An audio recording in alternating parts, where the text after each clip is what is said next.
Better be ready.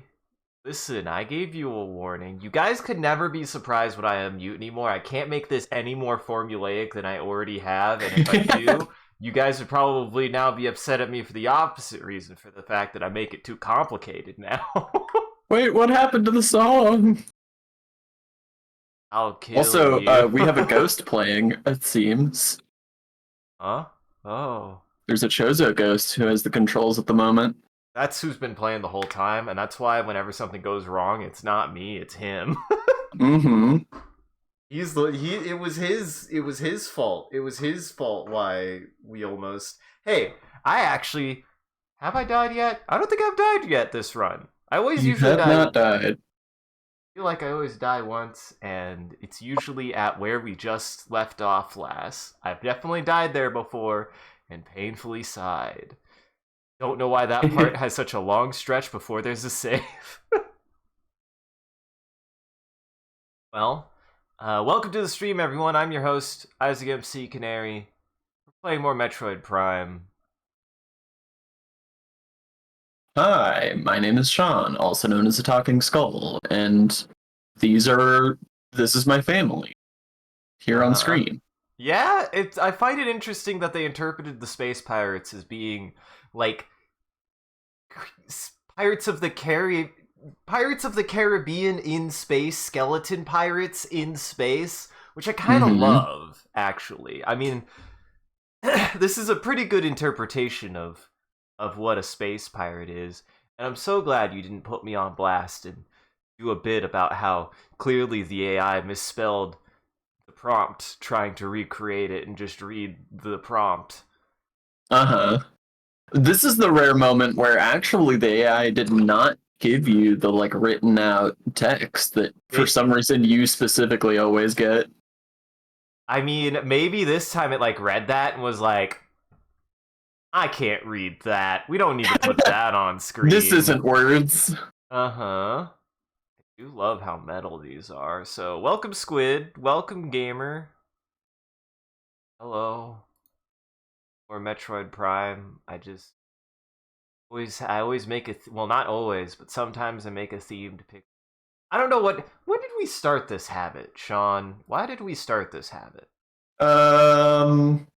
Just playing around. We just like playing around with this. What do you think is happening in the background in the sky?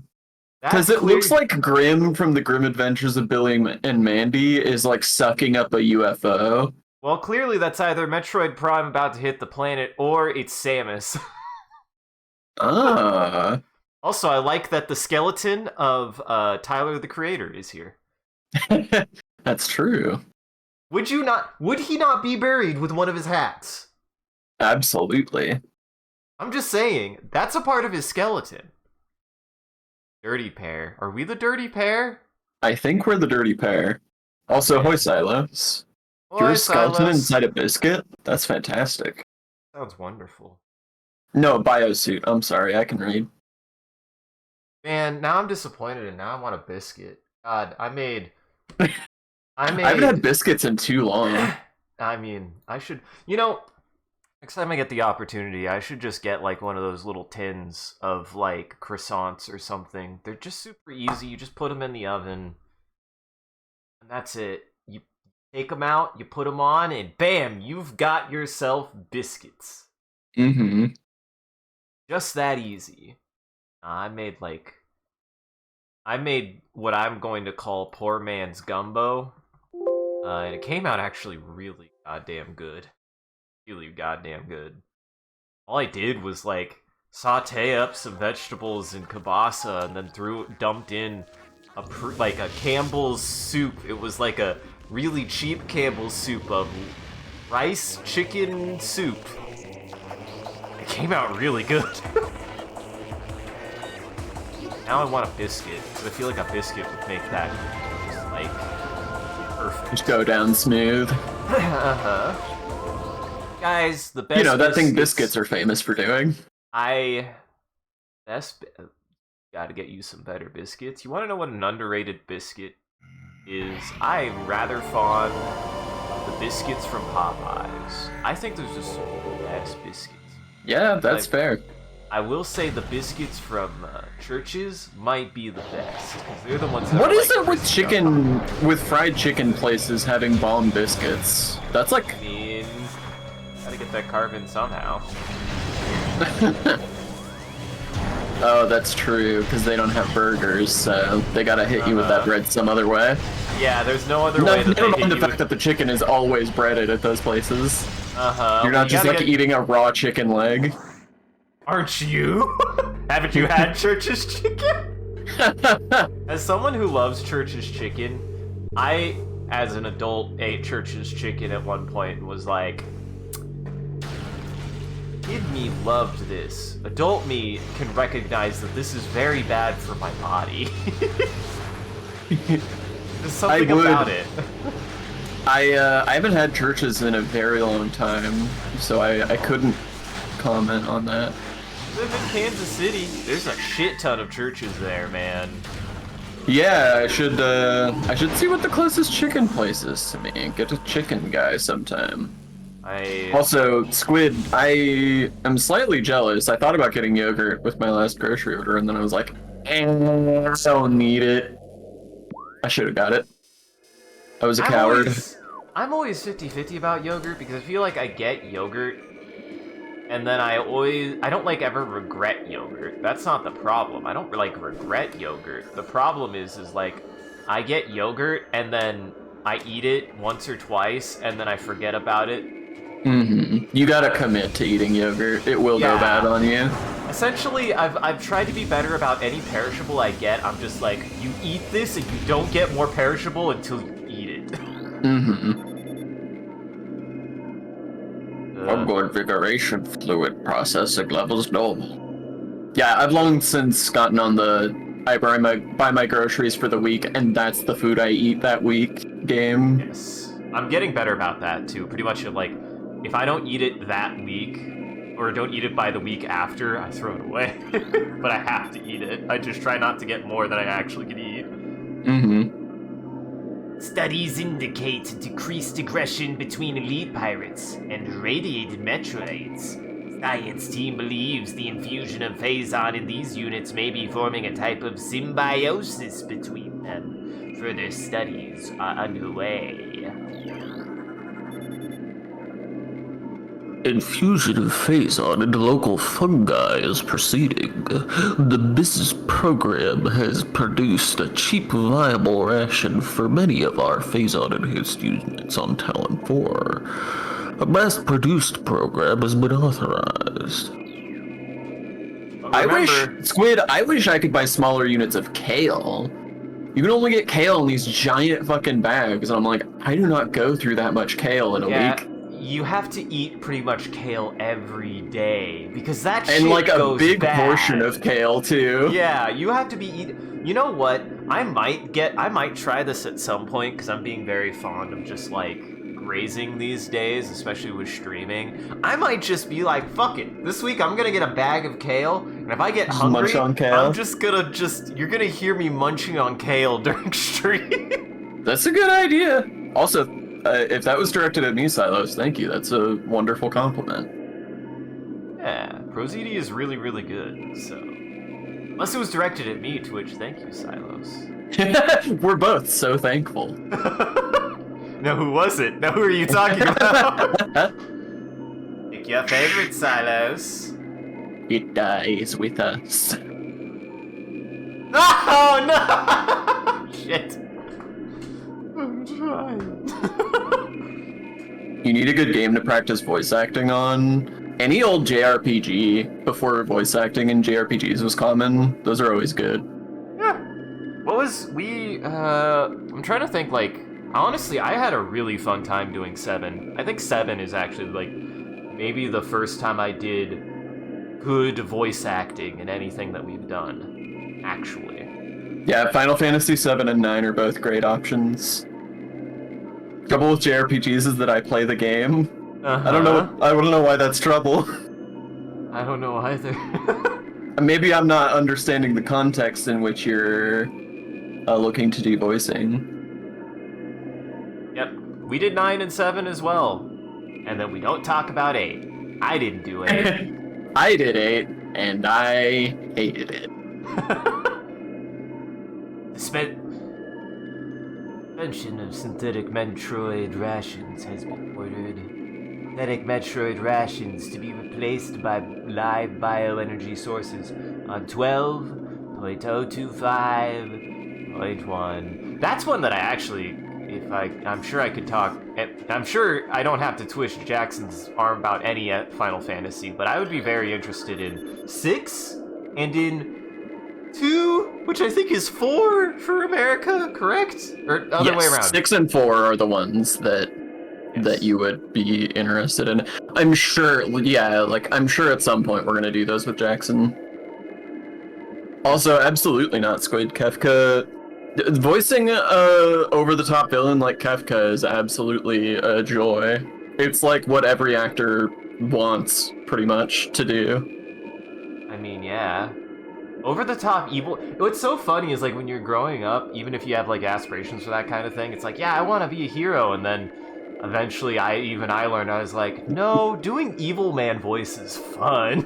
Mm-hmm. Why is it fun being evil, Sean? Security now taking volunteers for hunting parties. The target is Bioform Samus Aran, also known as the Hunter. People to hunt the Hunter, I'm sure it'll go great for you. Well, villains usually have very over-the-top personalities, is the thing. Great, I love it. You want to be whatever Tim Curry was? Yeah, I mean, Tim Curry is like the ultimate personality. Everything. Hero, villain, Tim Curry can be whatever the fuck he wants, and I would love it. Did you watch that Tom Cruise movie where Tim Curry is the devil? Oh, why I haven't think I watched that's that what happened in that movie. Sean, It's a weird movie. why haven't I seen that movie? It sounds amazing. Let me do some googling. I can't remember what the name of it is. And let me say, Tim Curry as the devil is not an insult. That's a great casting for the devil. Legend is the name of that film. Oh my god, I forgot it was directed by Ridley Scott. Oh my... Yeah, Sean, we need to watch that movie. I need to watch that movie. It's so funny. It's not a good film, but it is fun. It's a fun group watch. That's good. But that's also a shame. Oh yeah, no, I can't do this yet. I have to... Sean, I have to go get the funny face visor. Ridley Scott is such a weird director. I feel like I like begrudgingly admit that he is one of my favorite directors because like I feel like he doesn't have any particular style of his own. There's nothing distinctive that like makes a Ridley Scott movie a Ridley Scott movie. And he's made a ton of shit and a lot of it's not that great or is just like stuff that I'm not interested in. But then, coincidentally, it seems, he's also just made 3 of the best science fiction films of all time. Oh, you know, Alien, Blade Runner, The Martian is the 3rd one. God, that was Ridley Scott? Fuck. Yup. He was the one that I wasn't even, like, expecting to be hit with, man. This is what I'm saying, like, I feel like I don't like Ridley Scott that much, but all of my favorite science fiction films pretty much were made by him. And that's what's crazy is I feel like his like style changed a lot, right? Like I don't know if he changed or if he got like different people to do like his special effects at some point. Because I feel like his newer stuff is way more He's way different than like his, 80s work, which is in my opinion, that's gonna happen. That's but a 30-year gap. Fair. It's just surprising that a lot of the stylistic stuff from those like earlier films just don't feel like they're in his newer films. Well, that's what I'm saying. Like, I feel like he doesn't have a specific style. That's fair. Which, to Silas's point, like maybe he's just trying stuff. But I don't know, man. He's a weird filmmaker. Really is. Dynamo maintenance team is not responding to service calls. Rerouting request to central command. Wow. Dynamo maintenance really doesn't want to be on the line. Mm-hmm. Please call at another time. Phase on processing and security systems are taxing the dynamo beyond safety tolerances. Though the conversion to geothermal power is easing the drain on our systems, it is not enough. Further power use at current levels could lead to system failure. That's fine. We already dealt with that. Hey, I know one. Voice act, Yes. Are you looking for Disco Elysium? RuneScape. RuneScape. Okay, interesting. He mentioned an MMO. Sure. Oh, to work for an MMO. Never mind. Well, good luck. Good voice act for an MMO. You could voice act RuneScape. I'm assuming the MMO in question is Final Fantasy XIV, but I don't know. I tend to assume anyone who's talking about an MMO is talking about Final Fantasy XIV these days. Right. Yep, that's correct. Does anybody even care about WoW anymore? Yeah, I feel like its most recent expansion, or a recent expansion it had, was relatively well received. It's still one of the top dogs. But we'll never play Diablo. Diablo? Yeah. We have a beef about Diablo 4? Am I crazy? I mean, aside from my general beef with Blizzard, not that I can recall. Diablo 4 was, like, relatively moderately well received. I have a beef with Diablo 3, and I assume Diablo 4 follows suit, but I don't know. I am not really interested in it, so. I mean, I'm actually, at this point, I am more interested in Diablo 2, because I feel like, I thought Diablo 3 was fun, but everything you've told me about Diablo 2 makes me go, yeah, I would have liked that more than Diablo 3. Yeah. Diablo 2 is cool. It's got a lot of cool stuff in it, and I've just always loved the tone of that game, the vibe. I attribute my thousands of hours playing that game in middle school as a major reason why my brain is so broken. Metroid quarantine in effect. No unauthorized personnel in holding areas, please. Unauthorized use of Phazon is strictly prohibited. Violations of this order will result in assignment to Metroid holding area duty for 90 cycles. No exceptions. I did stay quite a while and listened. Diablo! I do love the way that he says Diablo. Happy. It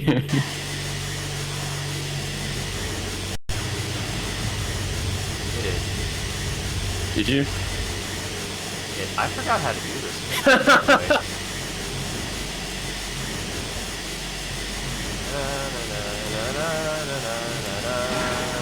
I'm glad you can just go straight through those. I mean, it's no biggie. Little perplexed. Level activation of the vent system will bring it to full power. No Gotta shit. turn it on. I know, I just can't remember where I do that now.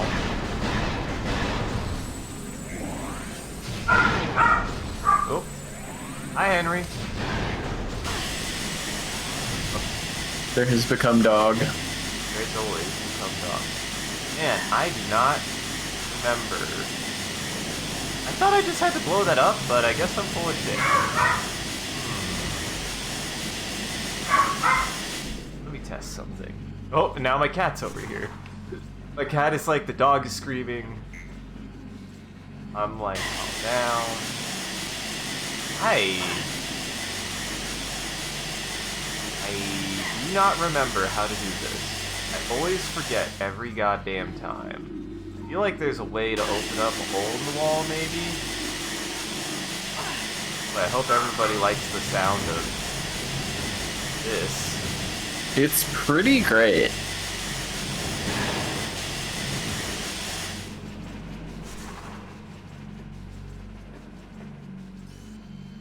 How do I turn that on? You don't just gotta blow up the wall above it, do you? That wall? Yeah. Oh, find out. No. Not that way, anyways. God damn. I found it, John. Da-da-da-da. Found it, John. Da-da-da-da. I knew it had something to do with that, I just couldn't remember what. Also, now this part is mysteriously not being poison hell. Mm-hmm. Out with the fumes, in with the... There they go. What a puzzle. Sure puzzled you. Gotta point it out like that, Sean. I did figure it out eventually. Look, it was even worth all the health I spent. Yeah. That's Actually, probably why they felt so confident doing that. I actually feel like that gas sound effect is pretty good, honestly. We're not explicitly prepping for 4, but also Kinda. we are excited about 4. I'm definitely excited about 4, man. I gotta know. I still gotta know. Like, I'm going to play it because I need a good Metroid. I need more good Metroid games, and Dread was good, but I know they could be better. I know they could be better. These are. This is still one of my favorite games of all time, so. Yeah, it's been a long time since Metroid has been the gold standard for this genre. I hope that they can put out another banger. I really do too. And welcome, Oat. I saw you, Sean. I saw him in somebody else's chat, which is where I actually met them. Okay. Isaac is spying on everybody. Oh, nah. It just hasn't been the same since Other M. You're right. What are you talking about? I've never heard of that game. No. Actually, no. That game doesn't exist. My bad. I'm sorry. What you've named is a game that isn't real. No one's ever heard of that game, and nobody ever will. Why is another S for Other Samus? Because that, Sean, is spoilers, and I'm not going to explain why. Oh. I mean, that's spoilers for Metroid Fusion, obviously. Well, yeah, sure. I was like, I can't believe that you are afraid to spoil Other M. Oh no, I don't give a shit about spoiling Other M. You get to see Baby Ridley, and Baby Ridley is... Baby Ridley. Try to make him cute. It's really stupid. You should just Google Baby Ridley. Alright. It looks dumb. I don't know why that's the design they gave him. And he comes out of nowhere, too. You're like, what the fuck is this thing? Oh, he's cute. He's a little chicken guy. I love him. What the hell is he supposed to be? I highly recommend checking out the Metroid Critique playlist on YouTube. Fun review series by someone who has no experience from the Metroid series. Oh, that's cool. It is cool. I like stuff like that. Yeah. Do they go through... Do they, like, start at the very first one and just go? You know what's funny? Because the quality jump getting to Super Metroid is huge. Yes. What's funny is I have never actually played... Well, that's not 100% true. I have played, but I never finished the original Metroid. And holy fuck, that game Holy fuck, that game. It is a nightmare to play. Oh, Yeah, I fuck. played a little bit of it when many years ago, but I also bounced off of it. I don't remember why I didn't continue it, but I definitely like thought don't worry about that. I'm fine over here. I like got to Kraid, and like that game is such a freaking grind in so many ways, and it's so it is ambitious for what it is, and I'm impressed by what it wants to be, but it definitely feels ahead of its time in the wrong way, right? Like it's like you're ahead of your time. You're ahead of yourself. Yeah, you don't quite have the tech to be able to do what you want to do, buddy, but I appreciate it. Which is funny, I still consider Metroid 2 actually the true first Metroid game. Hot take. I think Metroid 2 for the Game Boy is the first real Metroid game. I think Metroid 1 is a valiant effort to try to make something that the system can't really do. You have a personal sub-icon. Yeah, dude, I've done it. Look at it. So I've done something fun, Sean. Every time somebody, I've got the sub icons going, where you know how like people come in, they'll sub, and they'll be like, "Oh, you've been here for like 69 months or whatever." Well, I've actually finally. This is fine. I've actually been they have a system where you can make a little icon depending on how many months or how long of a streak you've been subscribed. And my plan is it's going to just be an image that progressively changes over time. Like it's a different frame of animation. That's fun. Yeah, I was like, I want to do something with this, and I was like, what's the dumbest thing I could start with? I think I want to describe my first subscribers as an egg, and then the next one is the egg is cracking, and then the next one is the egg is opened, and then it'll just progress from there. There'll be more.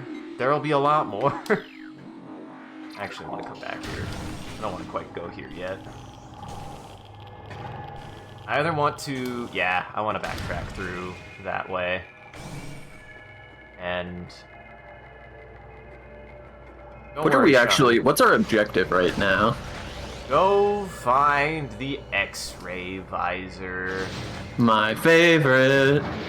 And also, probably, by extension, go find, I believe, the grapple hook? Grapple beam? But I have the super bomb, so a lot of shit is opened up. That's the thing, is like, this is where the game finally actually opens up. And I find Metroid Prime to be interesting in that, like, it has, like, a halfway point where the game finally says, okay, you've got enough exploration items that now the game starts opening up to be a little bit less linear. And I like that, but I get that it takes a little too long. Because in reality, you should be like that from the beginning. Because really, arguably, Sean, I just want a Metroid game that's designed like Animal Well, because that game maybe has the no best... game is designed like Animal Well. That's true. Listen, somebody made an assertion recently that they're like, will games seemingly just continually get larger as time goes on? And it's like, well, theoretically, sure, I think they will always get larger, but I think there will also always be both a place and a novelty to games that are surprisingly small, i.e., games like Animal Well.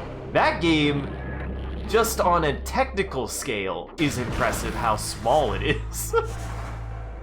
In terms of file size, you mean? Yes. I see. Okay.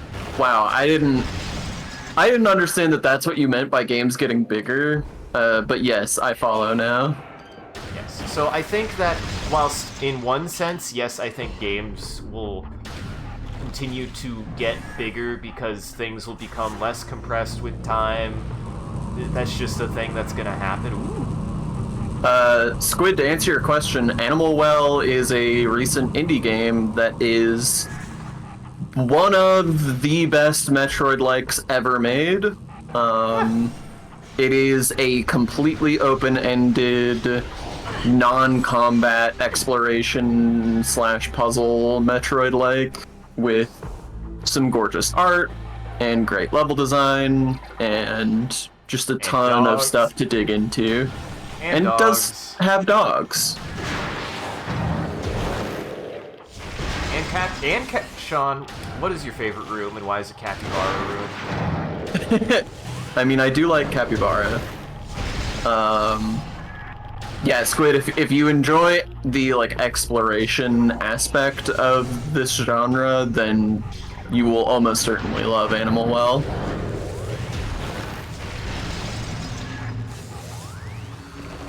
R-bomb. Wow, there's seemingly a lot of guys in this room.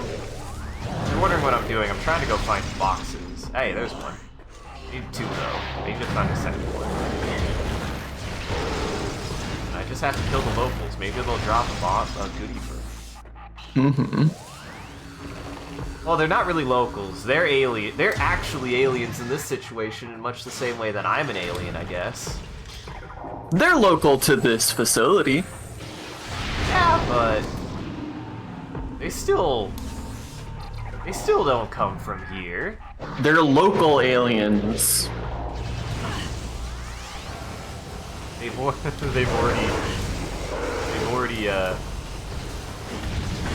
no.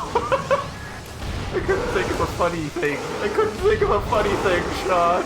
I noticed. Wanna know what? Maybe I need to be like, I can't think of a funny thing, so nothing comes out of my mouth. I like to call self-restraint. Something that I guess I still lack even in my advanced age.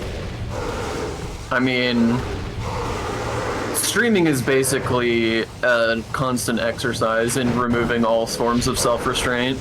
I think it's more of an exercise of redefining self-restraint.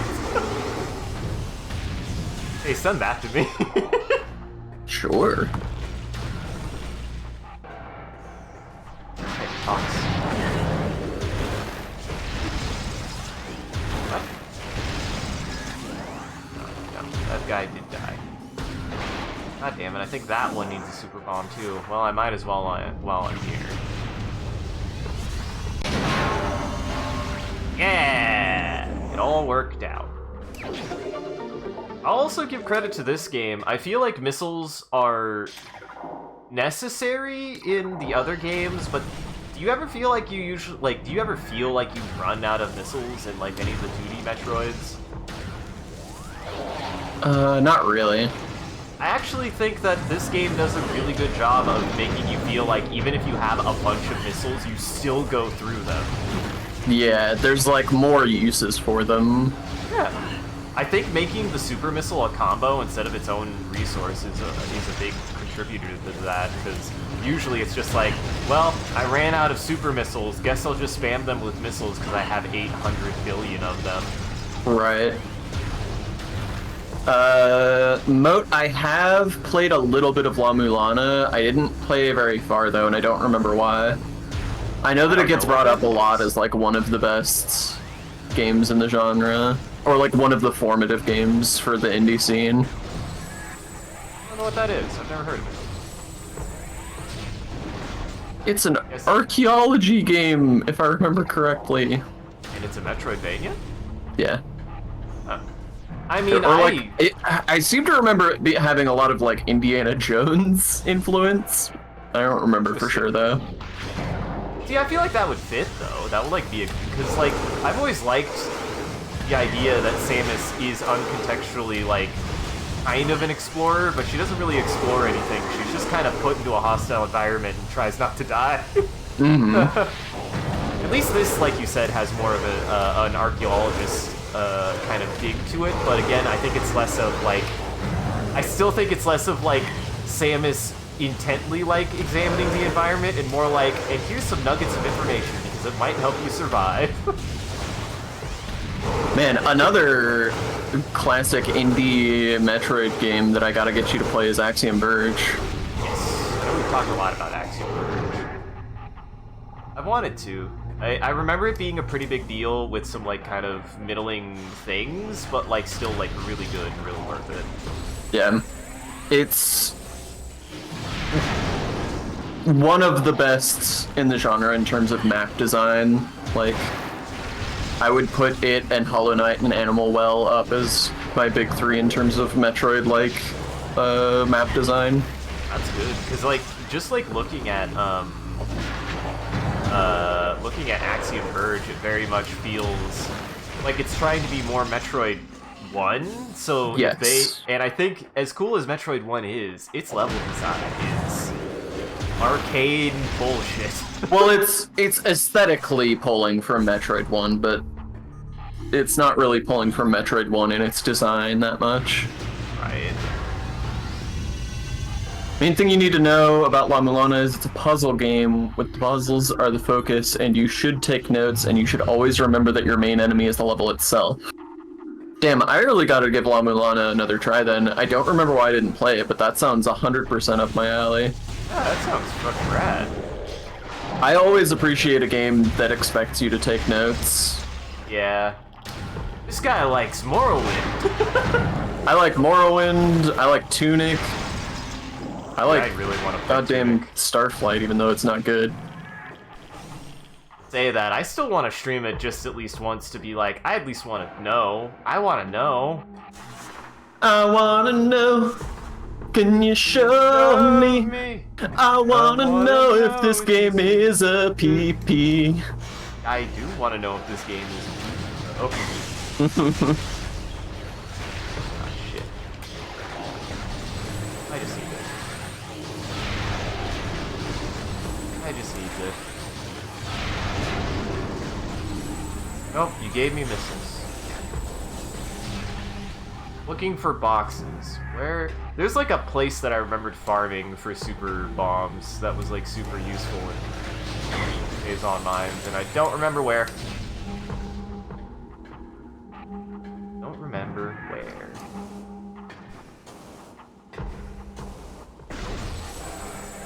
Hell yeah, Shrimp. I never played it. Now, Yeah, someday we're gonna do a Morrowind stream so that I can expose this fool to all of the things that makes that game great and also terrible.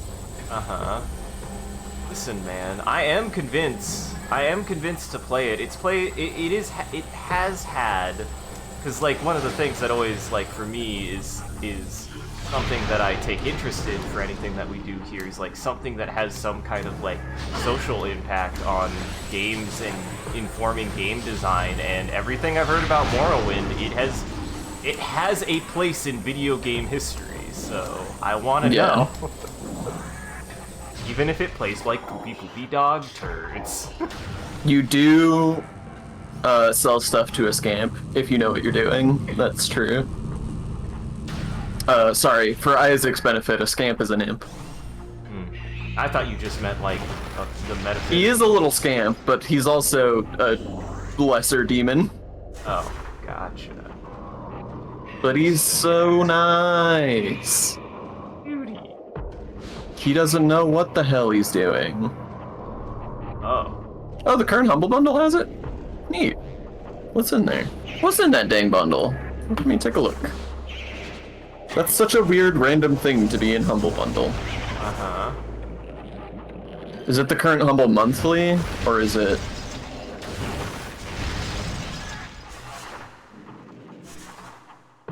Really hoping that was a fucking super bomb. Power bomb here. Oh, it's a GDQ bundle. They did Morrowind in GDQ? That's fun. I bet that's a fun speedrun. Wait. What is GDQ? What's wrong with me? What is that? Game's done quick. Oh. Yeah, I should have known that. Damn, this is kind of a good bundle, actually. So what's in the bundle then? What did the boys speak? Morrowind and Dishonored are like the big ticket items, but it's also got wow. Penny's Big Breakaway, which I've heard a little bit about. I don't know what Hyperbolica is.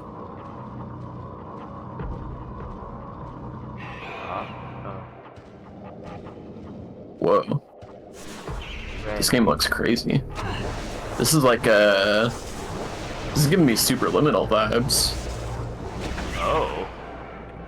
Oh. God, what a good game. What a good little game. I like Superliminal. I think it has its issues, but it's good. I like it a lot. There's truly nothing quite like it. And that's always worth it's always worth points in my book. Why did I do that? Why did I turn this? Mostly a YouTube dev journal that actually released. Huh. Ah, interesting. It's her story. No, not at all. That's not what her story is even remotely. I do want to. Her story's good. Yeah. I don't know. I mean, as long as we're on a found footage thing, we should really we should really play her story at some point. Yeah. I quite enjoyed it. Her story is a weird game because it doesn't really have an ending. You just sort of eventually decide that you know all you need to know. Interesting. Yeah, no, because it's like it also has a really interesting like premise for like a game. It's just essentially sifting through video media, right? Like you have to sift through video media.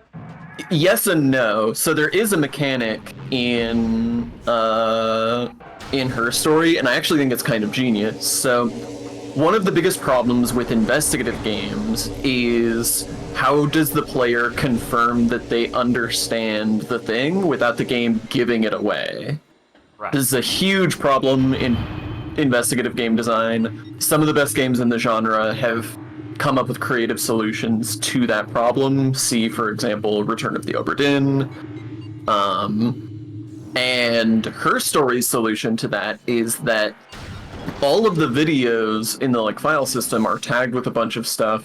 I think just the entire transcript, but maybe just specific tags. Mm-hmm. And all you have to interface with the videos is a search bar, and anytime you do a search, it gives you the first 5 results that come up for that search. So the way that you interface with the game is by watching videos and then picking out something from one of the videos that you want to learn more about and searching it and watching the videos that come up in the search results. But you only get the first 5. So you have to like try to get more and more specific with your searches to try and get at specific information. It's really cool. Yeah, which is what I remember thinking is like really cool about it is the way that they do that setup of like of having to search all this stuff, and that it's still really on you to like try to figure out what words are important to figure out how to get like a new thing that you haven't seen before. Yep. That are also relevant. Yeah. I also really want to pray. I really want to pray. I really want to play Obra Dinn. Goddamn. Obra Dinn's great. As someone who was a huge fan of, feels like the wrong term, is a huge fan of his work. I really enjoyed Papers, Please. I know everything I've heard about Obra Dinn. I would like that game. Sounds great. It sounds. I have right not up played my alley. Hypnospace Outlaw Shrimp. What is it? Also, yeah, Return of the Obra Dinn is great. I highly recommend it. Return of the Obra Dinn is a weird one in terms of like, I feel like it starts off really strong and peters out at the end a little bit because the way that its like investigation mechanic works, the further you get into the game and the more you get into the like harder puzzles, the more the difficulty of the game comes from the fact that the people you're trying to identify are just not relevant to what's happening and just don't have a role to play. So it's just like, I don't care who this person is. They don't really appear in any meaningful extent in any of the flashbacks. I think there are some that don't appear in the flashbacks at all. And like the clues that you have to pick up on and parse out get more and more truly like tax inspector worthy. Oh my god. You have to pay attention to some truly fiddly details to figure out some of the last ones you're likely to get. Which is like fine, but it does mean that the game sort of ends on its weakest note where you're just like, alright, I gotta just like figure out where I can find any more information so that I can wrap this up. But that's a nitpick though. It's a great game. Hypnospace Outlaw is an investigation game with you being an internet moderator during the pre-Y2K days. Whoa. Okay. Interesting. Huh. I actually do not know if I've heard. I might have heard about this game and was like, oh, that sounds neat, and I forgot about it, but not because I think it wouldn't like it. It sounds like something I would actually really like. It is $5. Oh, it's currently $5. It's on sale. Oh, well, sure. I was like, big sale. I was like, this game is wildly cheap. What the ding dong? The key art for it is hilarious. Oh? Yeah, it's just like a dude with like a headband on and like a USB plug coming out of his headband, out of his head, and the cord is just like all wibbly, like it's underwater. That's fun.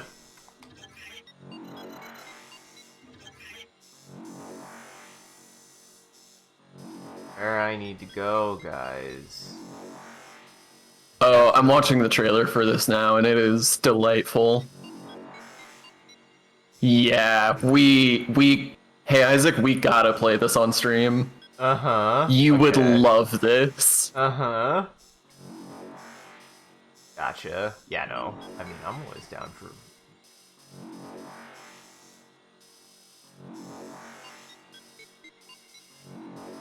there's an elevator. Thank you for the recommendation, Motrimp. I had not heard of this game, but it seems really cool.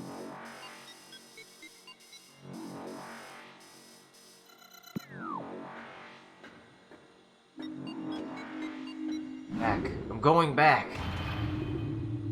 I still need to... I have Dave the Diver. I still need to play Dave the Diver. It seems like a fun game. I know I would really like it. I have not played Dave the Diver. What I've seen of it, it's like every single one of my favorite Flash games smashed into one video game. And I kind of love that, Sean. Like, it's just... It feels like a game that is primarily made of 8 billion tiny Flash games that are all the fun ones. From what I've seen. And you know what? I like that. I like that. Grew up with Flash games, so I could jive with that shit.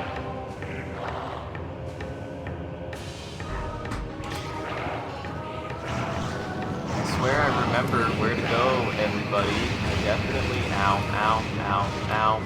I definitely do.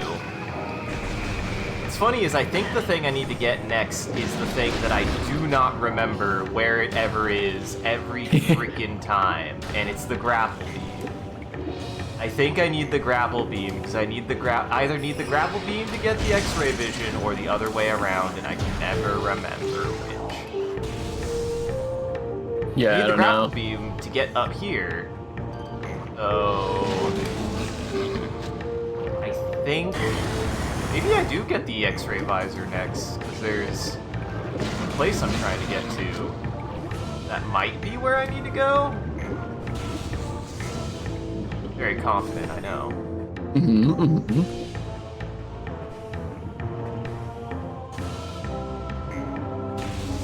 I'm not gonna have a super bomb. Get really bad luck.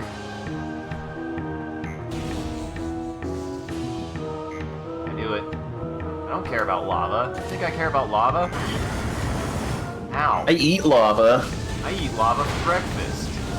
I ate lava earlier, actually. I have a bad habit of eating food before it's safe to eat. That's one of those things where every time it happens, you tell yourself that you're never gonna do it again because, like,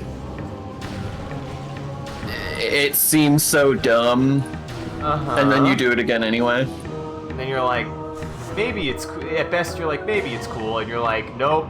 And then you eat it anyways, because you're like, well, I already burned the fuck out of myself. Yeah, at this point, what do I have to lose? Yeah, I do that shit.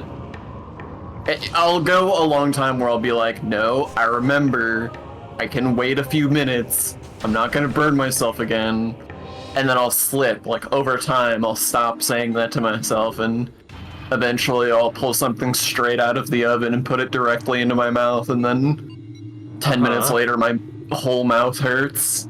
And you're like, why do I keep doing this? And also, yes, the cover of Magmore Caverns in this game, great. What's funny is I had the opposite experience, Moat, because I grew up with this game, and then I played Super Metroid way later in my life, and was like, whoa, that song's in that game. Apparently Squid had the same experience. Also, apparently the Metroid Prime 2 bonus disc had Super Metroid on it, which is cool. Oh, that is awesome. I think I remember that, vaguely?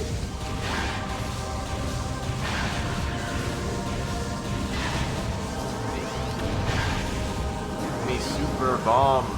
Give me Super Bomb. Super Bomb. Oh. Don't worry about that. That was fine. Don't worry about that.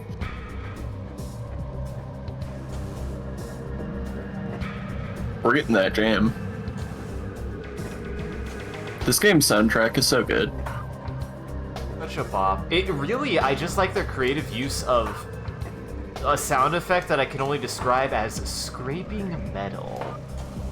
It's always so good. Like they use a variant of it here where it makes like a weird bop noise. Yeah.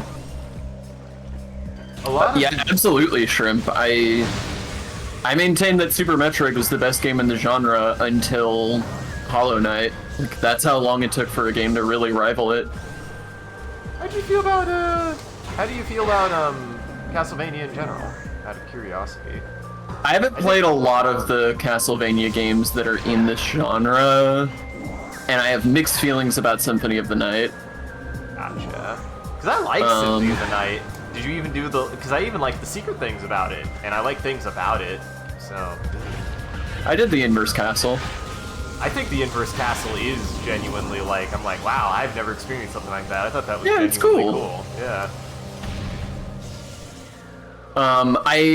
I liked the Inverse Castle in theory. Unfortunately, by the time you get to it, you've got so many abilities that you don't really have to interact with it. You just kind of fly through the open air as a bat and don't ever have to touch the ground. So the fact that it's inverted doesn't like contribute that much. Or a piss cloud, Sean. Or a piss cloud, that's true. I can never get over piss cloud. It's a cloud of noxious substance. It's piss. It's piss. It's a piss cloud. Mm-hmm.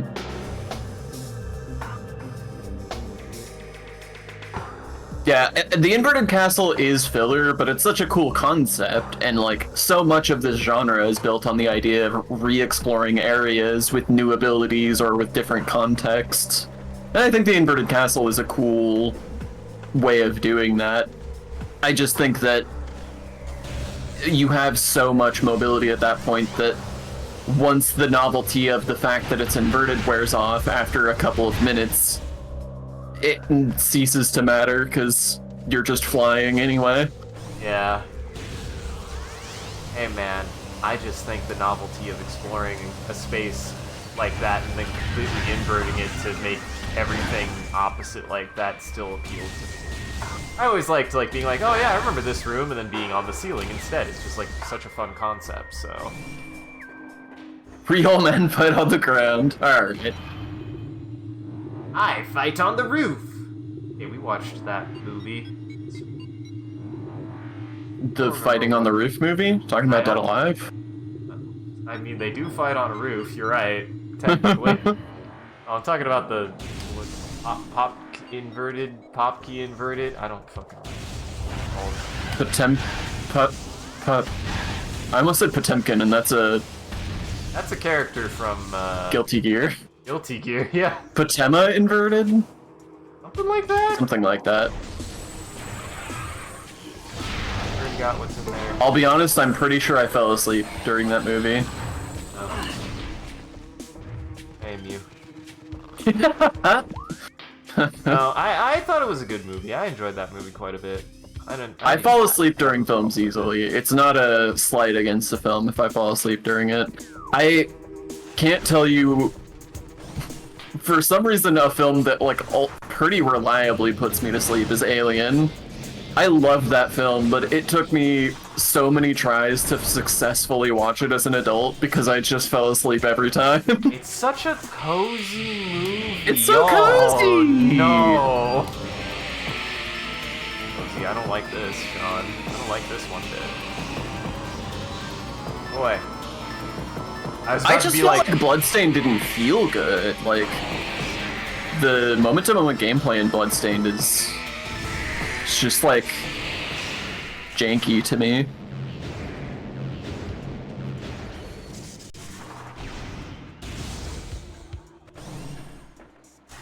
My shit. Always making me shit me britches. They always make you shit your bed. Huh? But yeah, I have a lot of hot takes about Symphony of the Night. It's been a long time since I've played it, so they're blunted a bit now. This happens to me a lot, where like, if I have a really strong negative opinion of something, as the years pass, my opinion of it will soften a bunch, because I'm just like, oh, you know, I was probably too hard on it. It's probably better than I give it credit for, especially if it's a hot take where I'm like, no, other people like this thing. Like, it's surely good. It's surely good, and I just had a bad time. And then I'll re-watch or replay it and be like, no, it's just as bad as I remembered. Fuck this thing. Ooh, I did take extensive notes about my opinions about Symphony of the Night, so... Ooh, interesting. I didn't know you had extensive notes on Symphony of the Night. This is the thing I do sometimes, because, I mean, I was doing this even before I had a YouTube channel. I just enjoy analyzing and talking about games, so sometimes when I play a game, if I have a lot to say, I will write it down. Do the same thing with movies, because the thing is that, like, I have a lot to say and also a terrible memory, so if I don't write it down, I'll never remember. Uh-huh. Let me just skim through this briefly. So the things that I remember hating, I really dislike the equipment mechanic. I think that the way equipment is handled makes actually finding gear really underwhelming most of the time because it's so Dark easy Souls. to just go very slightly out of your way, find something really good, and then every other thing you find after that sucks because you already have a higher level item. Yup. I don't like leveled items. The more I play games, I'm just like, it makes me feel like I don't get to hold on to anything and I just use the best thing, even if I think something is cool. Yes, exactly. I also am not a fan of EXP in my Metroid-like. Get that shit out of here. It's so antithetical to be like, God, no, I just hate it. I have something of a axe to grind with like old school generic EXP for numeric improvement level ups in general, and I think they extra suck in this genre. Those are the things that I remember the most having a problem with. Looking through my notes here, I did comment about how nice the animations are and how good the moment-to-moment gameplay feels. Feels real good to swing that sword. I didn't like the map. Oh wow. I actually really liking the map. I felt like so what I wrote down here is the map has no divisions for different areas. They're all one color, and there's no real separation, so it's hard to distinguish them or form a mental map of an area. Because there are distinct zones in that game, but the map doesn't really do anything to distinguish where the zones stop or start, so it makes it harder to put together where things are on the map. I also hated the the power-up design. I thought the power-up design sucked shit. You didn't like the familiars? You didn't like changing into a dog? Here's what I wrote about dog. The second item you get is wolf form, which is technically an ability, but the form is largely useless. Wow. Yeah, I don't even remember what dog form did other than you become a dog and kind of move faster. Uh-huh. It has this, you know how Metroid has the super sprint or whatever? Yeah. It's that, but it's there's not really places, you don't get a lot of value out of it from what I saw. I don't think you actually can use it to open anything, and there's rarely a place where you have enough time to wind it up and actually get anywhere any faster than if you had just walked. Because he walks kind of fast anyway. And also it doesn't unlock anything, aside from potentially sequence breaking. Right. To do some really special tech to which wouldn't matter on your first playthrough.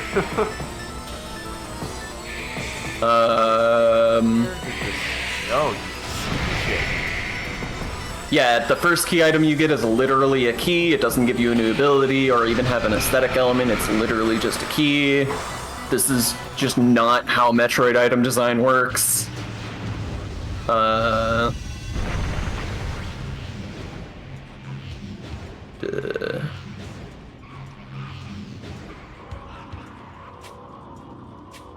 I'm the parasite now.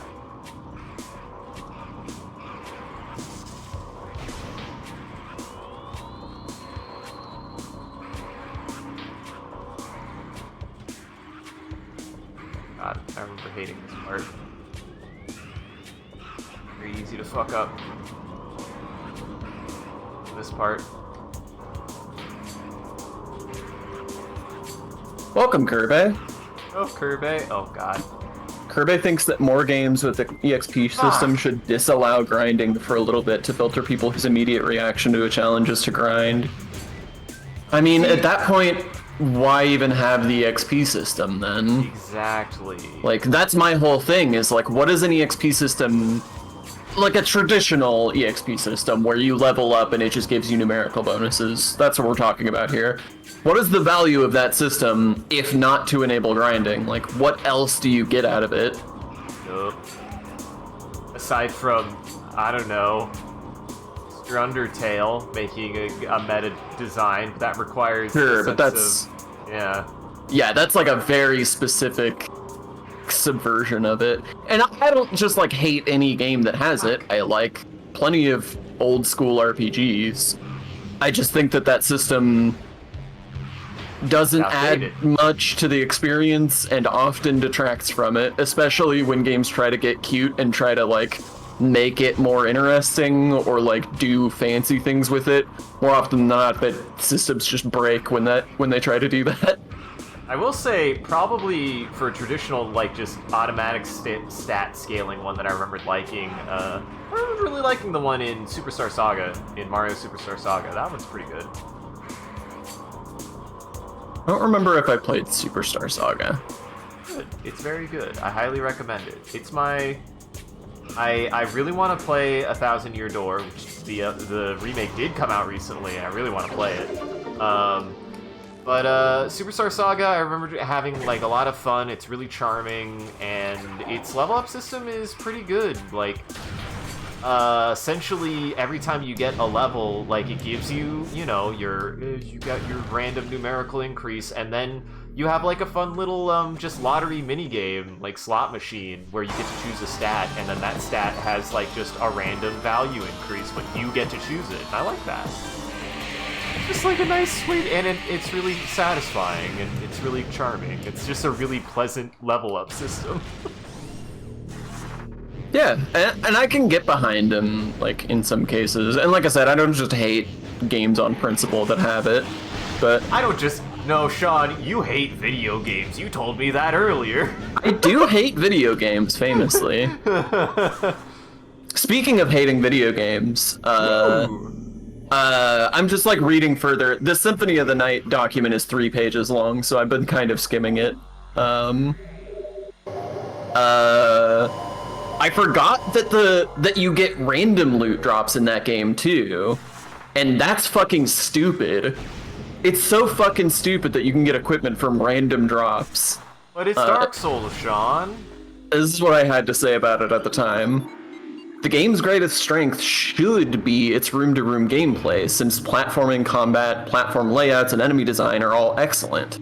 But the enemies are so often trivialized by your overpowered gear that they're often far less engaging than they should be.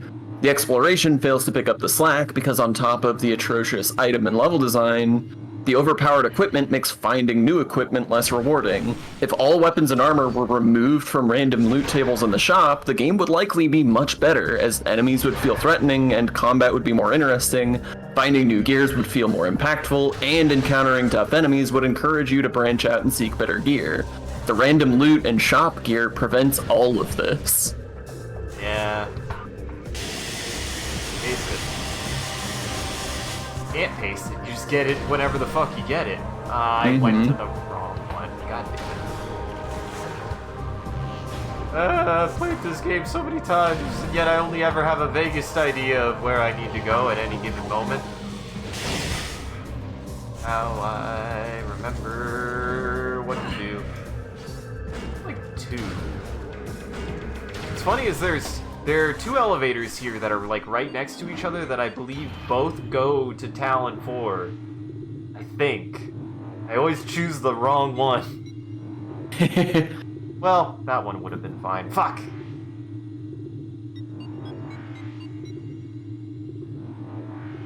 I'm dumb. I just need to read. Hold on. Where do I need to go? Okay, I need to go. Look.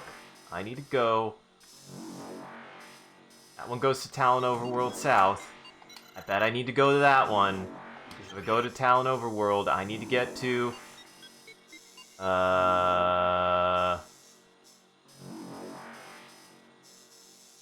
Ooh. Yep. Book of Mario Thousands of Doors. I'm intrigued. Ooh. How many doors? Is it a game where somebody was like, I really liked that game, but why is it called 1,000 Years Door? There's only one door.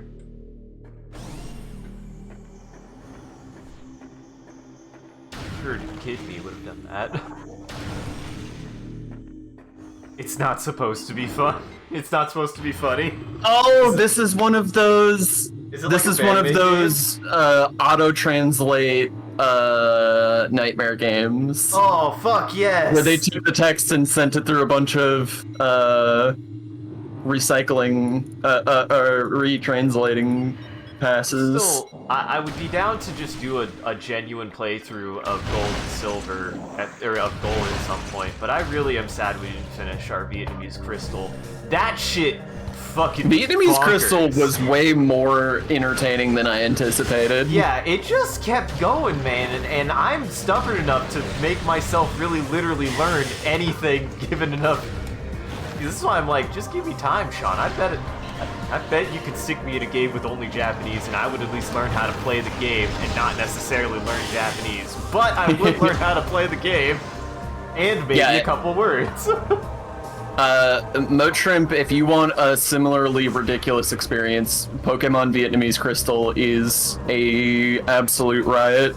It's a fucking treat, man. Absolute gem of a time.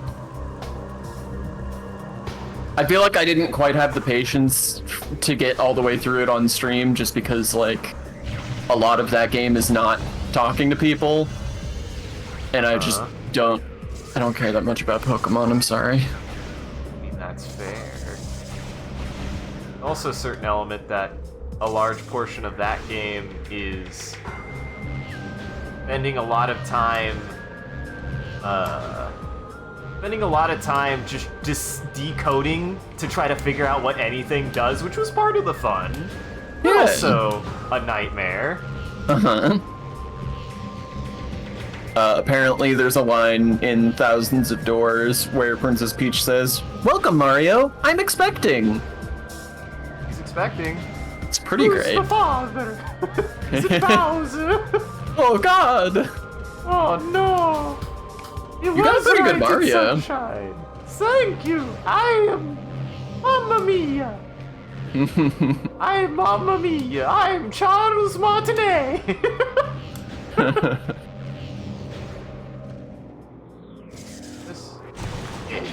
Ba-da-da-da. Wow. Do you like the weird face that's in this room? I feel like I look at this and I see a face. Where? There's an eye. Oh, thought there was one on the other side. Never mind. Alright. God, I did it. It's Bad Visor. Grapple hook. Oh. I didn't see what you picked up. I just guessed. Rip Charles, you were Italian. Hey, he's not dead. He's retired. He fucking earned it, man.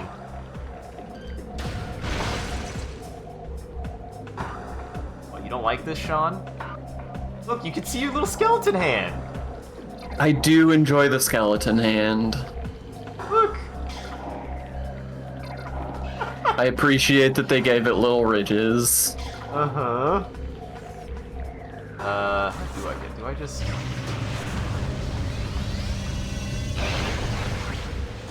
That sure did it.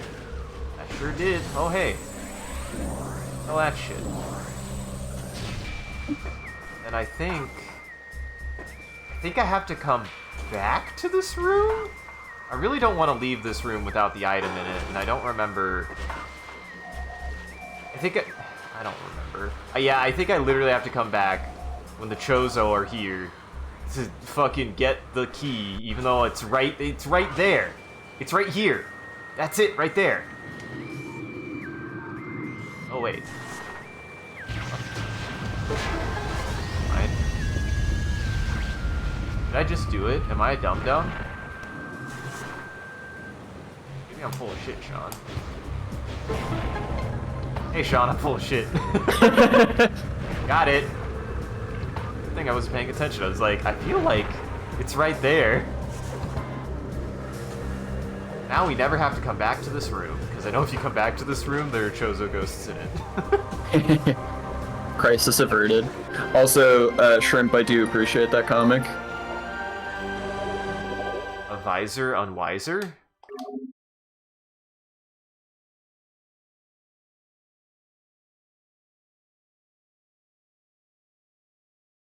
Man, I haven't... This is some old... Man, this is some old internet shit. Oh, hold on. There we go.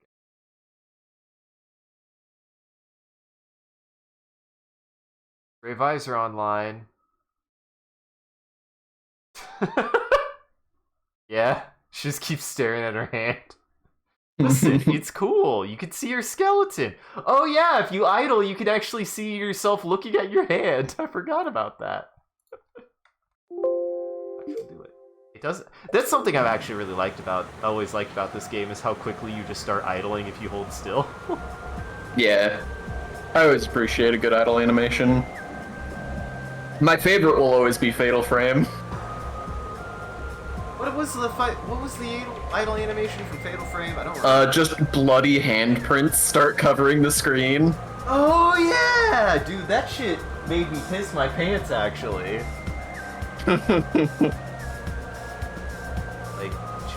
Wait. Is her hand wrong?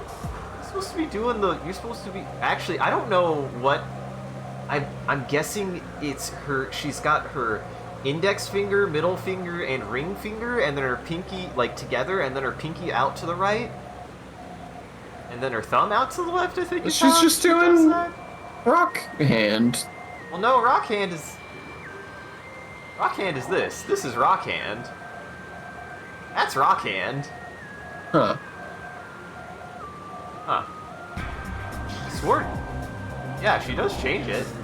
Yeah, see, look, her hand's open for wave. I love that detail, though. Yeah, it's very cool. These are the little things that matter. Alright, God, is this one of those where you have to find... No, I think I just need to actually make this. I believe. Man, webcomics are such a blast to the past at this point. I just forget that they even happened. Forget that I even engaged with a lot of them. I was never a big webcomics guy. I liked a lot. I remembered reading, one of my favorites was a guy named I Am Arg, and I always wonder what he's up to now, because he got decently large. I don't know if he's even still doing it or not. I know Jackson was big on 8-bit theater. Very nearly was like, maybe I could do webcomics, and then I very quickly was like, I cannot do a webcomic. How come? I just, at the time, I just didn't. I feel like I tried, because I remembered being in high school and, like, doing a bunch of comic books and stuff, like, little cartoons and shit. And then just, like, tried a couple and was like, I don't know. I don't even know where to post these. I think I put them on Facebook. And then I got caught up in the rest of my life. And you guys showed me demo, and then I apparently wanted to do video editing for all that's worth. Arguably, it's at least more applicable than any of the anything else that I've done from that period of my life. I wouldn't be here if it weren't for that bullshit. Don't they look so good? Mm-hmm. They're invisible normally.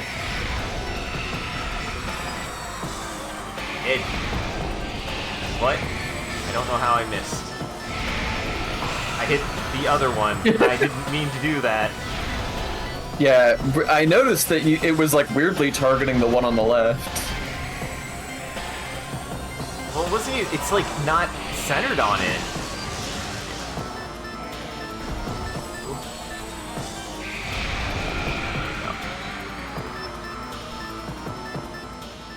Well, I hope I make that jump.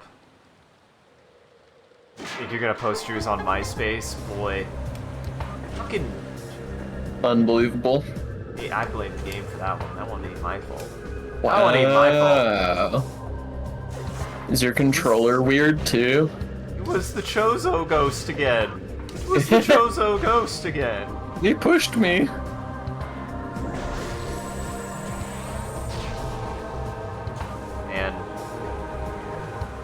I think of the series of early GameCube Nintendo games that ended up having like a weird scavenger hunt at the end of it.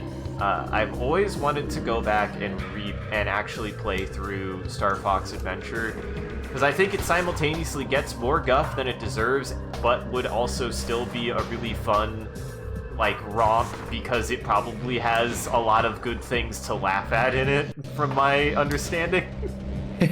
You just want to play it because it has dinosaurs. It does have dinosaurs in it, and I still liked that. Everybody else was, but it's not Star Fox, and I'm like, dinosaurs and the funny fox man. I remember liking it. I remembered it being really weird. I remembered liking that it was really weird. That's fair.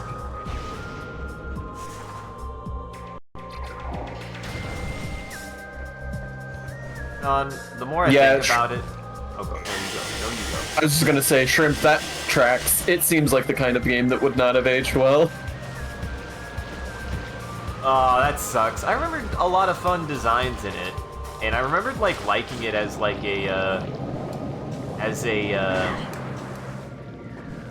just, like, another version of Zelda. I remembered liking it as, like, just another Zelda game, essentially.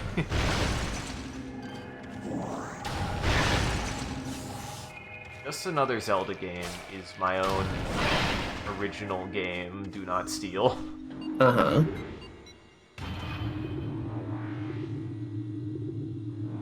I remember there being some cool dinosaur bosses that were actually pretty scary when I was a kid. Like, they were pretty intense.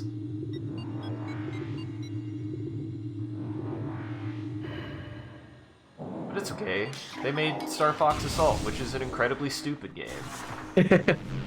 That's one we can all laugh at. I fucking love Star Fox Assault, man. I played the shit out of it. Star Fox had his gun, and it was fun. He just had the assault rifle from Halo, I'm not kidding. If you look up Star Fox Assault, I'm pretty sure the promotional material is just him with that gun, and it's just the gun from Halo. It's weird how hard a time they had capitalizing on Star Fox. Yeah, you would think. It's not that complicated of an IP. Really isn't, and a lot of people like it for really good reasons. Always wanted to play. I think there's like a Star Fox, not Assault. I literally said that. I think there's like a Star Fox DS game though that I was interested in. That was like, oh shit, they did make a modern Star Fox. When the fuck did this happen?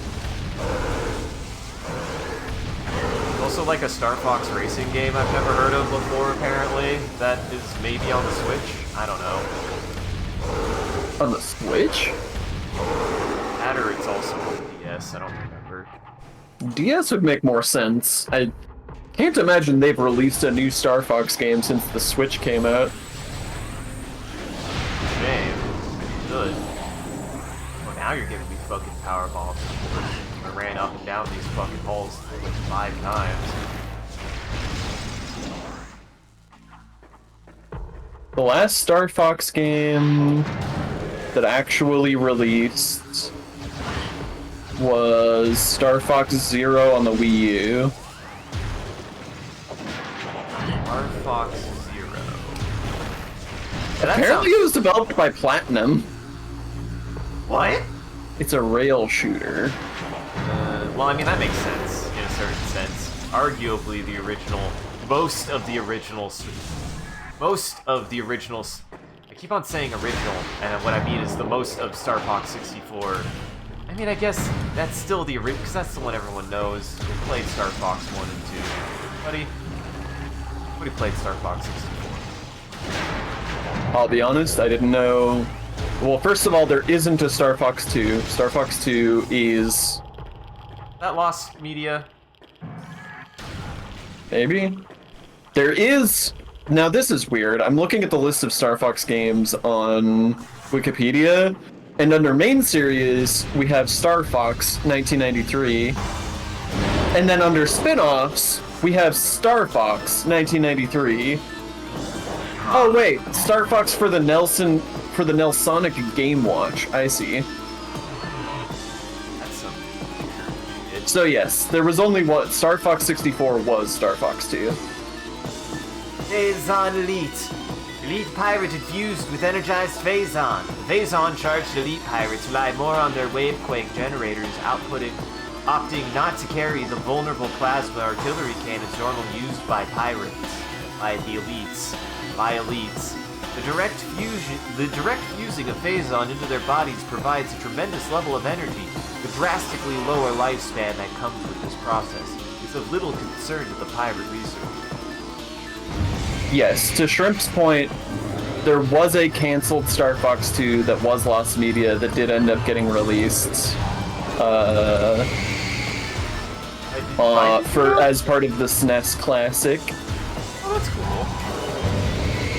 I like stuff like that. So it was finished, or they just were like, well, people want it for some reason?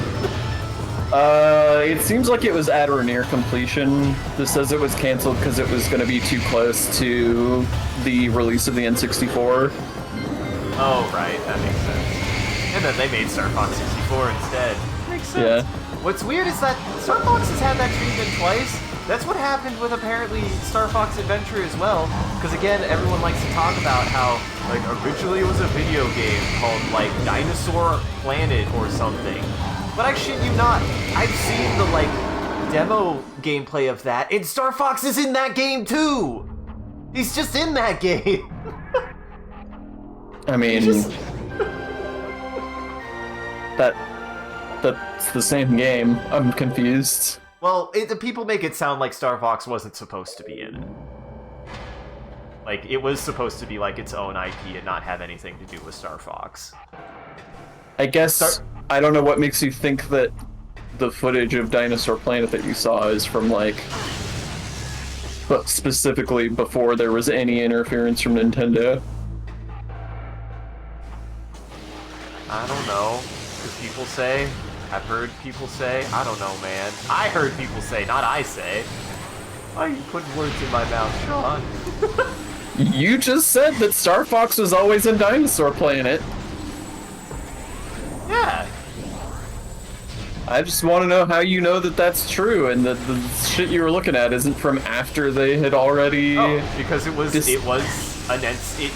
The graphics looked like N64 graphics, and it was being played on an N64 when it was called Dinosaur Planet. But then a sequence where Star Fox gets on the speeder just happens, and I'm like, oh, so he was in it from the start.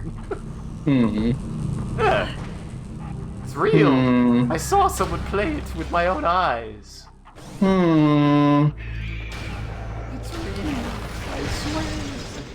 Why doesn't he believe? I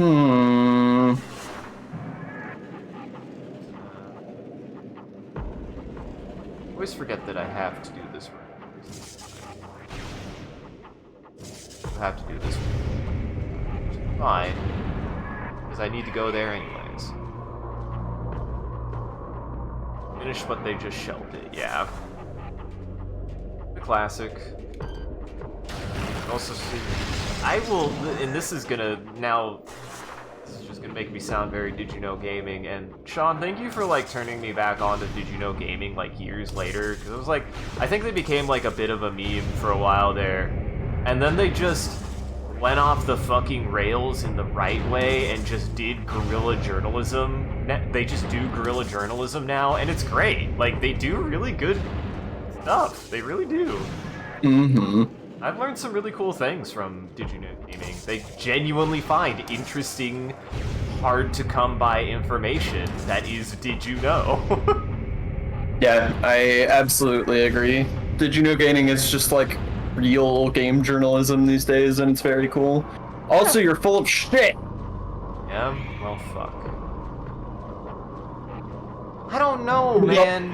They shifted the main characters to two separate characters, Saber the Wolf and Crystal the Fox, foregoing the original main character Timber's appearance. Later, this is about Dinosaur Planet. Later in the article,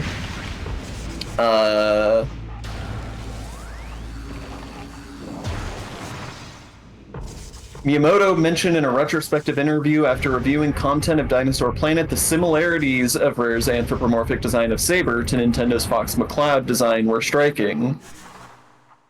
Prior to E3 2000, Nintendo asked Rare to keep discussion of Dinosaur Planet quiet to arrange a meeting with Rare to see about a marriage of Dinosaur Planet and Star Fox. So, you're wrong. That was a different character who just looked like Fox. Just looked exactly like Fox. Okay. He really looks exactly like Fox, though. He has, like, the jacket and everything. Why do I get the feeling I'm doing this, but I... Wait, no, I do need to go up. Yeah, this is where I get the grapple beam. I think. I actually remember. And if it is where I get the grapple beam, then I sorely did this a little out of order. That or I have to come back here when I have the grapple beam. I don't remember which.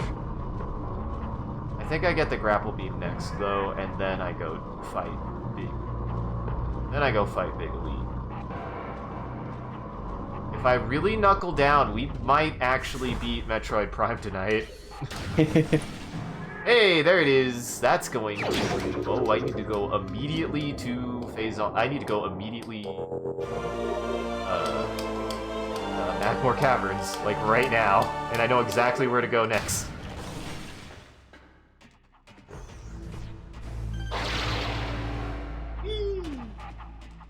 Man, I do like how they implemented the grapple beam in this game. It's just very satisfying. I get that there's not very much special with it, it's just a key, but boy is it a satisfying key.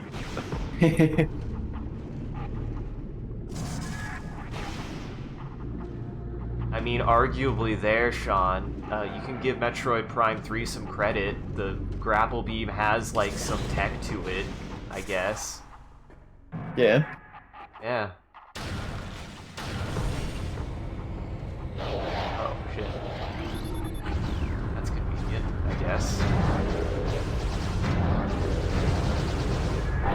Shortcut, honestly. I don't think I need to be over here, though. I need to be going the other direction. It's about to be like, can I not go back that way? That'd be some bullshit.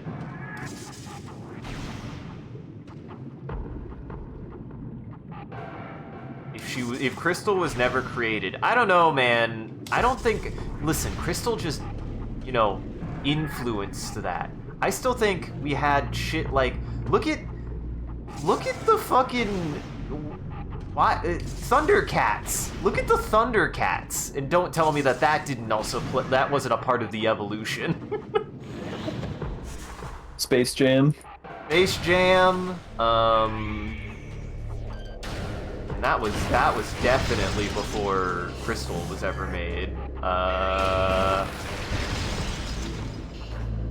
mean, a lot of Looney Tunes. A lot of Looney Tunes stuff, both including Lola Bunny and Bugs Bunny. Let's also make sure that he's in there, too.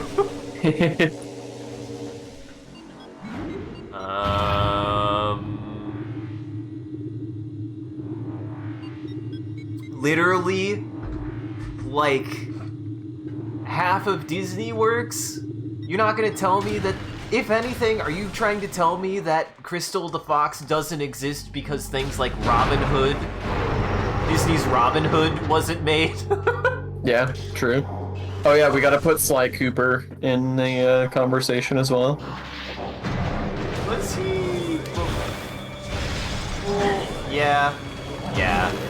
I guess he'd be contemporary to that at least, but like... My point was like, I don't think Crystal's existence would have made any influence, because there was already so much. There was already so much. Sly Cooper's good, Squid. Yeah. I've actually never played the Sly Cooper games, and I always wanted to, the more I hear about them. I think I was curious about them when I was a kid, but I never really got into them.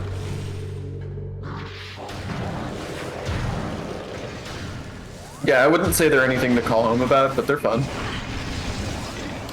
could go for a good, fun adventure game about being a fox. That's not a fox. A fox raccoon. thief. A raccoon thief. Uh-huh. That was my bad. I mean, he is a fox. He's not my type. It's okay, there's multiple characters to be horny about in that game. In those games. Hey, I'd be lying.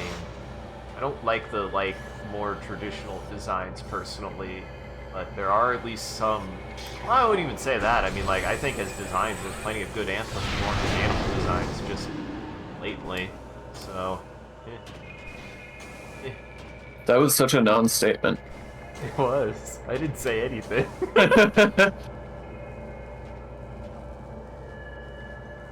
I feel like for me, that Spyro was that. I feel like I don't know if I'd get much out of Spyro now as an adult, but I wanted to play the fuck out of Spyro when I was a kid, and we just never owned it.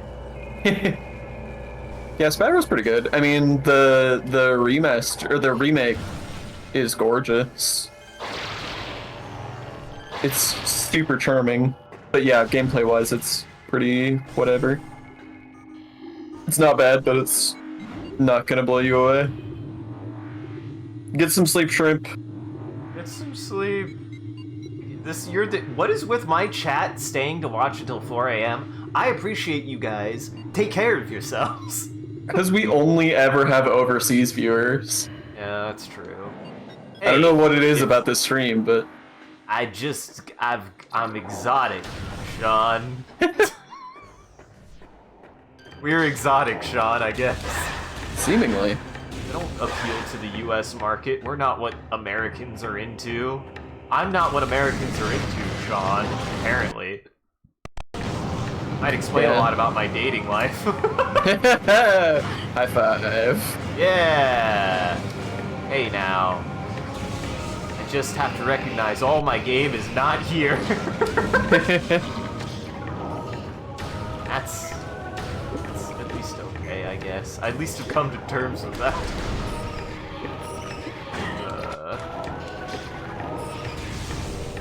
Isaac's out here scaring the hose. It's what I do, I guess. It's what I do best. God, what a good album. Yeah. And also what a fun name for something. Sorry, my confusion comes from... I thought I needed the grapple beam for this room? Okay, I was about to say. I was like, this is something I need to do. This is something I'm here to do. Like, I'm not... Wow, I've never scanned one of these apparently, Sean. This is a standard spinner device. The generator belts of the spinner can be activated by rapid rotational force. Use the boost ability of the morph ball when inside a spinner to activate the device. I've always found these platforms to be amusing. I don't know why. Amusing. You just spin them up. You just spin them up. They look silly. Mm-hmm. They feel very Ratchet and Clank. Yeah. What's funny is I didn't grow up with Ratchet and Clank 1.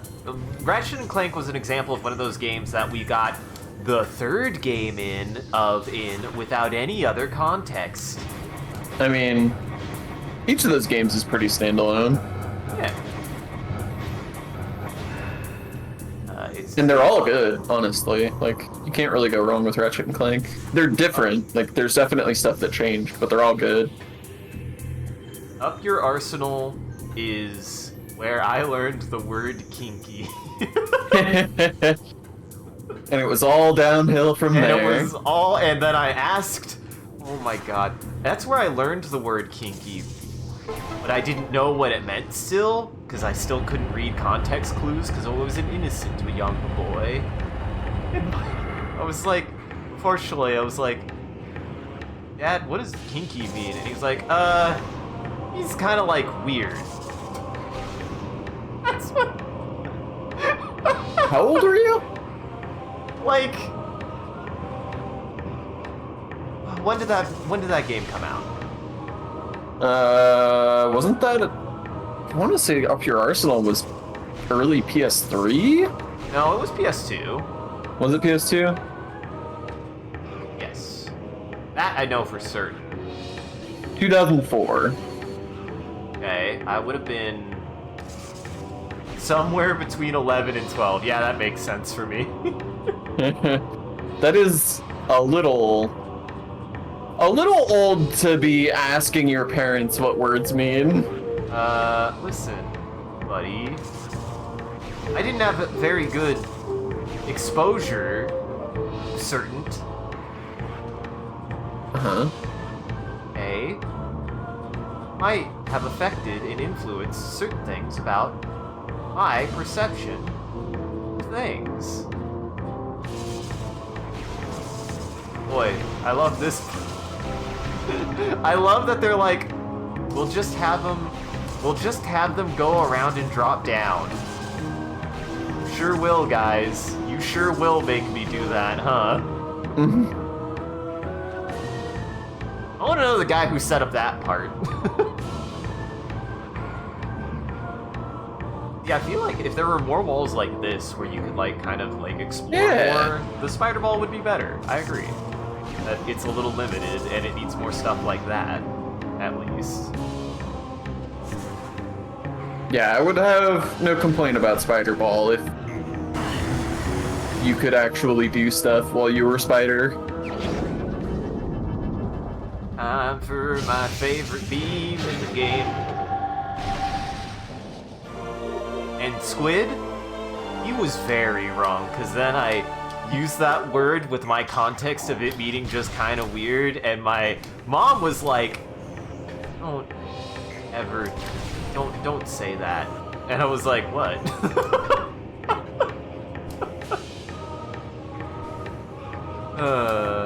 It's fine.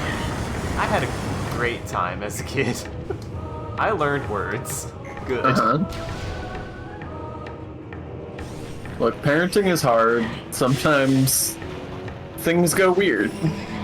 Sometimes things go kinky. And then Child Protective Services was called on this stream. I don't know what You'll children. never put my boy away.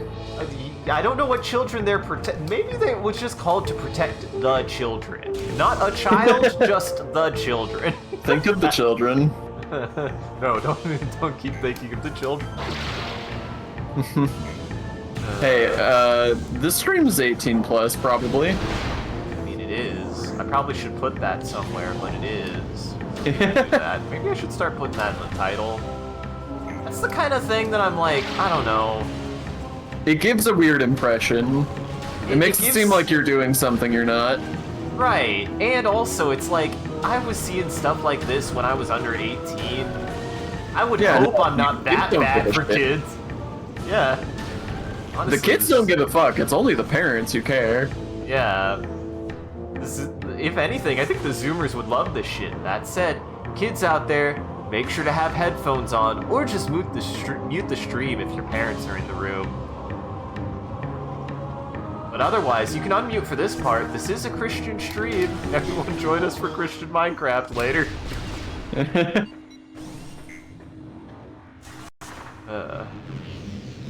Also, I'm looking for something very specific, and I think I passed it? I don't actually know. I'm lost a little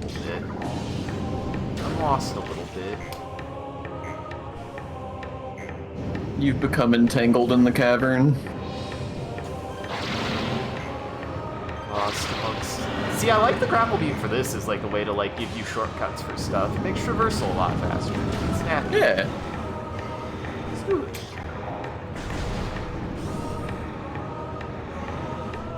Here it is. This is what I was looking for. Give it to me. Give it to me. The other goods. Bomb. There it is. I've got big shit. I've got ice shit. Ice spreader. That's not a very good name for it, though. Not great.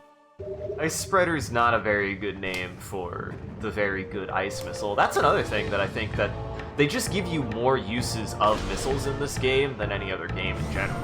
Like, you don't have to just shoot regular missiles. Every single weapon in the game has like a special missile that you can use, which is super fun. And they get rid of it in Metroid Prime 3. I just do not understand why they get rid of stuff like that in that game. They only keep visor switching. That's like the only thing they keep. They have stacking power beams for some reason. to be that effective. I wasn't expecting the literal fire beam to be very good against the thing that literally lives in fire. Yeah, that was a little odd. Take it. What's funny is the Magmors seem scary, but they're really kind of just pushovers. Well, I've buried myself in the...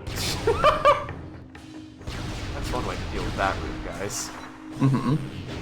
Gotta go fast. Daddy gotta go fast.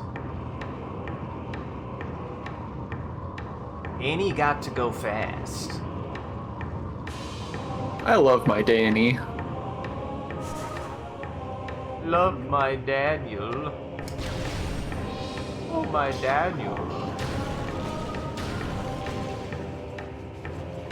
Oh boy. I'm gonna get to phase on mines. And then you're gonna have to hold the fort down for probably a minute or two whilst I... God, why is evacuate the worst term for that? It's so fun. I don't like it. I don't want to do that. Why does your body need to evacuate? What did you do to your body? There's an emergency. If there wasn't an emergency, you wouldn't have to leave to go do it. Yeah, you're not wrong. My body has made decisions on my behalf that I do not consent to. I don't consent to these decisions, body. You gotta Seems give me like warnings. that jambalaya hasn't sat well with you. It's probably the kibasa, honestly. I love kibasa, but it's a dirty meat. Alright. Hey, Sean, I will be right back. Ooh. Okay. Well, sorry everybody. Isaac's body is having technical difficulties.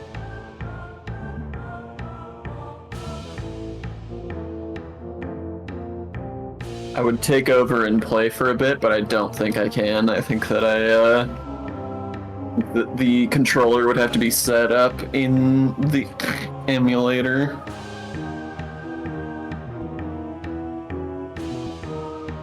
Well, what's everybody's favorite Metroid game? Mine is Super Metroid. I really don't think that, like... I don't think almost any game has as good of, like, optional tech movement the way that Super Metroid does. It is so satisfying to learn the movement tech in that game.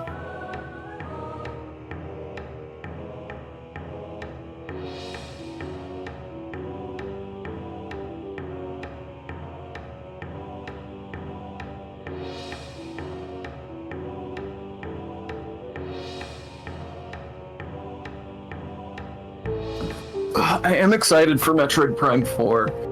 I don't know what Retro has been doing. Have they released a game since Prime 3? Metro.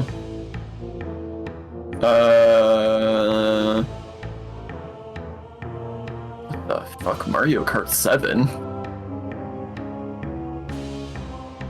Is that right? Interesting. I guess Retro helped make Mario Kart 7. I did not know that. Oh yeah, they did Tropical Freeze. I didn't actually know that was Retro. Okay.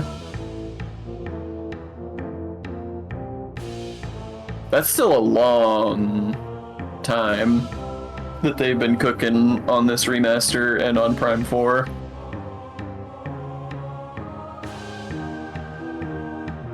Hopefully it all works out.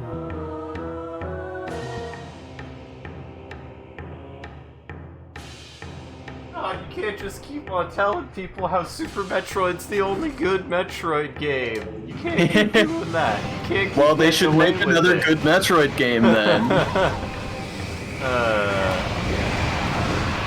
Yes, my favorite. I love this beam. It fucking annihilates, man. Mm-hmm. The disintegration effect in this game is so fucking intense. I love it. It's got big Crash Bandicoot vibes. But for everything else. Mm-hmm. But yeah, I forgot that they did Tropical Freeze, and they Yeah, did I don't think I ever knew that that was them. They did the Donkey Konga game, where you played as Donkey Kong, I believe, and it's quite good as well. I remembered really liking it. God, I wish I still had the fucking peripheral. So bad. If I found that peripheral and that game, I do have a Wii, and I would happily stream that game. It is a joy. For nothing else, but you'll get to hear me clap live, because it's a game mechanic. They did not make Donkey Konga. They didn't? Sorry to tell you.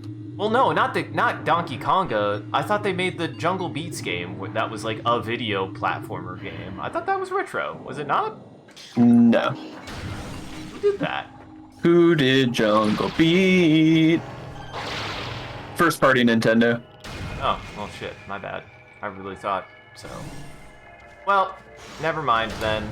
What is it with I guess, if that was first party Nintendo, because I was gonna be like, what is it about Donkey Kong that Nintendo's always just like, yeah, we'll just have whatever our American, like, division do it, because Rare did Donkey Kong Country, and then, oh, this is just the plasma version. So, you know the deal.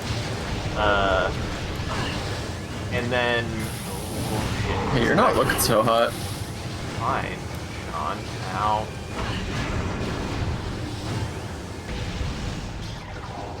Fine, fine. Have some health. And missiles. Ooh, well, probably because I haven't saved in a while. Oh my god, I need to find a save post haste. Yeah, that's a good point. You also fall into a vat of blue goo. But to your point, yes, Retro did Donkey Kong Country Returns and Tropical Freeze, so they did sort of just pass the IP from Rare to Retro, in a sense. They were just like, Rare did Donkey Kong. What's the closest thing we have to Rare now? Retro. Oh, okay, yeah, that should be fine. Yeah, that's close enough. Yeah, honestly, Retro's track record is more impressive than I realized. Good night, Squid. Good night, Squid. Why I said that with a falsetto. Good night, Squid. But also, they haven't released a game in 10 years aside from the remaster of Prime, so. Yeah. So I will be very curious how this Prime 4 comes out. What have they even, like, been? They really haven't done anything, yeah? Nope, nothing. I mean, presumably the Metroid Prime remaster took some amount of time. Oh, it's taken some amount of time, Sean. No, not Metroid Prime 4, the remaster. Oh. I never thought about that. Maybe they were just making Metroid Prime Remaster to really iron out the kinks for Metroid Prime. I will say, Metroid Prime Beyond is a pretty bad name. I think Echoes is a pretty good name. And Beyond is a pretty bad name. Yeah, Actually, it's not a very good subtitle.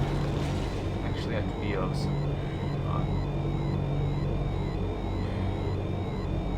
so careful. Back room. Straight to the left. Oh no! I'm gonna die. I'm gonna die. I'm gonna die. I'm gonna die. Woo! Alright. I'm so fucked. I'm actually fucked. Oh no! Oh, John, just gotta do this. I can't believe this. I just gotta do this without dying. There's not a chance. Dare you. Oh!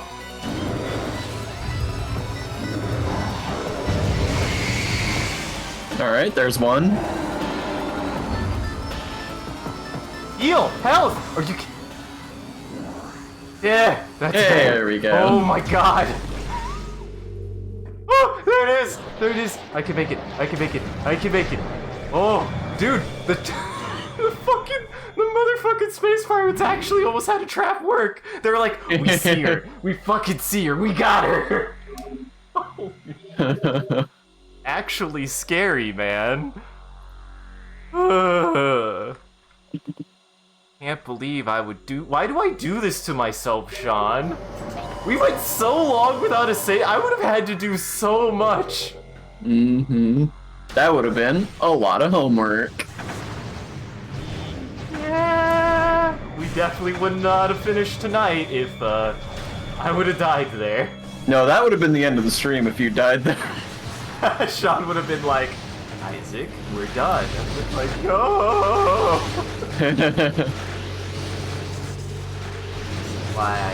This is how you know I'm a professional. Because if that was anybody else, you doubted me. I can't believe you would doubt me. So apparently, Retro Studios, between Metroid Prime 2 and 3 were potentially developing a Legend of Zelda game where you played as a Sheikah. Yes, and the boys at I've heard of this game. Apparently it was a fucking nightmare. It was apparently really bad. It was not going well in development, and what they had was not a very good video game. Yeah. I do remember, now that you mention it, I do remember watching that Did You Know Gaming video on it. That's still fascinating, and a bit of a shame. Like, it's like lost opportunity, not because, boy, I want to play the bad game that they made, but I would love a game where you play as a Sheikah. That'd be fucking rad. Mm-hmm. I mean, Nintendo finally made a game where you play as Zelda, and it's not Wanda Gamelon, so it'll probably be good.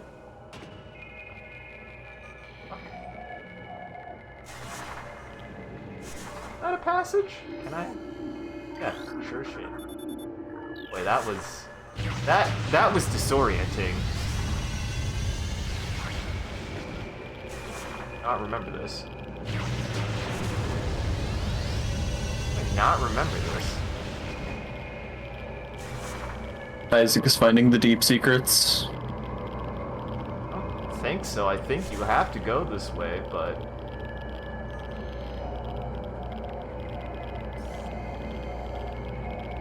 Oh no, yeah. This is the beaten path. This is the no longer beaten path. This is the unbeaten path. This is the unabused path. Ooh, ah. Ow. They were also thinking about doing a turn-based strategy game with Zelda where you played as different Zelda IP characters. Interesting. That sounded really fascinating. It would have been like turn-based strategy style Fire Emblem, and you would have played as a couple of different actual like heroes that you controlled, including the hero of Legend, the Link Man himself, and then and it's all like from the perspective of a kid reading like a book, so it would be like reading about a legend, you know, the way legends work, Legend of Zelda. I'm sorry, I don't have a chip on my shoulder the more I realize how dumb that shit.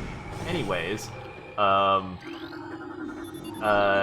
it would be about this kid like exploring this book and putting it back together But it turns out that the book had like Ganon or some like the big main antagonist in it, and he would have accidentally released it, and it was like this kid who was an apprentice to some old fart who like owned a library that he was studying in, and it would turn out that the old fart was actually like the legendary hero in disguise, and you had to get all of your friends from the adventure back together for one more battle.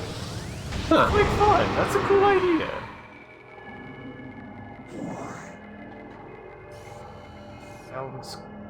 Sounds. Part of me is like, do I do something stupid? I know where it is. Whoa! Off of mushroom straight into radioactive. Love these mushrooms. Hunter Metroid. Want Hunter Metroid? Oh, sure. Hunter Metroid, Adolescent Metroid. Energy Siphon Tentacle increases its threat level.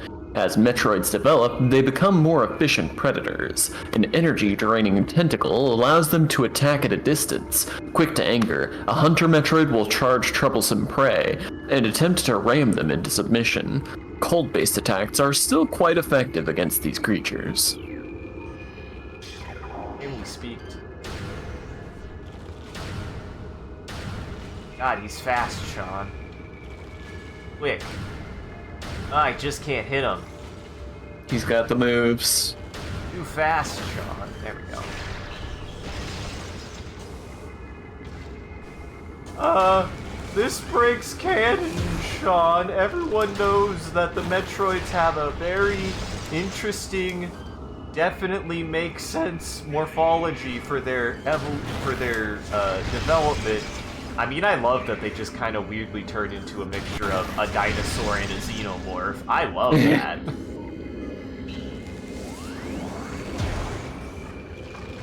My favorite... That shit. I don't think I need... Stops moving when you that. For some reason I was like, do I need to ice beam him? I don't think.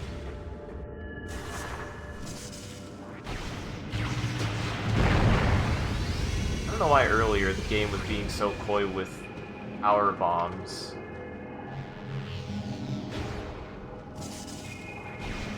What's that?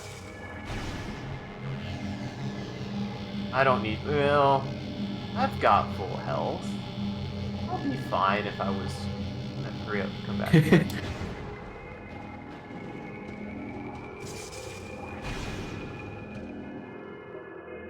Now what? Now I'm like, where the hell? Oh. I know, I can't do that yet. Something tells me I can't do that yet. It doesn't seem like it. Oh, that's right. Never mind, yeah. Didn't get that one yet. Watch me annihilate the Metroid. Absolutely annihilated. I like the effect of the plasma beam. It looks so goddamn cool. Yeah. It shoots fast. It incinerates everything it hits. Good ass weapon. Good ass weapon design. This game had really good like weapon design, I would say. Like, they did a really good job of like, now how do we interpret any of these in a modern setting? How does one do that? Mm-hmm. Yeah, the weapons in this game are great.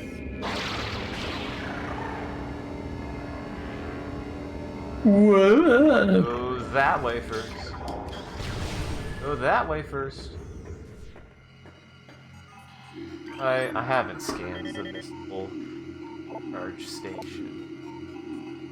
Step into these stations to fully...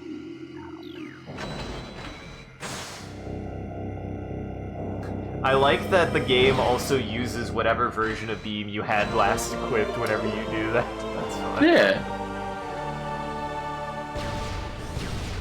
I've got a few. Oh, he's a big one. I almost didn't make that. I remember. Oh god. Why? That part. Uh-oh, it's our favorites. Once again, like, we'll make sure to be the strongest, toughest version.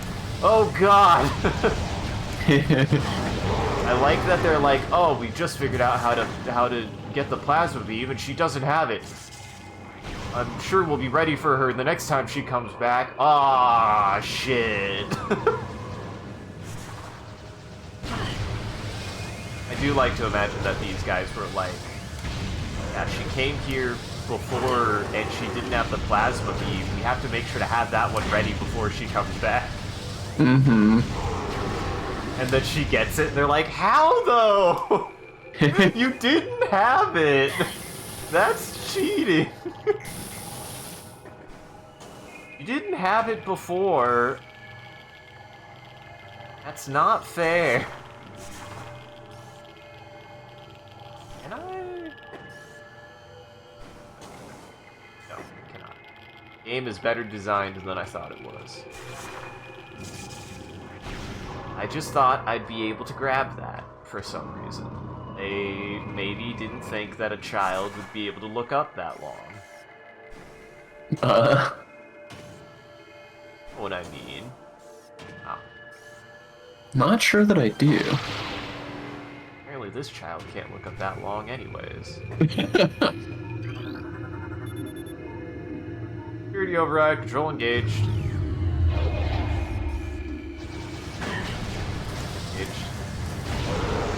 Oh. Also, I'll give Metroid Prime credit, and Dread for that matter. Dread actually does a decent job of feeling threatening throughout the entirety of its game. I feel like sometimes Metroid, at least in my experience, Metroid stops being like a threat after a certain point in the game. To be fair, Dread cheats. Not wrong. But I think this game actually stays consistently, like, a challenge throughout the entirety of it. Like, the later parts of the game are more threatening. Yeah. Health alert. Phazon radiation warning is still in effect.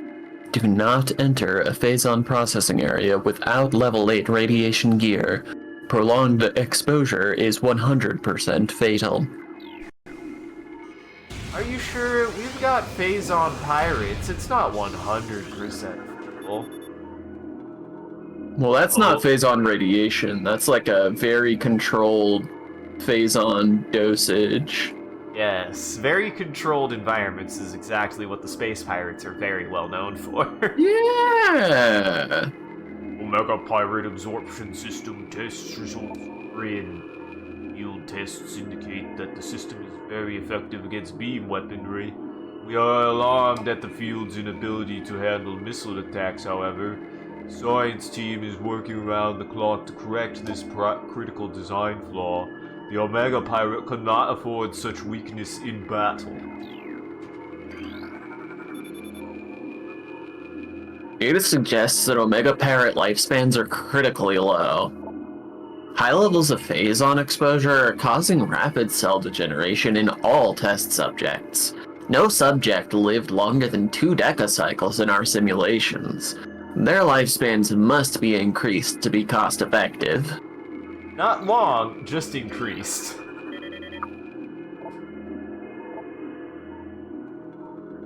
As we continue to observe the development of Project Helix's elite pirates, it becomes increasingly obvious that these warriors will usher in a new era of space pirate dominance. They are incredibly resistant to damage. Their ability to transport and wield so many weapons at once makes them the ideal mainstay of our ground forces. Though they are not as quick as typical pirates, it makes little difference. The platoon of elite pirates in the vanguard of an army of normal and flying pirates, we will have a near indestructible backbone that should turn the tide in any engagement. like this have a military, but also we're pirates. Pirate is, it's so weird that they're like space pirates, but they're treated as like a collective nationality or like a something like that. Not treated as just a bunch of pirates, which is what I would want to think that a bunch of space pirates would be.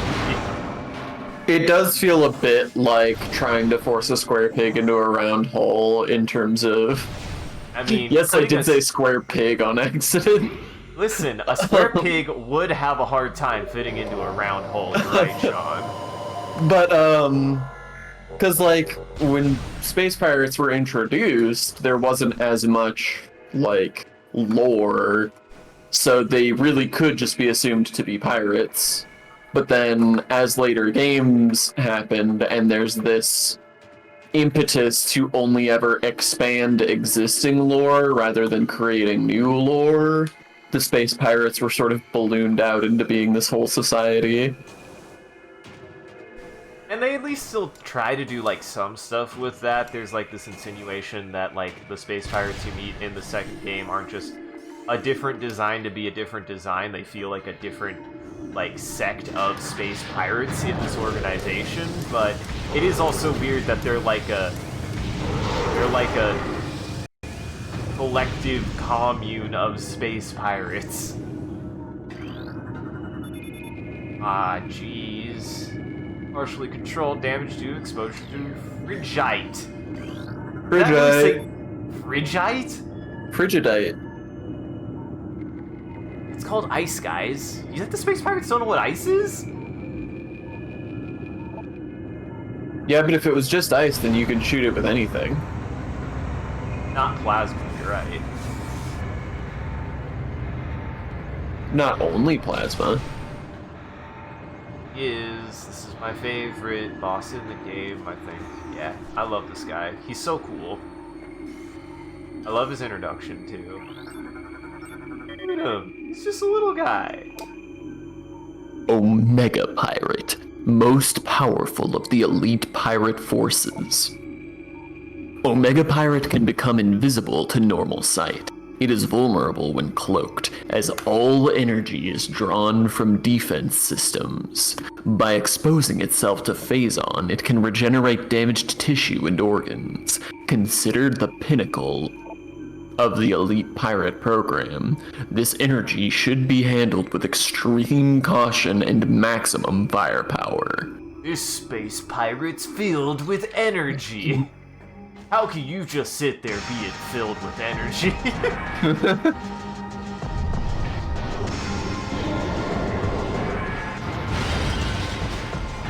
So big.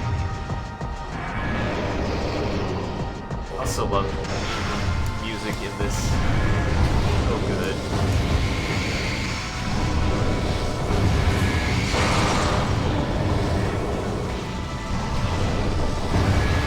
There's that scraping noise again.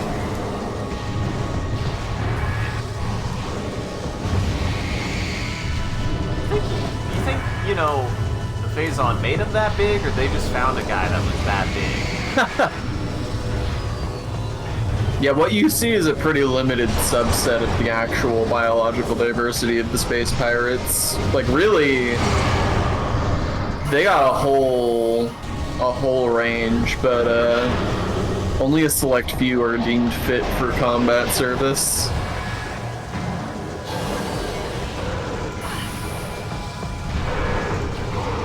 It's fine. This guy probably wasn't gonna live for another week anyways. I'm honestly doing the right thing here, right? Uh-huh. Laughed at me, you shit. There you are.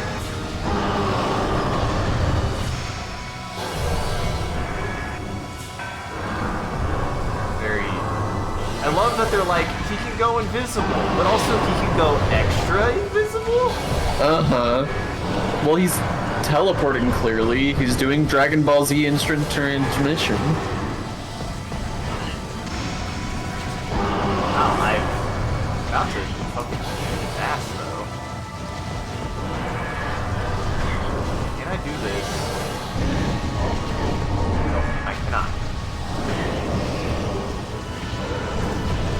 gotta deal with that turret. Turret? I think that's just a guy. No, that's just a guy. Oh, okay. Stop it. He's Stop sort it. of made himself into a turret.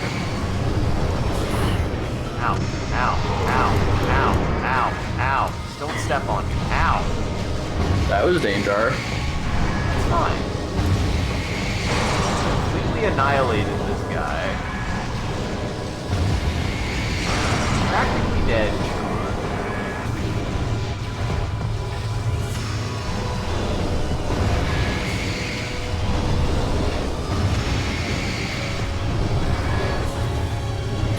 Probably, I actually don't know. I'm gonna test that I've never. Oh no. Cannot shoot the things on his back. I don't know. I think I've seen him shoot the things on his back. It's really cool if he shoots them. Makes a stance and everything. Seemingly have broke him though. Look, it's weird. There's a whole galaxy inside those arms. Ow! He slapped me. Galaxy in those arms. You just have to see it for yourself. I could get lost in his arms for hours. I mean, do you see the mass of this boy? You really could.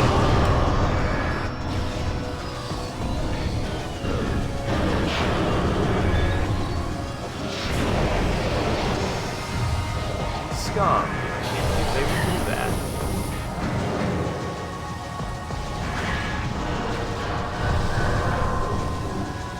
Where are you?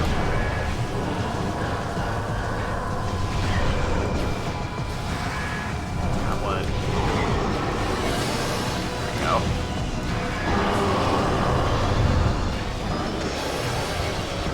Oh, which flavor are you?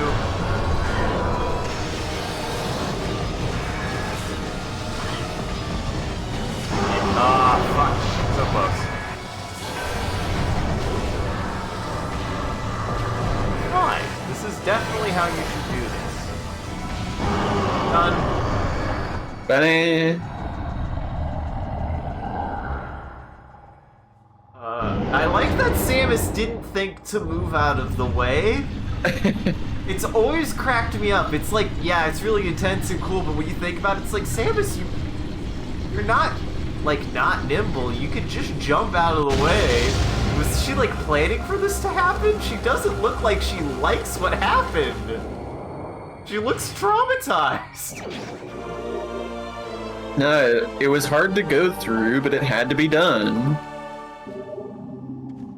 She was willing to make the sacrifice.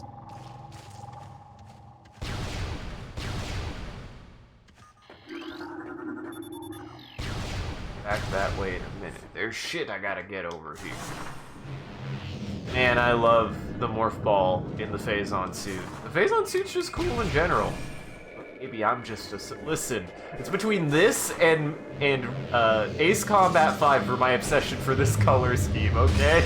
Can you blame me? It looks cool. And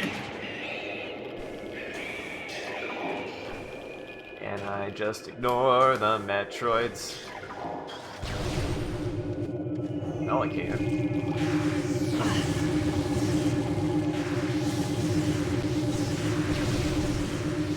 Do it, Sean. I think I could get pretty goddamn close to beating it. It's like, I don't even have that many pieces left, I don't think. I hear a secret, but I don't know where. Oh, there it was. Hold on for a second. Did I? Crazy? I hear it. It's like right there.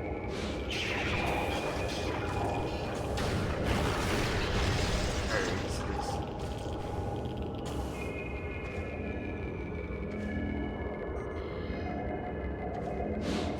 Right there. Ow!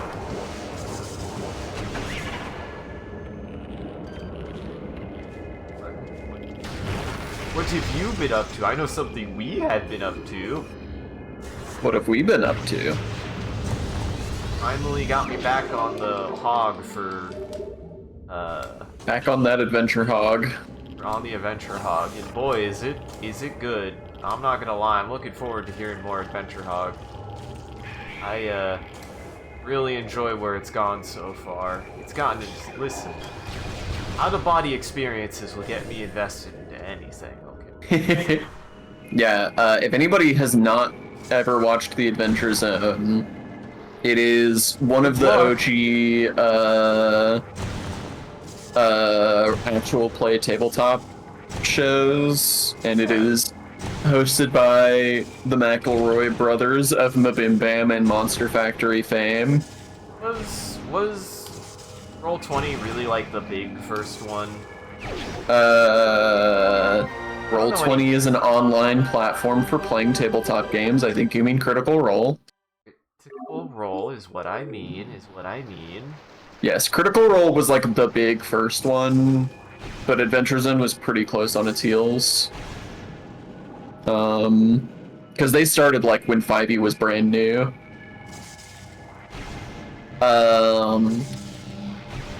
But yeah, it's great. There's a lot of great stuff in it. The Adventure Zone is a really weird one because with a lot of actual plays these days, you sort of get a polished product from word one. But with a lot of these older ones, especially the Adventure Zone, they didn't really know exactly what they were getting into and if it was a thing they were actually gonna continue doing or not. And in the case of the Adventure Zone specifically, they weren't that experienced with D&D or tabletop in general. I think Travis had played a decent amount of D&D before, and Griffin had played a little bit, and then Justin and Clint had not played at all. So the first little bit of the Adventure Zone is like very rough around the edges, and they're just like goofing around. But the further they get, the more they start to get into it, and Griffin in particular starts to really come into his own as a GM. And it ends up being, the Adventure Zone balance ends up being genuinely one of the most emotionally gripping pieces of media I've ever engaged with. And Isaac is there's like a couple of turning points in balance, which is their first campaign. There's like the tipping point where it starts to like actually have more narrative and like higher polish, which depending on your preference is usually either Pedals to the Metal or Crystal Kingdom.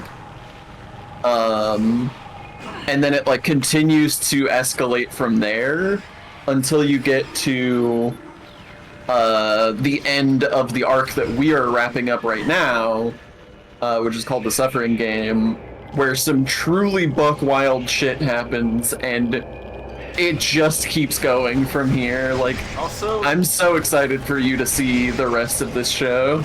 Good on Griffin for what sounds like maybe his first time DMing. Granted, it's what the fifth or sixth arc of this, but he's doing something pretty ambitious for a otherwise novice play, I would say. Like, you know, that's because I feel like that kind of thing could be so easy to both alienate your players and just make for it being a bad time. No, they do a pretty good job with it, because, like, again, I think that the boys take it really well in stride, and Griffin does actually do a good job of making it feel tense without just killing his family. Yeah. I think is what's important when it comes to stuff like that, is, like, I do love that moment, and this isn't really spoilers, but I do love that moment in the fight where Taco has his bad luck happen, where Griffin's like, oh god, hey bud, how much health do you have? And Justin's like, no, just do the damage, I'm not telling you. But at that point, the players don't know yet that they're not allowed to heal. So Justin doesn't realize yet how badly he's flirting with permadeath. But hey, that just makes it that much better, right? Mm-hmm. Like, ow. Ow.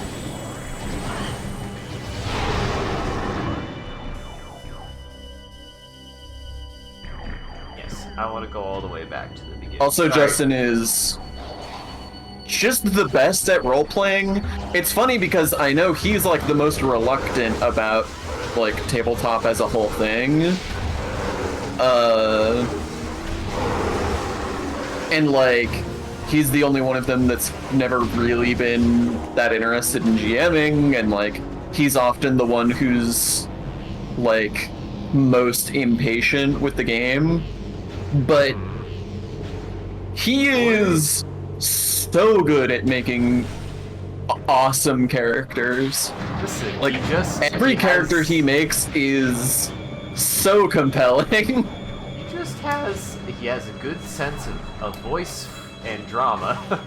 Mm-hmm. I can respect that. I love the way that Justin does like characters and stuff for that, so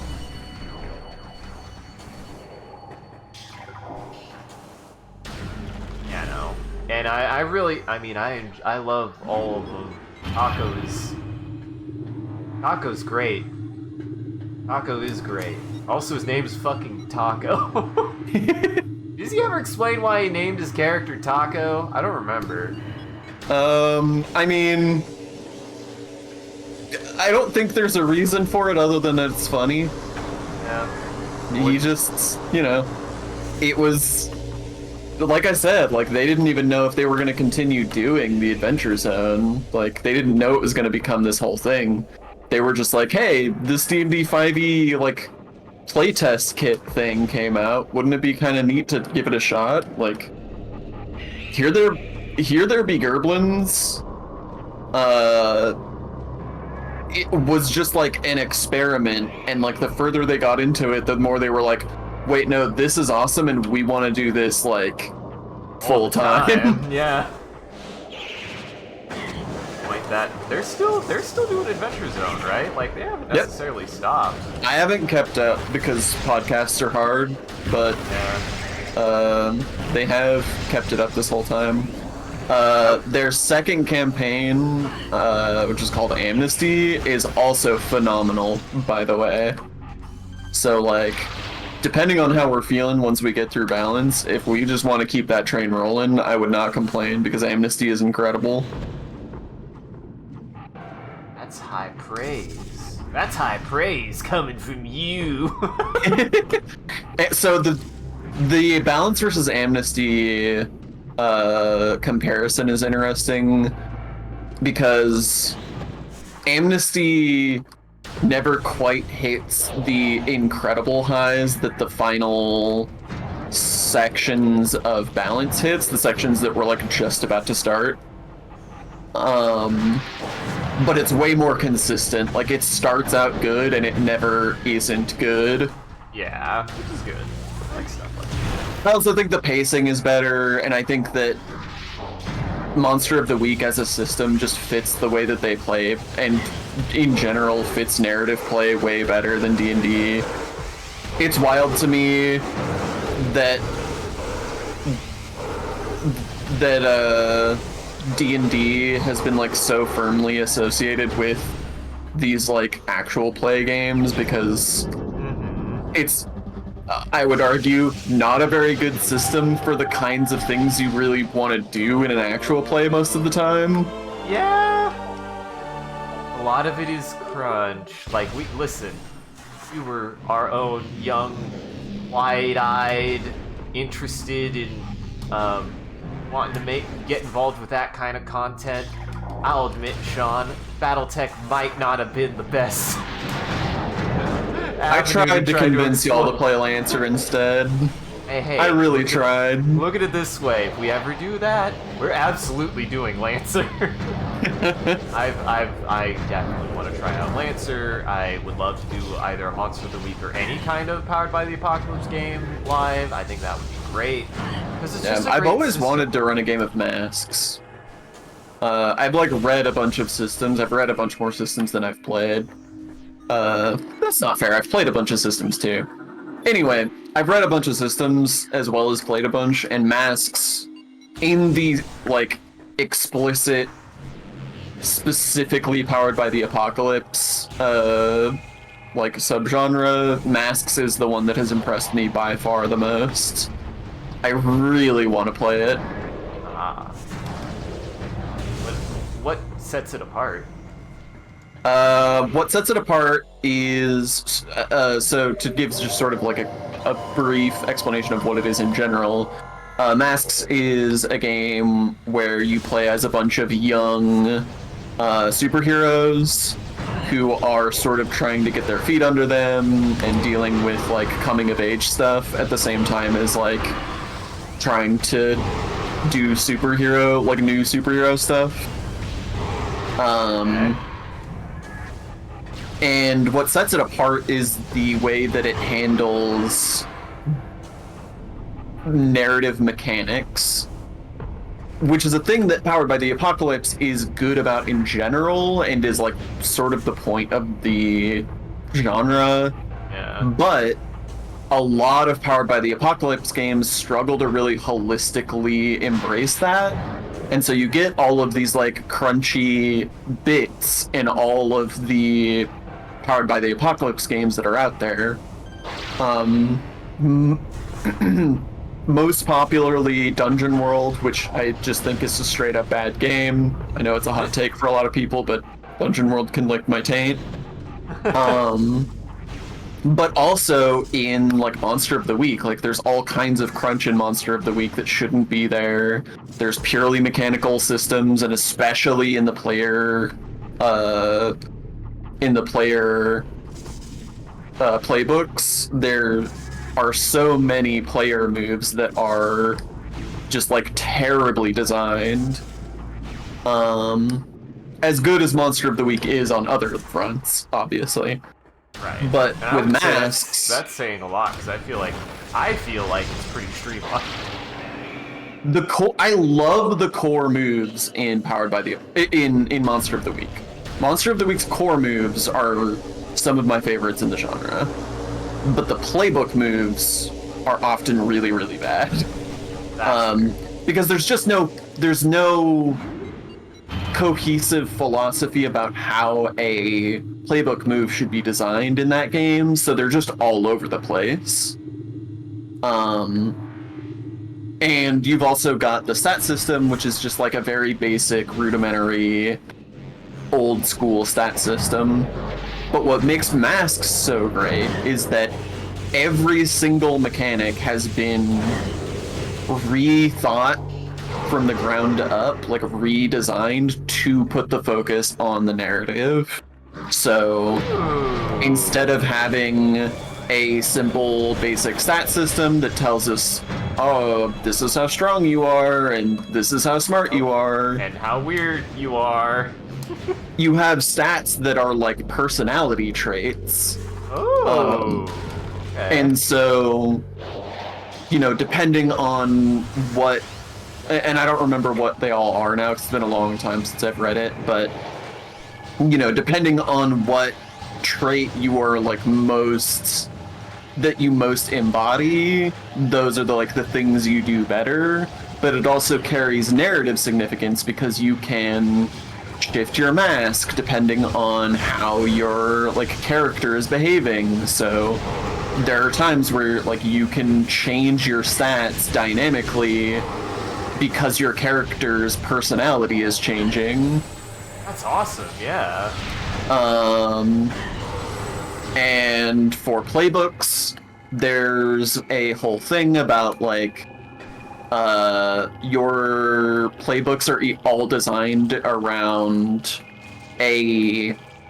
not just a archetype the way that Monster of the Week is, but also like a narrative arc.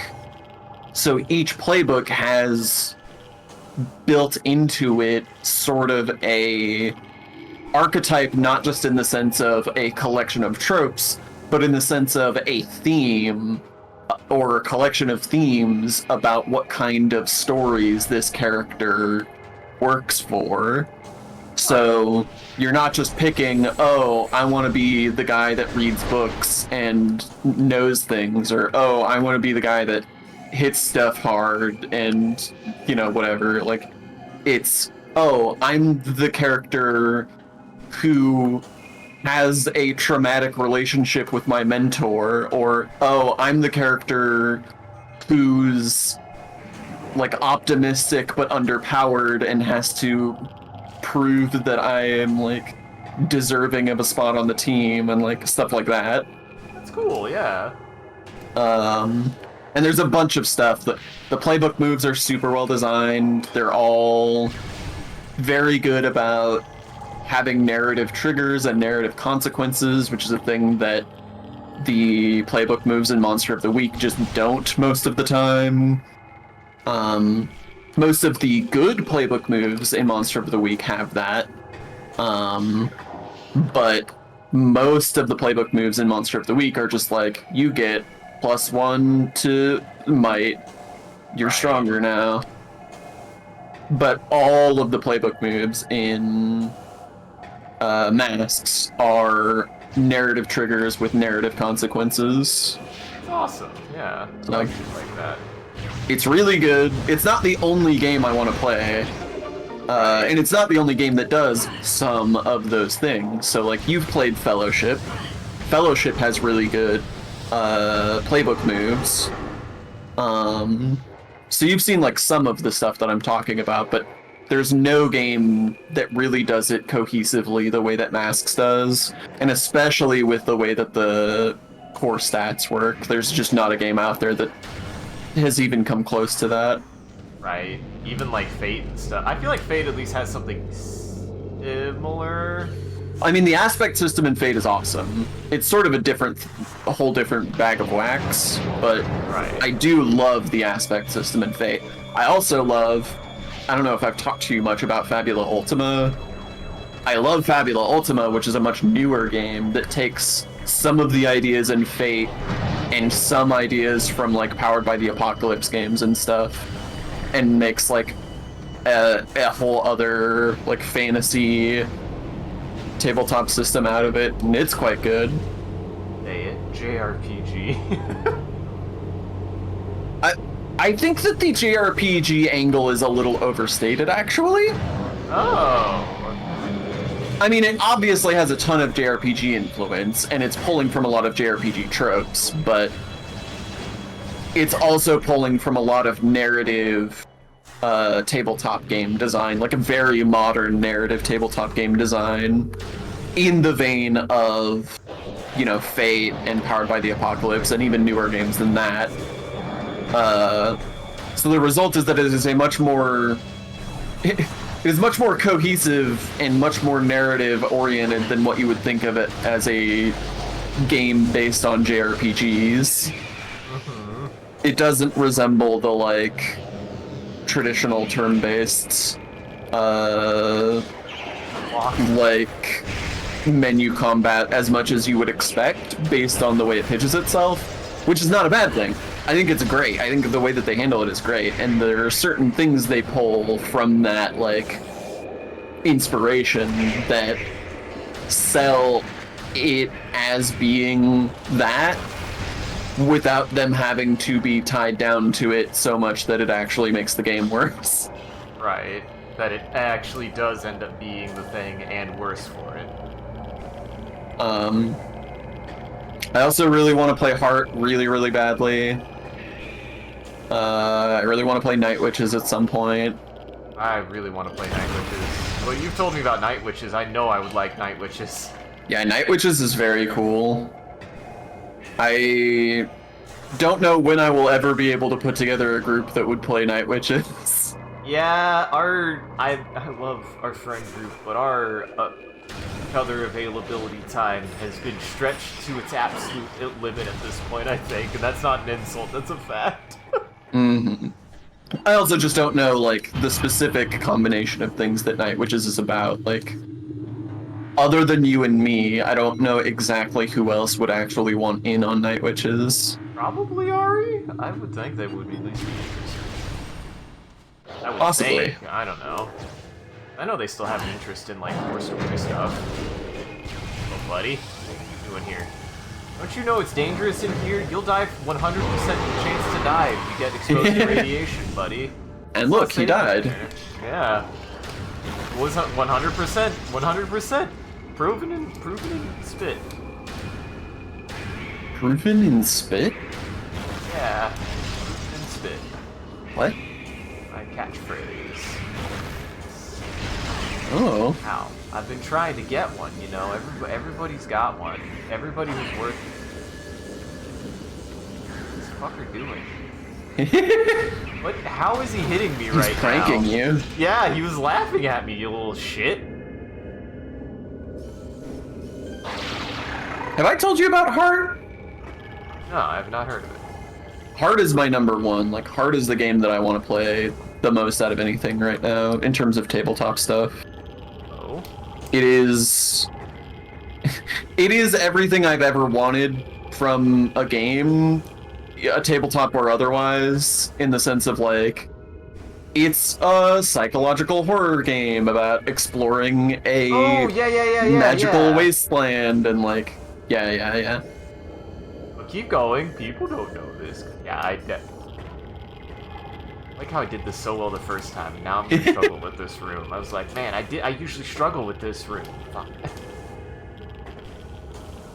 Yeah, no, Heart is fantastic. Basically, the idea is that it is a big hole in the ground, a giant underground cavern network that responds to the people in it.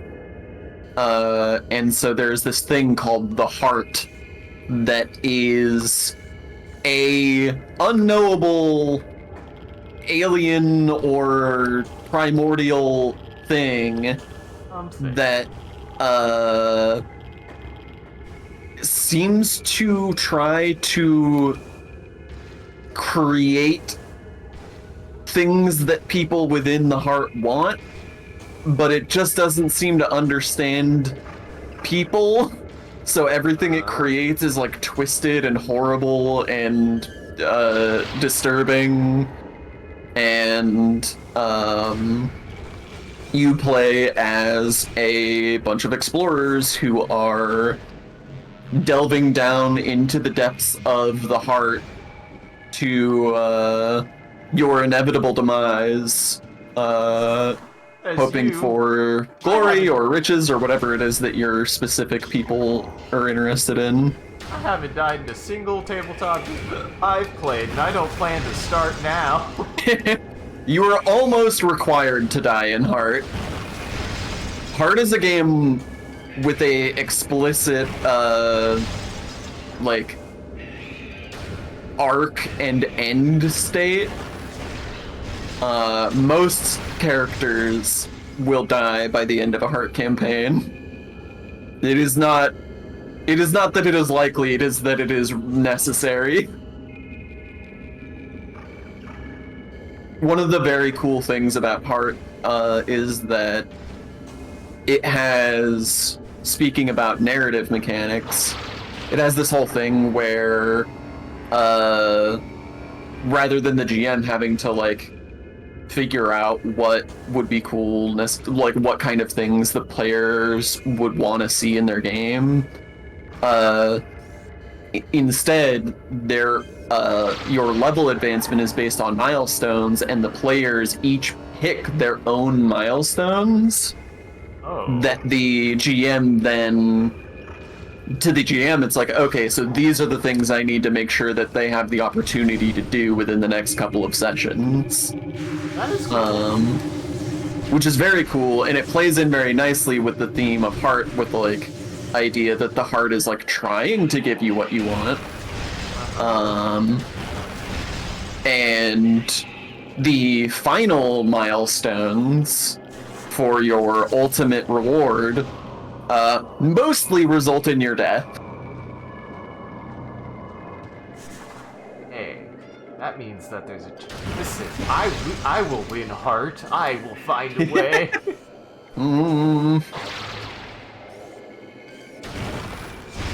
Hey man, we played Pirate Borg and surprisingly none of us died.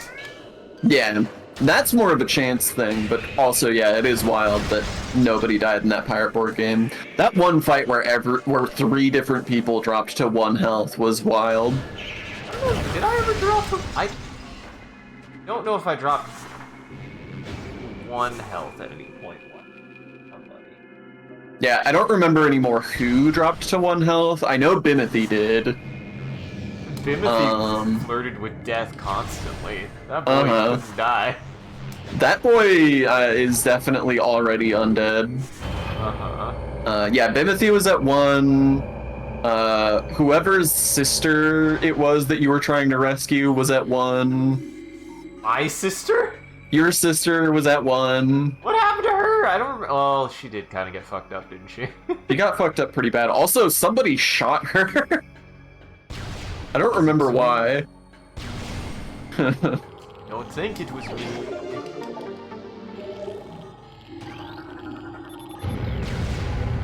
I just remember I hadn't actually figured out how much health she had. So she took a bunch of damage and I was like, oh boy, that's a lot of damage. I wonder how much health she even has. So right there in the moment, I rolled her max HP and got 1 higher than the amount of damage she had taken. Boy, that would have been bad. That would have been embarrassing. Yeah, wow, she really got hit hard, huh? Yeah, I think that she was possessed, and so somebody shot her. I think that's why that happened. I think another player had possessed her, I think. Oh yeah, because Ben's character had possession. I don't remember why she ended up getting shot then. Anyway, point is, a bunch of people almost died in that fight, and it's wild that they all walked away with 1 hit point. Just a night with the pirate for me. Yardy, yardy, yardy. Funny is like, we did like maybe 2 things that I would say are pirate things, and then we just had a Pirates of the Caribbean-esque dark fantasy adventure. Mm-hmm. And that is a lot of what that game is. Absolutely. I think that part of the reason that happened is because I was like, all of the more interesting stuff are the like dark fantasy elements. Like, I would love for you guys to have the opportunity to do more pirate stuff, but given that we don't have like a lot of time for these games, I feel bad just like having random merchant ships show up and stuff, because it feels like random encounter just like trash encounters, when we could be doing some crazy like dark fantasy bullshit. Yeah, no, I agree. I mean, that's just also how we are, I feel like, ultimately, is we're more about narrative stuff anyways, so we'd rather have a really cool story with a fun theme than a theme where we get to be the thing. Like, I was enough of a pirate to be a pirate. I didn't have to do pirate stuff to also affirm that I was a pirate. Mm-hmm.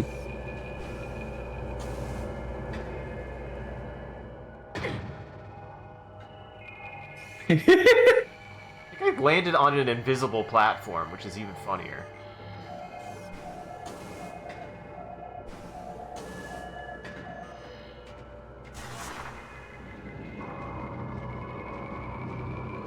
Now, this does put us in a precarious spot, Sean. It's either A, I get as far as we can tonight, and maybe next time we also start Metroid Prime 2, because I do not have much Metroid Prime left. Depends on how long it takes you to get through this room. I'll make it. No, I think I can scoop up the last few.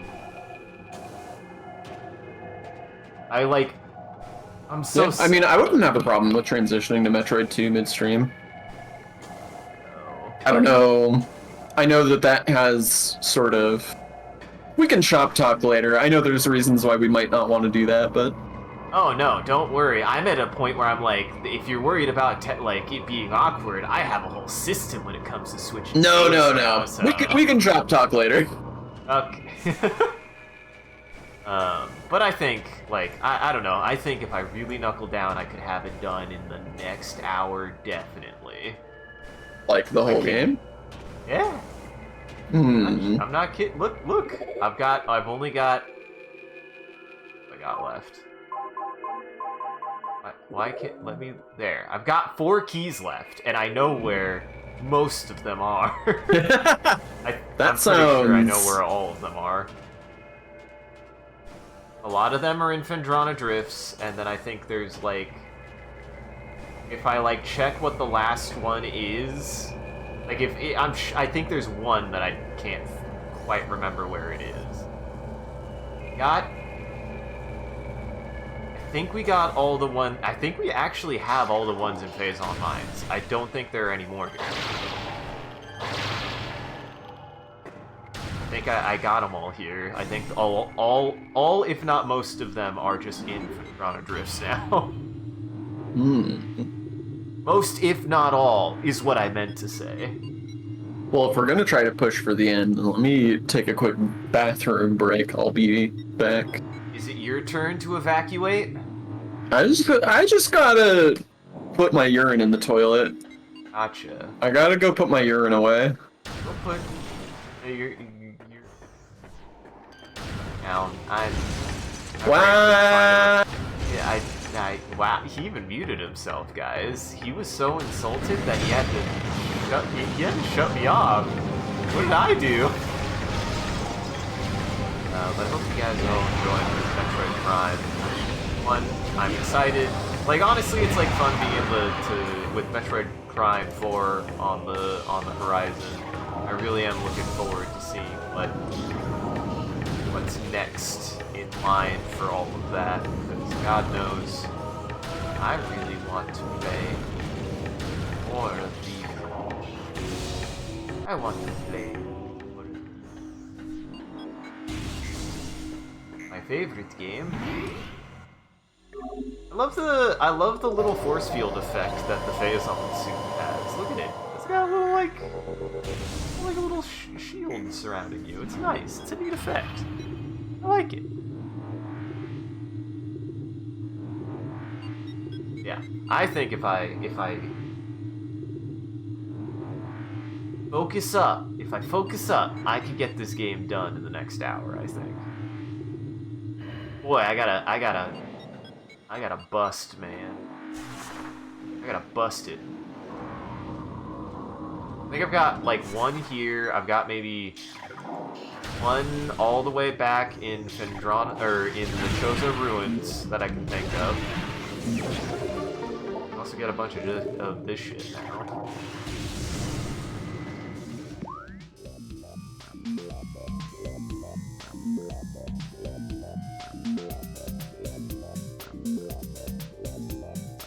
Funny. Oh, no, I have to go that way. Or, well, I don't have to, but I definitely want to go that way.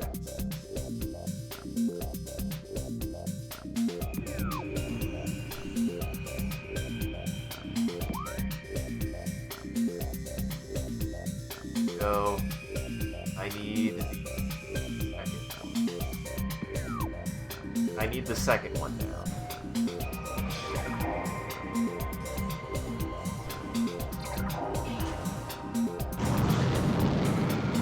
Calculated.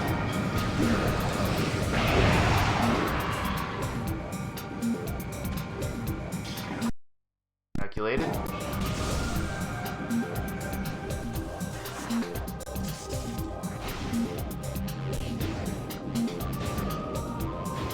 I'll even avoid more of the optional stuff. I don't think I really need. I don't really need that much more, I don't think. Might go for this.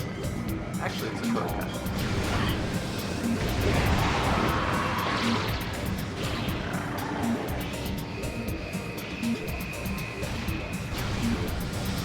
Bad flying switch pirate.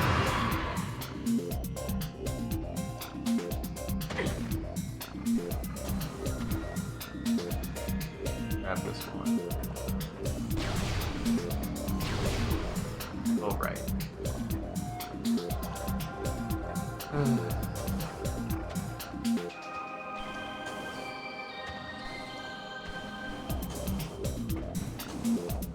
I cannot. Well, the problem is, like, I know enough about this game that I'm like, they kind of do expect you to be using a lot of your weapons in that fight. I remember it being a still, like, tough fight, even when I was like, boy, I remember.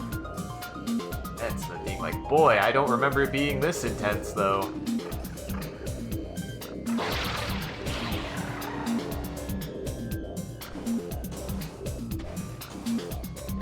Back tight now.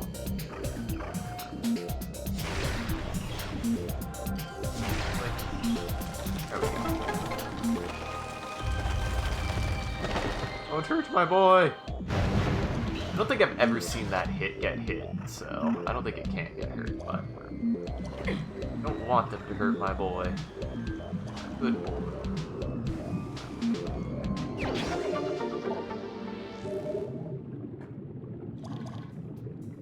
Yeah, ooh.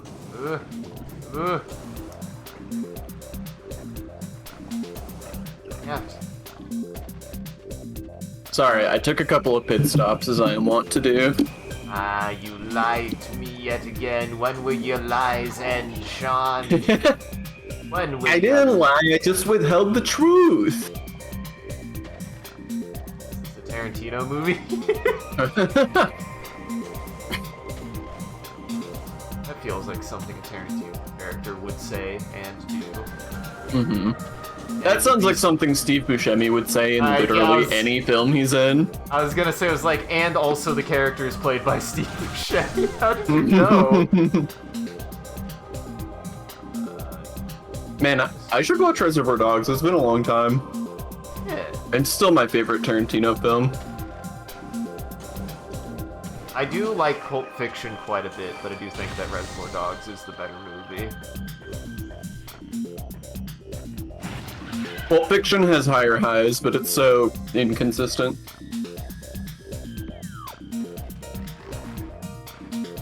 Fuck.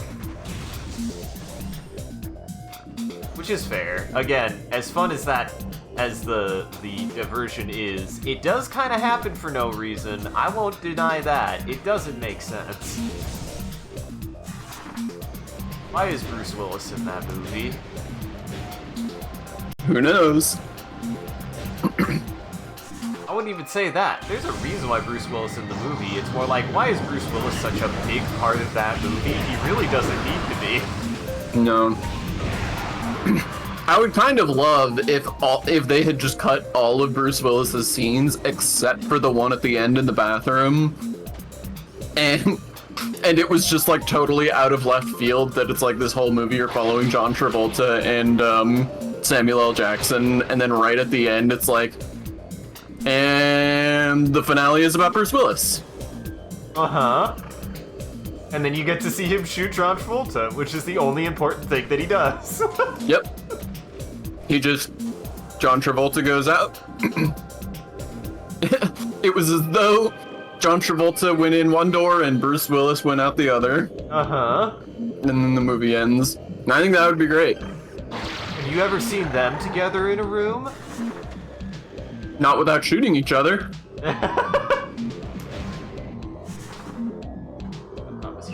Which I think that just makes them Jet Li's the one. I've not seen the one. It's pretty fun. Or at least I remember it being fun, but I was like 8 when it came out. Yeah, I remember it being... I thought you just said you hadn't seen it.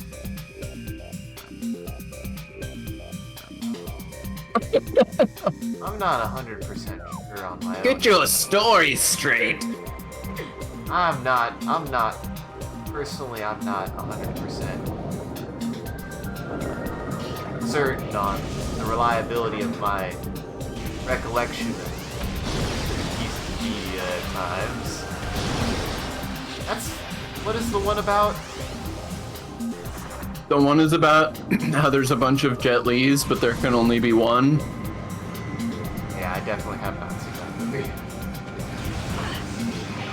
It's fun. It's like a multiverse thing, and It's like every universe has their own Jet Li, but there's this one Jet Li who's going to every universe and killing all the other Jet Lis to consolidate their power into one guy. Oh. Everything everywhere all at once. Sort of. Okay. Everything Everywhere All at Once, 1, is obviously inspired by the 1 to some extent. And 2 is like the inverse of the 1. Uh-huh. That's more like destroying every... That's more like just destroying every version of your mother because you hate them. Mm-hmm. Yeah, Jobu Tabaki's power comes from something, but it's not killing her mother. That she has plenty of power to do regardless. Uh-huh. Do that on her damn well own.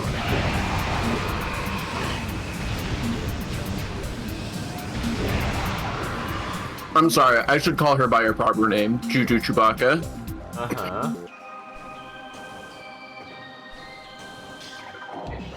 Her God-given name. What? Hi, Silos. What, Silos? You don't like Juju Chewbacca? I don't like Juju Chewbacca. Wow, that's really hard for me to say. Why is that so hard to say? Been here?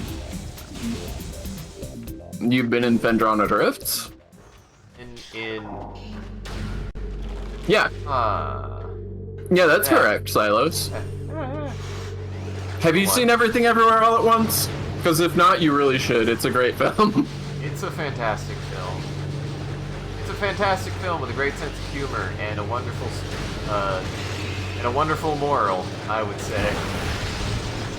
Yeah, it manages to be like wacky,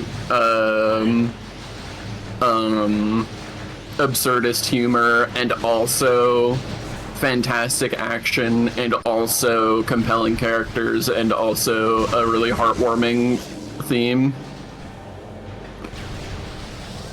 And also the end of Evangelion. Yeah. Definitely give it a watch. It's a hard one to really explain, but it's worth giving a shot. It earns the hype, I would say. I think it Yeah. was pretty hyped too when it first came out, and it definitely is worth doing. Have you seen Swiss Army Man yet? Nope, not yet. I kind of It's plan good. on just watching that with you, Sean, honestly. Yeah. I had a feeling the answer was no. We should add it to our list, though. I don't think I have an explicit physical list written down. Or rather, I did once, but I haven't kept it up to date. I should get it up to date, though.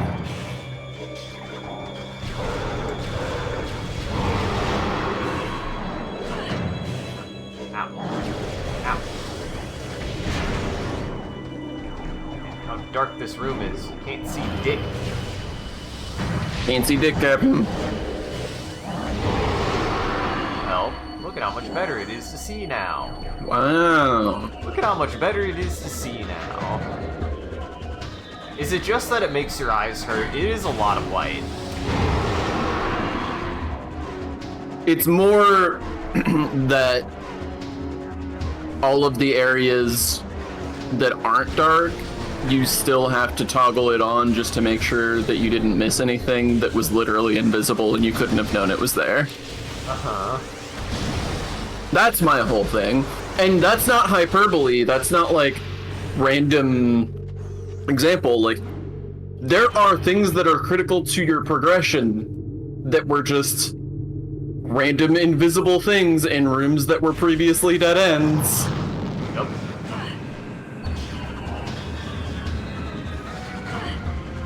Fine. Got through that part. Now I just have to find 4 more keys, and it's fine. Generate these boys. There he is. God, it's so brutal brutal. What a way to go. Could have actually been the room where I was like, I usually farm things. Farm boxes, but I don't need that. I believe. The other one. God, I always get this mixed up. It's the other window.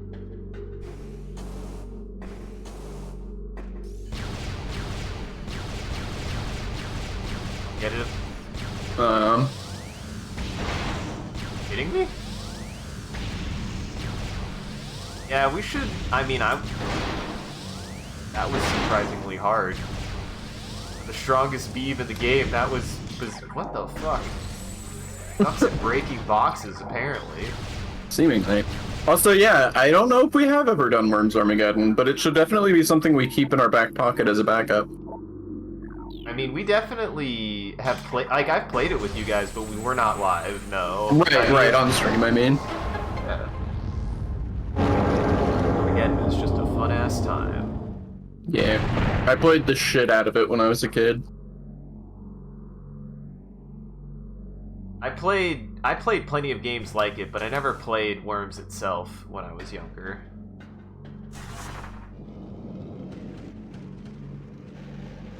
There it I remember is, my folks. sister and I used to play it.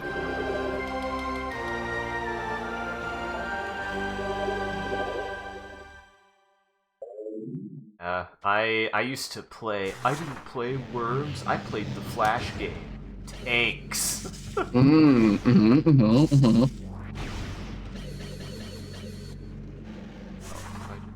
Oh yeah, that's right. I climbed it. Climb out. Go up the tower. I like that actually. That's a lot of fun. Wee. Alright, are you ready for my late game reveal? Okay. Late game for the stream, not related to Metroid Prime. I read A Wrinkle in Time today. Oh, how is it? It's pretty good. It wasn't... I didn't like it as much as I hoped, but I did like it. I like, I really enjoy the way that A Wrinkle in Time... Yeah, I haven't seen the movie. I know the movie's not supposed to be It's got a big a Oprah. great adaptation. Got a big Oprah. It does have a big Oprah. No, I really like A Wrinkle in Time for how weird and unsettling it can be. Is Big Oprah weird and unsettling in that book? I mean, Big Oprah's not in the book. I don't know who Oprah plays in the movie. I don't know what to tell you. But there's not a character who would obviously be Oprah. Well, what about a character who's obviously, like, big? No. I mean, well, okay. I'll put it this way. There is a big character, but the big character is not humanoid. Oh. The big character is a Lovecraftian creature who is fluffy and loves hugs. And that doesn't describe Oprah. I mean, maybe they had her play Auntie Beast. I don't know. Because yes, the character in question is named Auntie Beast, and that's incredible. Big over the garden wall vibes. Yes. But yeah, I didn't love it, but I feel like it's the kind of game that if I had read it at the right time in my life, I would have loved it.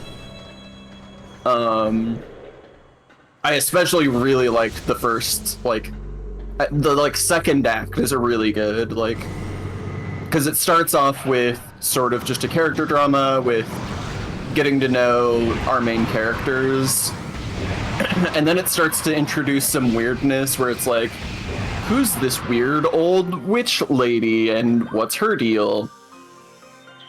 Oh, she has a weird old witch lady friend. There's two weird old witch ladies. And then there's a scene where the main characters are just like in the woods having a conversation, and the weird old witch ladies show up. And then a third unknown voice shows up that's like this disembodied, weird, unsettling voice that has its own like weird way that its text is written that's really cool. Oh. And they're like, the time has come, you must come with us. And then the main characters get pulled into a wormhole and are sent to a distant planet, and it becomes a spacefaring, weird, semi-horror adventure. It's pretty cool. I thought it was just like a classic fantasy book. It is. I mean, it is that. But, yeah, there's a lot of angles to that angle. Man, It even has dystopia in it. Ooh. It's not like a dystopian book exactly, but there is a dystopia that takes up like a third of the runtime, or a third of the page length. They talk about it. I mean, they explore it. They go to it. Oh. They get trapped in it. They have fun in it, frankly. They don't have fun. They have a bad time. Having bad times in a dystopia, Sean. Haven't you read A Brave New World?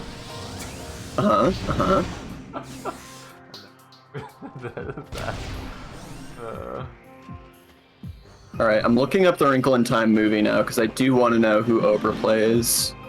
Unless I'm mistaken. Okay, Miss Witch. What? They had Oprah play Miss Witch? Come on! I just remember the description I had is they made Oprah big. Well, the whole thing with Miss Witch is the disembodied voice. That's... Well, for starters, yeah, that's a pretty... Even if it was just a disembodied voice, it sounds like the disembodied voice is not supposed to sound, like, fun or whimsical. It sounds scary. It's supposed to be scary. I'm sorry, Oprah, I love you. You're not a scary person. Reese Witherspoon as Miss Whatsit is weird, too. I will say, A Wrinkle in Time is a near impossible book to adapt faithfully. Like, they were gonna have to make compromises to make it work. But there are definitely obvious compromises that you can make that would allow it to work as a film, so... It is a shame that they did a bad job from the sound of things.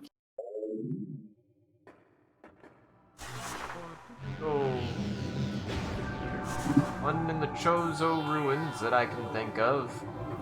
There's one maybe in Talon 4 that I can... They're in the Talon overworld that I can think of. Huh. Is it really long then? Is it a long book? Or is it just like a short No, story? it's short. Ah, gotcha. I mean, it's a novel, but it's not a long one. I read it in like 5 hours. Wow, that's not super big, though. I do think I'm a particularly slow reader, so it'd probably take me a couple days. I mean, I assumed you would look for an audiobook, so... I mean, I would. I don't got I mean, time let me to just read. see... Let me find an audiobook of it on YouTube. I don't have eyes to read with. That's what my ears are for. Yeah, 6 hours, or 5.5, depending on which one you pick, is what I'm seeing on YouTube. Yeah, that's not bad at all, actually. See, you thought I was exaggerating how fast it was, but I actually read it almost exactly as fast as the audiobook. Also checks. Let's see. Data artifacts. Okay. World. Apparently there are 2 Wrinkle in Time movies.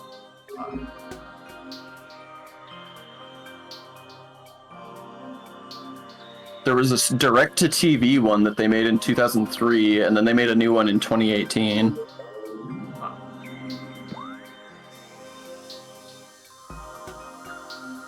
I'm about to kick myself in the teeth on his edges. What? I went up to the... I got the item, and yet I still missed... I got a power bomb, was like, huh, that's weird, I thought there was a key here. God damn it, Sean, now I gotta walk all the way back there.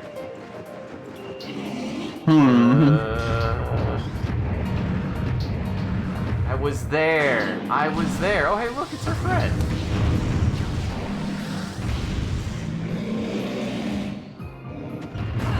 Ow. That's nothing. Okay. But other than that, I know where the last key is then. I knew I was like, I should have checked that while I was there. I was like, I swore that there was a key here, but I guess I was wrong. No, I was right. No, I was right.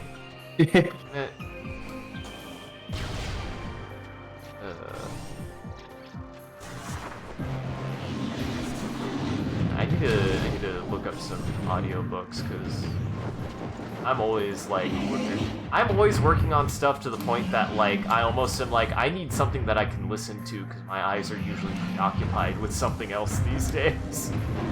Sure. Yeah, I would definitely recommend Dune. I would recommend Dune and Dark Places before A Wrinkle in Time, but yeah, if you got 6 hours to kill sometime, A Wrinkle in Time is not a bad way to spend them. That's not super long either, honestly.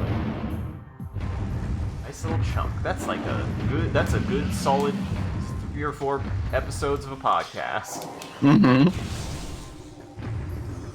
If I so chose to do them in that fashion.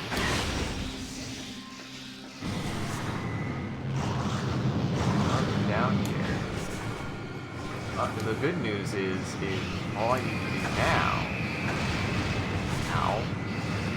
kill these men.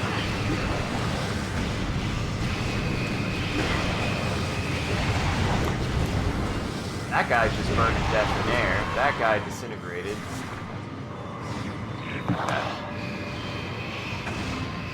You little pissant. Pissant is one of those kind of like swears that I think people forget about. I love pissant. Is it just like, what is the actual insult supposed to be? Are you just making fun of them being like a little shit? Is that it? Yeah, sort of. Like you're just like... Are they being weird, Sean? No, you're just like an ant.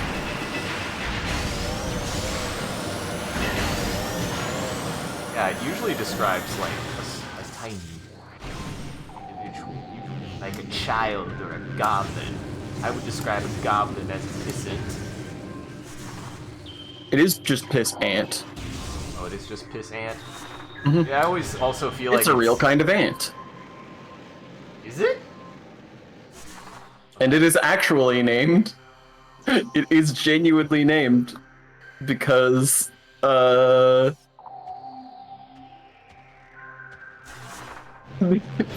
because the nesting material they use smells like urine. Wow. They're just an ant filled with piss. They truly live up to their namesake. Uh-huh. Have it any other way.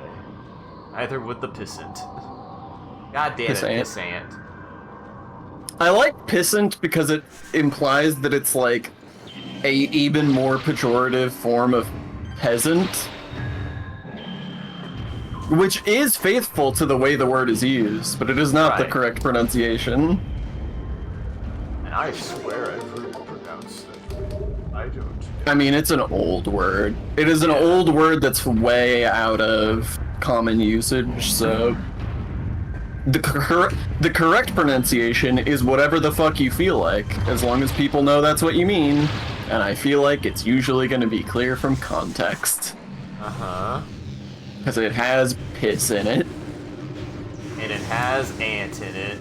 Well, not the way you pronounce it. Well, you're not wrong. Alright, the good news is if I get this, that elevator is right there. So all I have to do is grab this over here, go all the way to this elevator, go all the way to the Chozo Ruins, and I know exactly where the last key is. Damn game, and you can finally see the end of Metroid Prime, and I think you're in for a treat. If you feel sufficiently hyped for Metroid Prime, I do not think you will be disappointed. He's fucking awesome. He's one of my favorite final boss designs in any video game I've ever played. Amazing. I'm not overhyping him. He's worth the fucking hype. I do like how well the game sets up through both the Chozo and the Space Pirates the clear set impression and context you need to understand the kind of threat that Metroid Prime is from their collective, from their collective perspectives. Like, obviously, A, you don't want the Space Pirates involved with it at all, and then B, hearing how the Space Pirates are still not really successful at dealing with it anyways, and also just how genuinely in fear the Chozo are of it. You're just like, oh man. Jesus.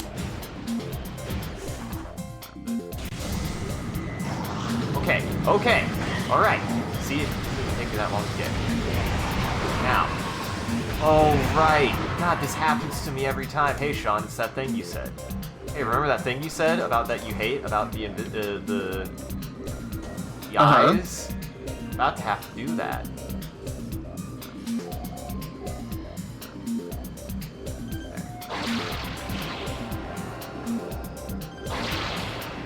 Oh, I managed to come all the way here. Go all the way up here. Get the item and not clearly see that there was a room that I had to do. What was wrong with me? All the way up here.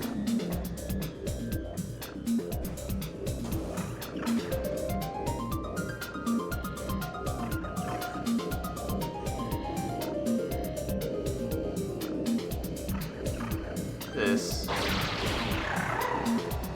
Over here. Oh my god, I was gonna pee my pants if I didn't make that jump. Alright.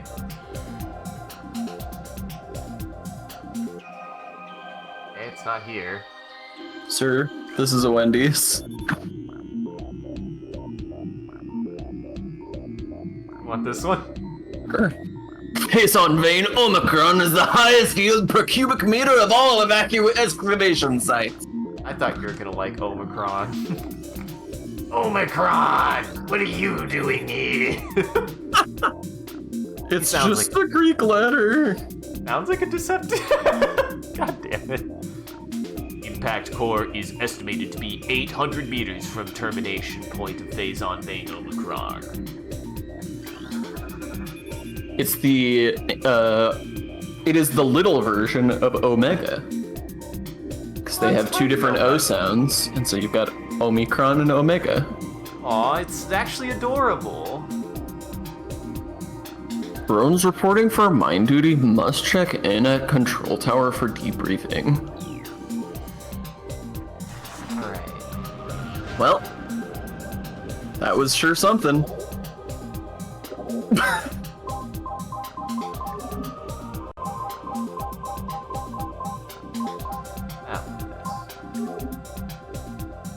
All cave stands at Phadrana's edge. Seek the unseen entrance at its top to find the artifact of spirit.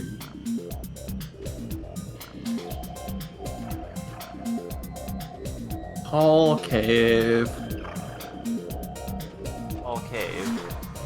We're at the top. Unseen entrance.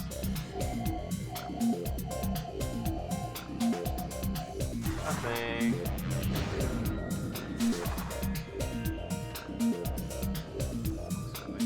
Oh wait, is that it? I swear to hell. Actually, no. Looks like something. Boy, this is the roundabout way to do this. Looking around town. I'm looking around town. Yeah, melt that shit with your plasma beam. Nope, that's ice, Sean, not whatever the hell they froze. Frigidaire. Frigidide.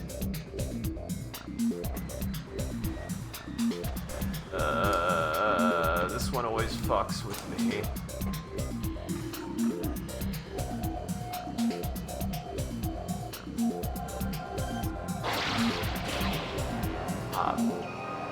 That was a power bomb up here, but unseed implies that it has something to do with the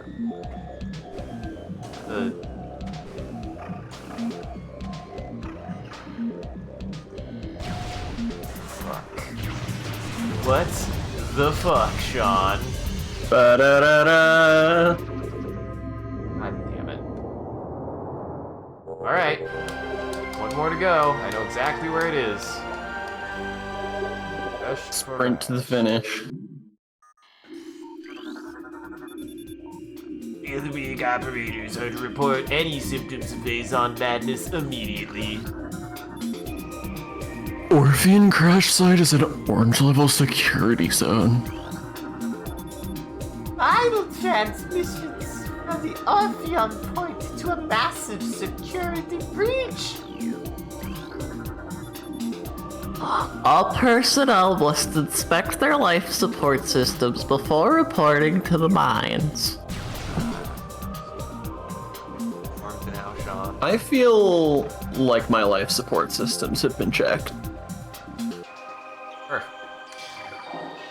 Back the way we came. That one is inexcusable, Sean. That part of that's some bullshit. Mm-hmm. That's so bad. I've played this game so many times and still I was like, I swore there was one here, and then left and had to come back. Yes, that one is inexcusable. Absolutely. I think the rest of them aren't really that bad. Like, at the very least, they're like memorable. Like the one that's like in the pillar in Magmore Caverns and stuff. I think most of them are pretty okay, and they've got like fun little riddles to them too. I like their little riddles. Just a lot. Oh, you're talking about the artifacts Yeah. specifically? Yeah. And if you're like, I think like they are designed well enough that even on a first playthrough, if you're like inquisitive enough, you'll run across like a number of them that all that's left is like, you know, whatever housekeeping left. So. I mean, you can't even get.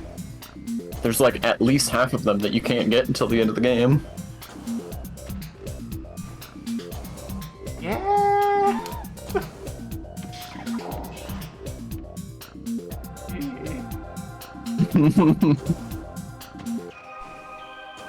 Careful not to fall. Don't ask me how many times I've fallen down any of these. No wonder why I have so much like pent-up frustration about vertical shafts. I've fallen down vertical shafts in Metroid Prime so many times for missing a single jump. I think I'm just permanently embittered about it. Good use of the word embittered, by the way. I'm getting better. Listen, you guys have gotten me much better at my diction. That's And immediately used to that. Wow, Sean, did you have to immediately rescind that? In explaining how good your vocabulary and word choice were, you did in fact use a word incorrectly. Specifically, the word you chose to mean vocabulary or word choice or whatever you meant it to mean does not mean anything at all like that. Diction refers to how clearly you enunciate and how correctly you pronounce things. It has nothing to do with how many words you know from the dictionary. It has to do with how close your pronunciation is to dictionary accurate. Sean, I just don't understand English, and I don't know how. At this point, I don't know how. I might have to clip that one just to be like, see, the boy does not know English. He tries. He really tries.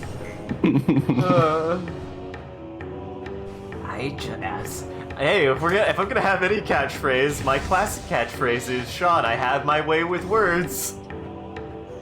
Oh shit! Hold on. Now this is fascinating. I decided to look up diction just to see like what the technical definition was. Apparently both of those are valid uses of that word. Aha! I've only ever seen it used to mean enunciation, but that's technically the second definition given here, and the first one is the way you used it. Fascinating. Now we're both learning. We're learning, understanding. Finally, we speak English.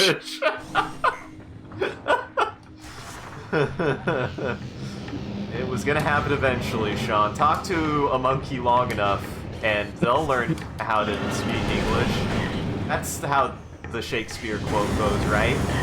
That's not a Shakespeare quote, but I guess it's a quote about Shakespeare. God, we need to play Killzone because there's a line in it that I have to know the context for that kills me. I have a no context line from that game. Does it put you in the kill zone? No, unfortunately, actually. That game is so weird, but there's one character is like explaining something and they use that classic witticism of like, is it, I don't know what to call it. I know what you're talking about. Yeah, put a chimpanzee with a typewriter long enough. 1,000 monkeys on 1,000 typewriters, and eventually one of them will write Shakespeare. Yeah, and then this other character for comedic relief just looks at like the main character and I guess in this setting, people don't know what Shakespeare is. He just goes, "What the fuck is Shakespeare?" That's really dumb. So. It's the only line I remember in that game. And I kind of am like, boy, I don't know if it's a good game, but I think it would be dumb, and I think it would be fun to just play that game because I remembered playing it a lot, but not remember playing the story that much. On a similar vein, in terms of like goofy fun stuff, we should play Disruptor at some point because... Yes, oh my god, that game looks like a fucking romp. Yeah, it's very silly. That game looks like it's just pure movie machismo. Mm-hmm. Yeah, it is. It is very much a direct-to-TV Disney Channel war film. That's incredible. Dude, I did not even really realize how much of the PlayStation 1 era just has fantastic, bad live-action cutscenes? How did I miss those? I mean, Night Trap, baby. It was the whole thing. FMV was the future. By which I mean, FMV was the only easy way to get anything that looked good on the PlayStation 1. Uh-huh. Because I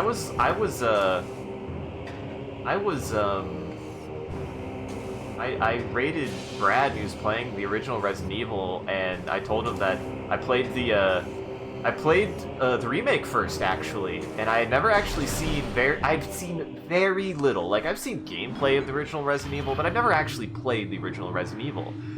And I never knew that it's intro cinematic. I just was like, wow, this is a really good intro cinematic because it's like got the modern graphics and whatever. Like, it looks good in the remake. I just assumed that it would be a PlayStation 1 version of that. No, they have a full motion video live action intro, and it's great, and I love it. I love all the costumes they make. Wesker looks awesome. Everybody looks awesome for that matter, honestly. Have you seen it? It's so No. good. It's so good. I didn't know. It makes me almost want to play the original now just to see that intro. and if there are any other good nuggets like that. Because I just really did. I really assumed that it was just... Yeah, I mean, I'd seen like Jill Sandwich and all of that. I had no idea there was FMV stuff in it though. Yeah! It's so good, man. I was like, holy fuck, how have I never known about this? How did I never know? Shit. And that shit had me fucking crying, too. It's funny as hell. It's a journey, because, like, the remake is a good intro, with, like, you know, some, just a really solid intro. Like, it's a little cheesy, but it's, like, just fun. It's just a fun intro. Yeah. And the fucking remake, or the originals just goes through the wall how fucking wild it is. I really wasn't expecting it to go to that extent.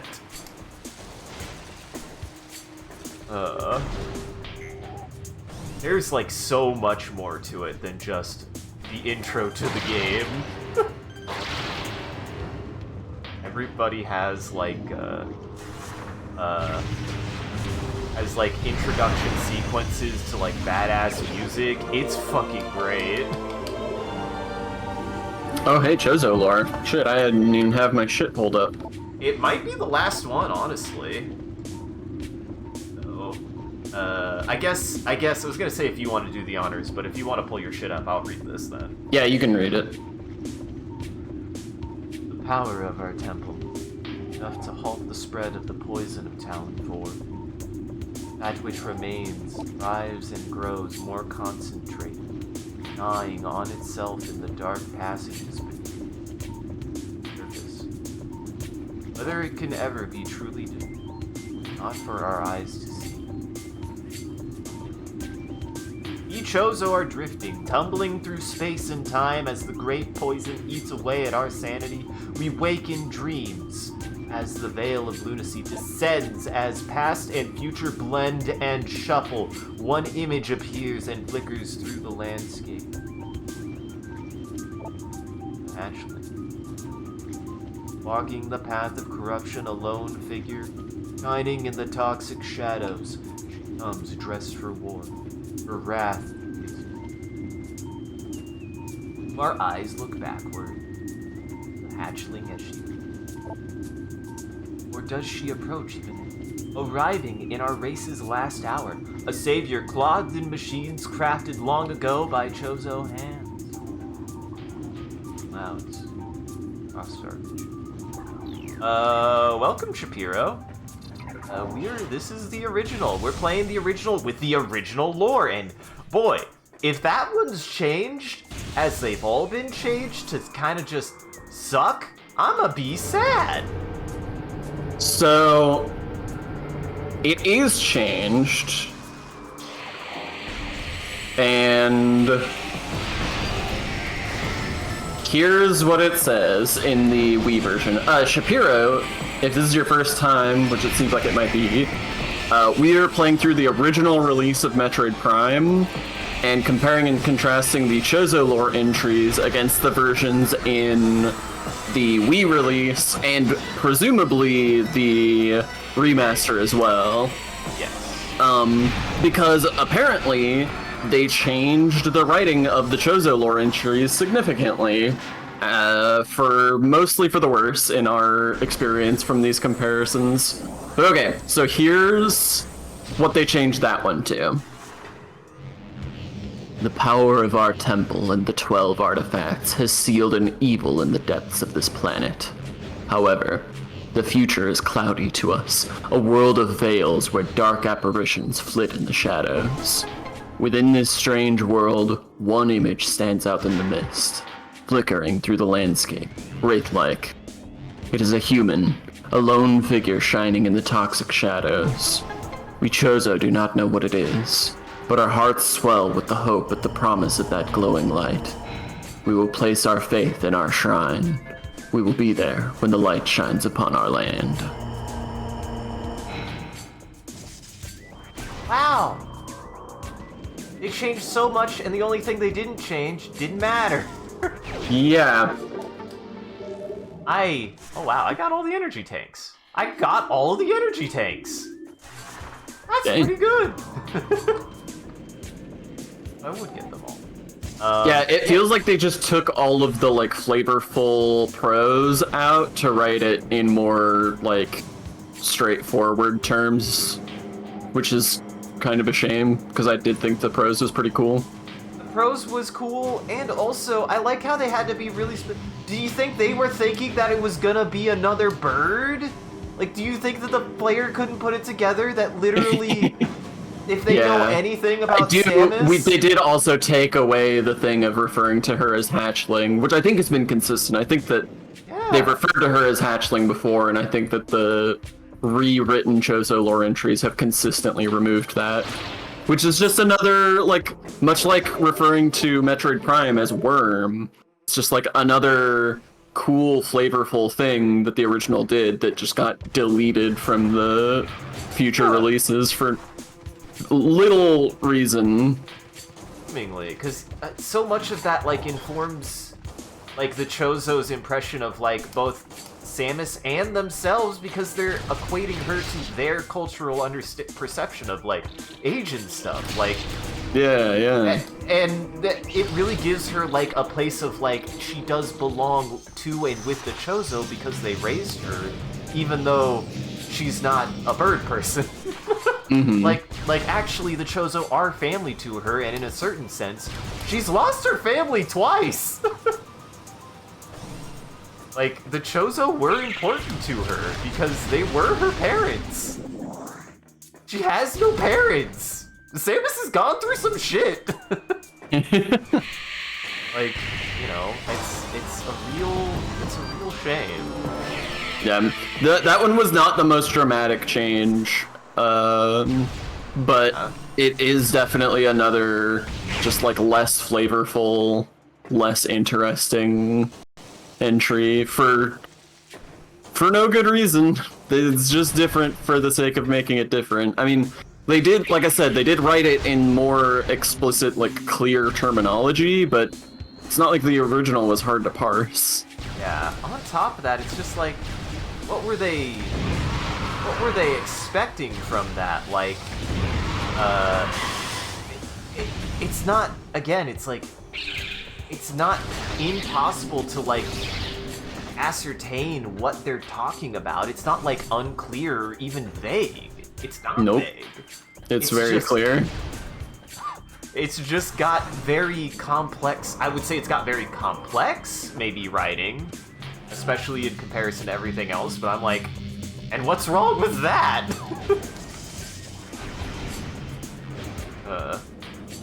Just a shame. It's a shame. Don't you know games are for babies? Babies don't know all those words. Babies can't be influenced by the things they grew up with. They don't even know how to read. I clearly didn't know how to read, Sean. I didn't even know it was different. I knew it was cool, but I didn't know it was different.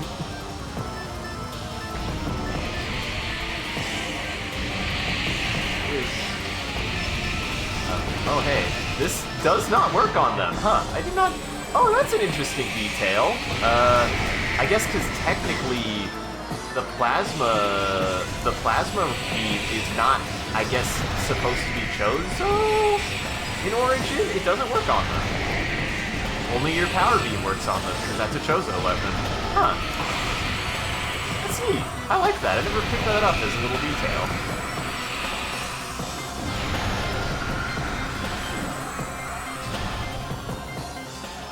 But that'll do it. Does the wave beam work on them? I don't know. Because I wonder, my instinct would have been that it's because it's like a physical thing instead of like an energy thing. That's fair. But if the wave beam doesn't work on them, then it would have to be the thing you said.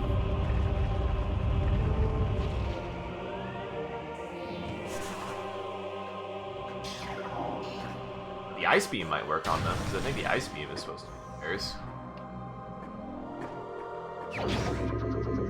You can't freeze a ghost. Ghosts are already cold. That's what I'm saying. Are you ready? Buckle your whole ass. I'm bread. Bread? Why? Bread. Because I'm ready.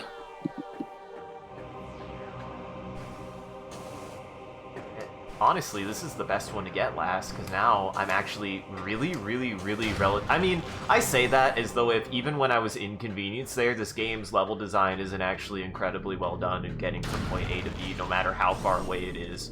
He's not really that far at any given point. Yeah. Game design. Miyazaki, you're a hack! Metroid did this first! Everybody compliments how freaking Miyazaki has such good layered level design, as though if it hadn't been done before. Alright, you. How many people have tried to claim that Dark Souls is a Metroidvania game? That's true. You absolute potate. It's even got platforming. It does. And it makes me want to die. Hey, at least they finally figured out how to add a jump button 2 games before their most recent game, so they figured it out eventually. It's true. Jumping in Elden Ring is not the worst. Yeah, it's fine. I think jumping with, if anything, I think the worst thing about jumping in Elden Ring is probably jumping with Torrent, weirdly. Torrent is either great or awful, there's no in between. I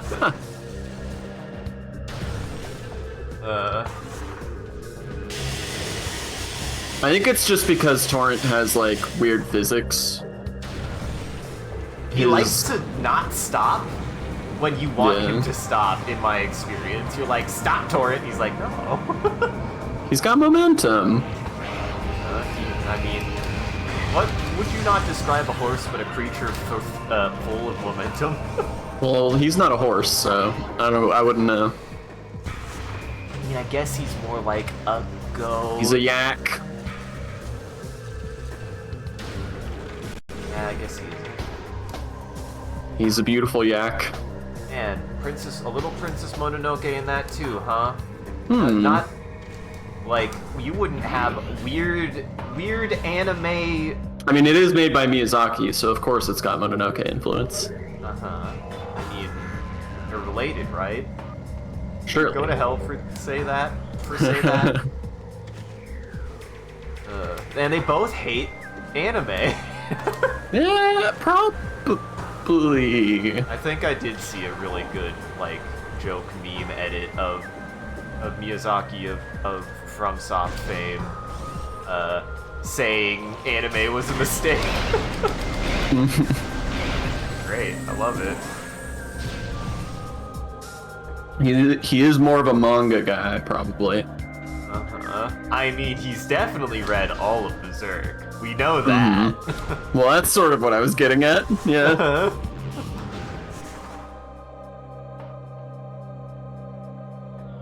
Alright, you're gonna first try this boss, right? Absolutely. Not to beat the game. You've You've got 11 billion health, so... How'd you know? I've got 11 billion health, 200 missiles. This'll go great. When'd you save last? Just now, actually. I saved in the ship, didn't I? Yeah. I think so. I saved in the I boat. wasn't looking. I was looking at my boy. You don't actually pay attention to anything that I do here. If not, if I can help it. You're just here to talk about the cool books that you're reading. That's all. Hey, I'm gonna be reading Annihilation next, so stay tuned next week if you want to talk about Annihilation. Excited. I mean, I love that movie.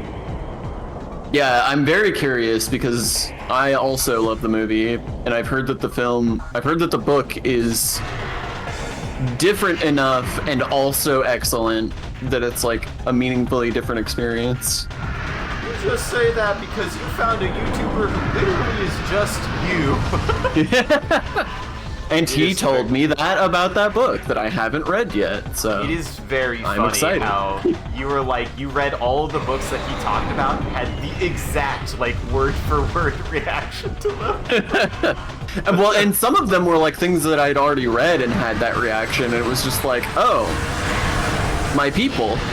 I already knew you were my people, and I didn't even know how much you were my people. Also, So, Sean, I can't believe you missed out on the best Ridley fight in any video game. Because it actually, I fucking love this fight. It's so cool. He's cool.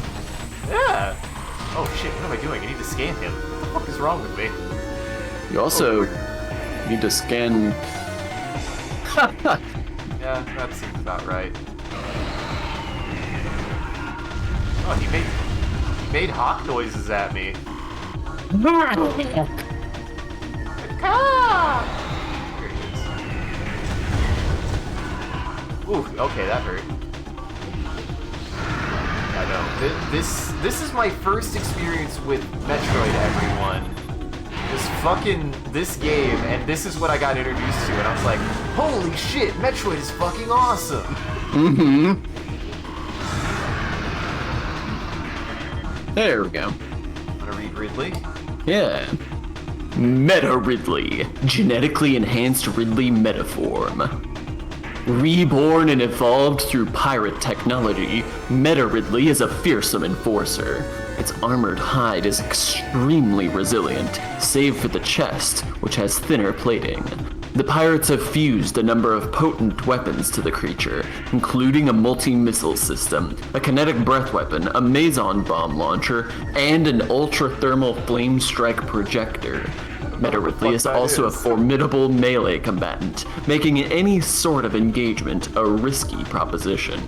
I kind of love all of that nonsense word that they use because it just makes him sound scary, and maybe half of them are actual attacks that he can do. I'm sure they're all related to something. We saw his bombs already. Yeah, and we've seen his breath. Ready for my favorite attack? Flip! Oh god, I missed. Wow, Oh, that was cool. That didn't work.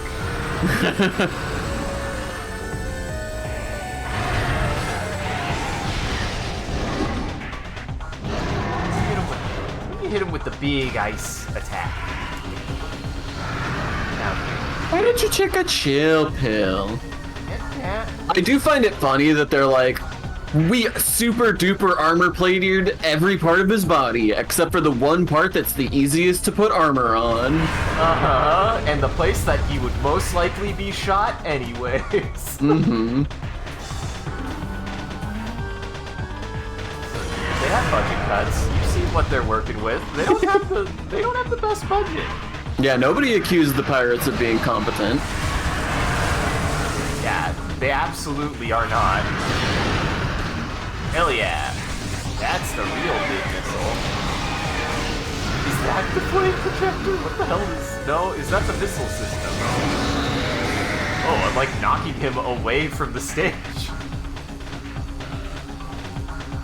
Yes, the ice ball got a big heft to it. What? Did you think that was gonna work? No, I just don't hold it anymore.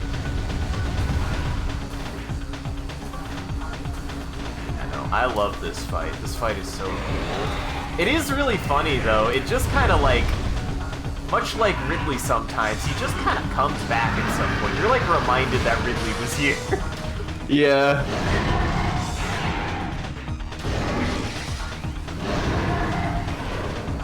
And he's animated like really well, honestly. Mm-hmm. The boy looks fucking good, man. Yeah, this is probably the best boss fight in the game so far. Oh yeah. The music is great. Ridley is scary. This shit was formative, man. This informed my interests in a lot of things.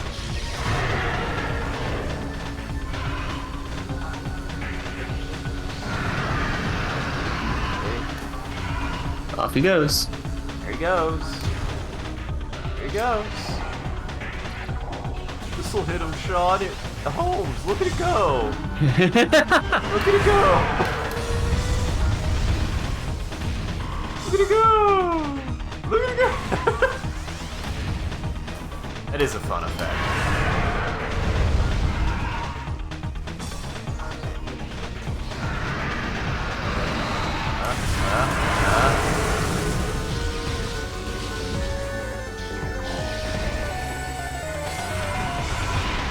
The big missile.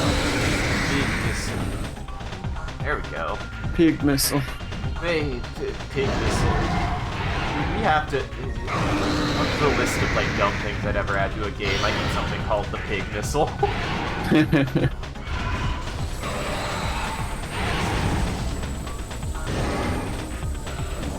Look at that! Look at how... That's so fucking cool. Mm-hmm. It really... You could tell whoever made this really liked Ridley and really liked Jurassic Park. There's something very, like, Velociraptor about him. Especially that, like, crouch where he looks behind.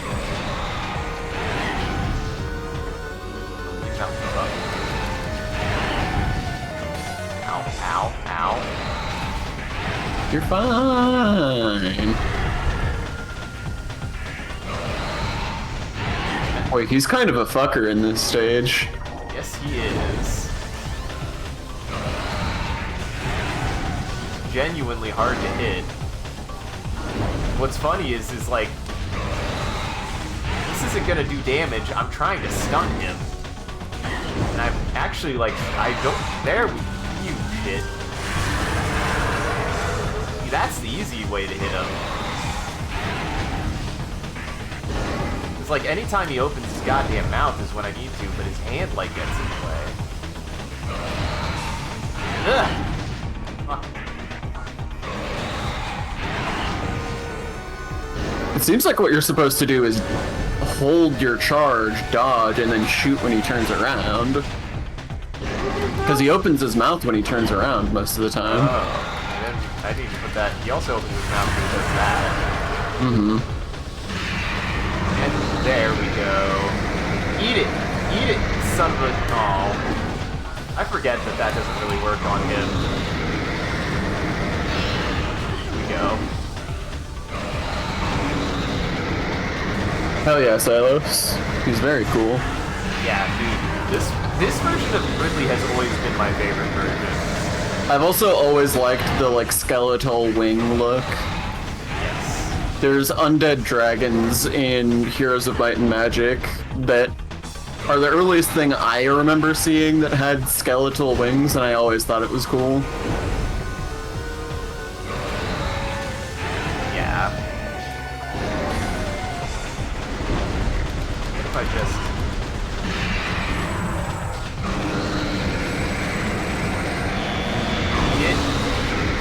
Oh, that's so cool! Look at how good that looks! Yeah, that was really good. Oh, it's so fucking cool. Yeah, you just really... Okay, you just... I swore that you could hit him when he rears up like that. It feels like you should be able to, but... If I used to be able to, I definitely don't know how to do it now.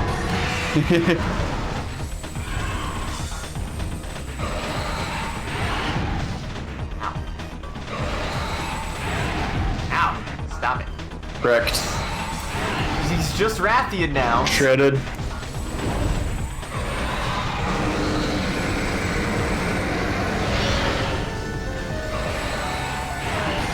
Fuck. There we go. Woo.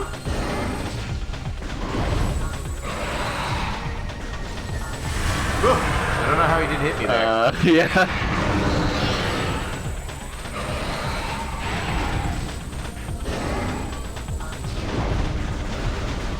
Almost got him. Almost got him. Almost there. Gotta get him out of dodge phase. Breathe your breath at me. Breathe your breath at me, you stupid AI. Come on. Die, motherfucker. Ah, it's so cool. Fucking ready?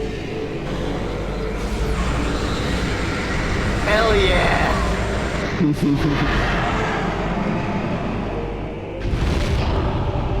Fucking love that fight.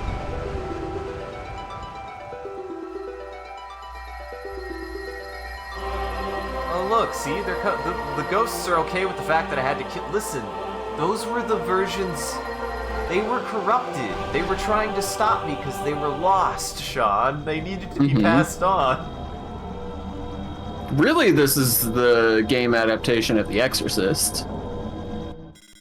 Wow. I've never seen that movie. That happens. Technically, it's not exorcising a ghost, it's exorcising a devil. Welcome to the inside of the impact crater, Sean. Hope you enjoy. It's a real treat, man. I love the interior design of this place. We also have... I would live here. We also have my favorite little guys. They're cute! Lumigek! Phazon charged reptiles. Native to Talon 4, the Lumigeks travel in swarms to increase their odds of survival. They absorb and radiate Phazon energy, making these swarms a threat. Bye. There was a save. I should go hit that. Early the end of the game. I should.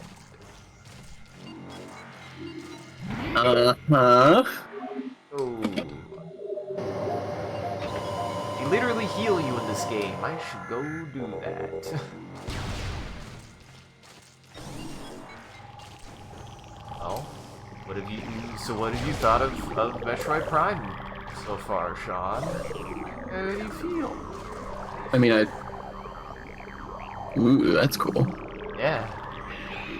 The end of this game does not fuck around. Metroid! Vision Metroid. Metroid with the ability to split into two forms. The Vision Metroid is a mutant capable of splitting in two. This split endows the new creatures with invulnerability to most weaponry. This effect is unstable, resulting in a weakness to a type of weapon fire. The vulnerability appears to be random due to the chaotic nature of Phazon mutation. Please. Right in the goddamn face. Doesn't he know? Oh, ice is weak to fire. This is kind of silly, and it makes no sense. Maybe this is the plot hole, Sean. Why are there Metroids in here?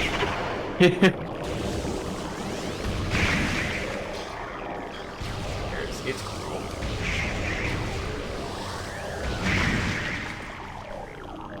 Yeah, I love this area, and I love the look of it. Do you like the teeth? Teeth? I do like the teeth. Yeah, this is really cool. I'm sad that I didn't finish this now. Yeah, that's what I'm saying, man. The end of this game goes fucking hard. It might seem tedious, but you do get a reward, and it is absolutely worth it. I think the end of this game is a huge treat, man. It makes for one of my favorite ending sequences. Video game, one of my favorites of all time, along with Wind Waker, which again is a shame that they have really god-awful ending sequence, or they have really god-awful scavenger hunts right before the end of them. Because I think their actual endings themselves are fantastic. Like, they've got great boss finales with like a series of bosses that are all really cool and interesting. Okay, game. Samus gets really funky with knives. Wizards get a little weird.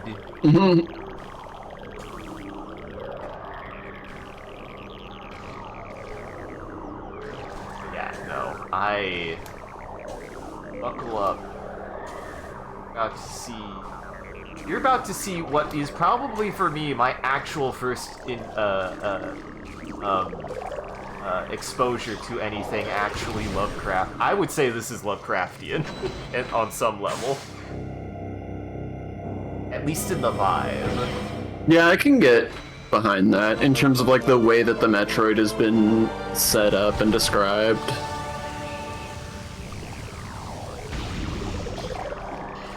He is, and I swear it's not going to be just because of certain design elements. I think that he really earns his, like... This is a weird thing. I feel like a lot of final bosses in games are usually just, like, the big MacGuffin guy who kind of sometimes even just kind of comes out of nowhere. But the reason why Metroid Prime works so well as a like final boss for me, and how he's like earns his like place, is like you get all this good like rich lead up to him, and then when you actually get to him, he's just genuinely terrifying. He's scary. He's intimidating. And his design is fucking awesome. And his area is super weird and scary and bizarre. It doesn't feel like you're inside a meteor. It feels like you're inside an organism. Like, oh, it's just so weird, man. Ow. What? That hurts the skin.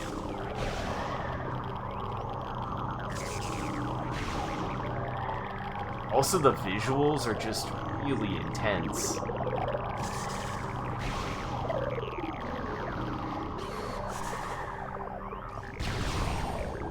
There he is. There he is, Sean. What the fuck? Buckle up, Buttercup.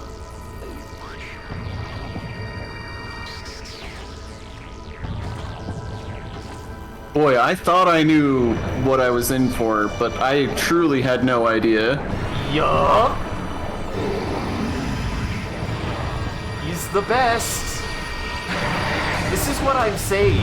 The game, actually, through its like writing, does actually do a good job of setting up a like Lovecraftian like monstrosity to like really build up like anticipation for him, and then the payoff actually is good. Yeah, no kidding. He's terrifying. Also, lol silence. No?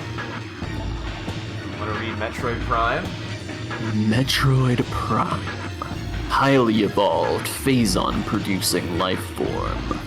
The aberration known as Metroid Prime is the source of phazon, making it immensely powerful. A genetic flaw makes it susceptible to certain weapons for brief periods.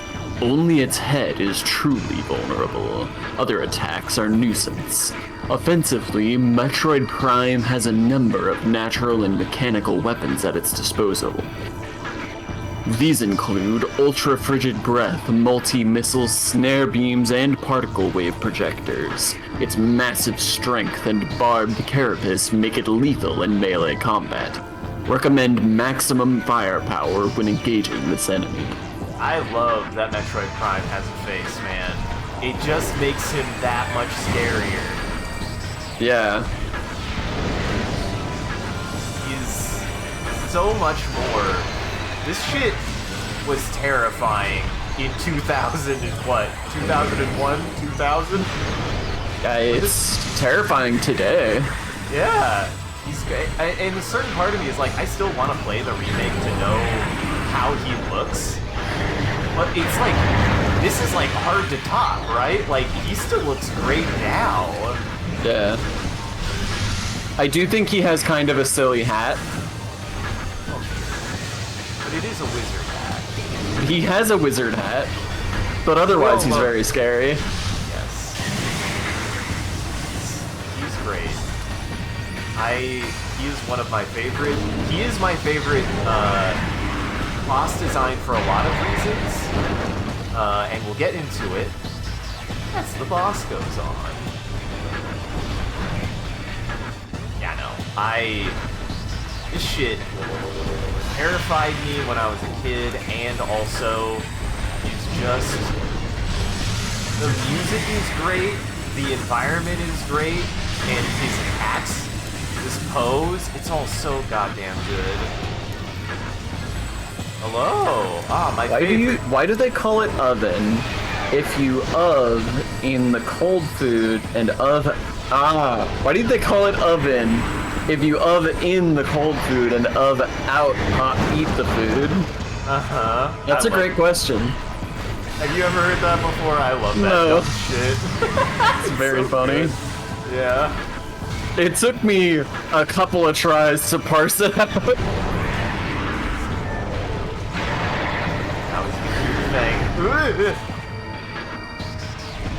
Welcome. Hey, Garfield. Dude, we have the Garfield enthusiast. Well, good news. You're in good company. Well, This is Garfield. Garfield. Dude, This is what Garfield. the internet did to Garfield. This is what the internet did to... Would you not imagine Garfield's face on this and not be like, well, it kind of makes sense? Yeah, this definitely belongs on I'm Sorry, John. Uh-huh. I haven't looked at I'm Sorry, John in a long time. I hope it's still going strong. Is I'm Sorry, John just its own thing where there was like the spooky Garfield pictures, or is that where Garfield is? No, I'm thinking of Garfield without Garfield, which is oh no, stop it. Ugh. That's unfortunate, Silos. Yeah, Garfield without Garfield is what I was thinking of, and I love Garfield without Garfield. Garfield without Garfield is fun. No, I'm Sorry, John is a trend that started for a while of turning... Whoa! Ah, fuck, freeze me. That's such a cool effect! Yeah. Sorry. I'm Sorry, John was a trend for a while of taking Garfield comics and then redrawing them to make Garfield into a horrifying monstrosity. And there's a lot of really good, scary art that got made for I'm Sorry, John. I'll see if I can find some to post in the chat. I was gonna say, I feel like I've definitely like seen some of it. I definitely know I've seen at least some of it. Yeah, I'm sure you're on the internet enough. I'm sure you saw some of it floating around in the wild. A lot of really good pictures of turning Garfield into a pure aberration. It's a pure nightmare. Okay. Oh, Jesus. Hit me with hot breath. Flamethrower seems to be quite bad, Sean. I forgot how bad it actually was. I always am like Flamethrower, it's good because it's the best speed. And then I forget that it's actually really quite bad.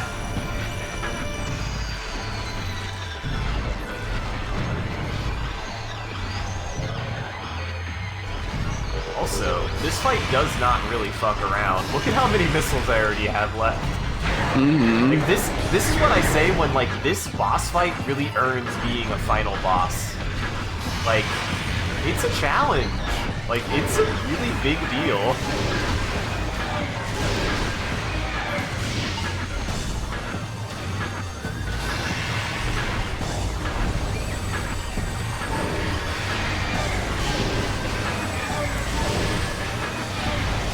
I missed again. Gotcha. Oh yeah. Metroid Prime is for my money one of my favorite final boss designs in any game I've ever played. Like, hands down. Absolutely no question about it. He is iconic. He is he's kind of the same reason why I like the Flood in Halo, right? Like, in some senses, like, the Flood themselves are just kind of weird guys, but just their setup and their appearance and how jarring they are and how they change, like how they shift the entire tone of that game, so good. The kind of thing that I wish was more of a thing, but I don't know if we'll see it in video games anymore because of how the internet works. And I don't know if anybody'd be willing to do it again. I haven't seen anything that's like a big reveal like that in a game since this game in Halo.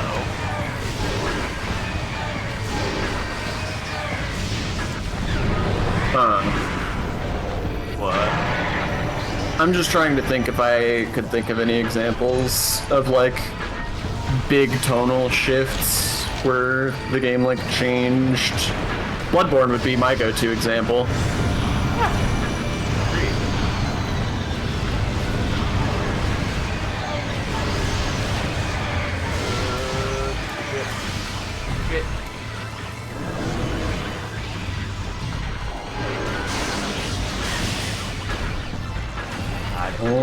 almost there. Oh, wow, shit. I should have taken the... That's when I should have shot him with the ice missile.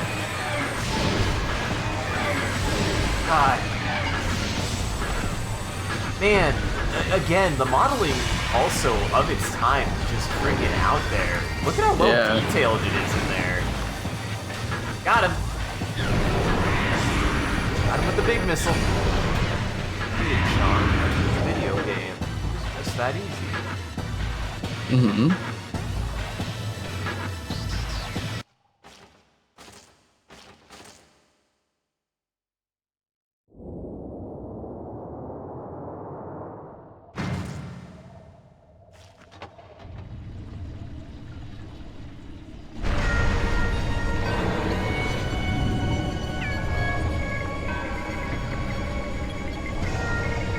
Game fucking rules, man.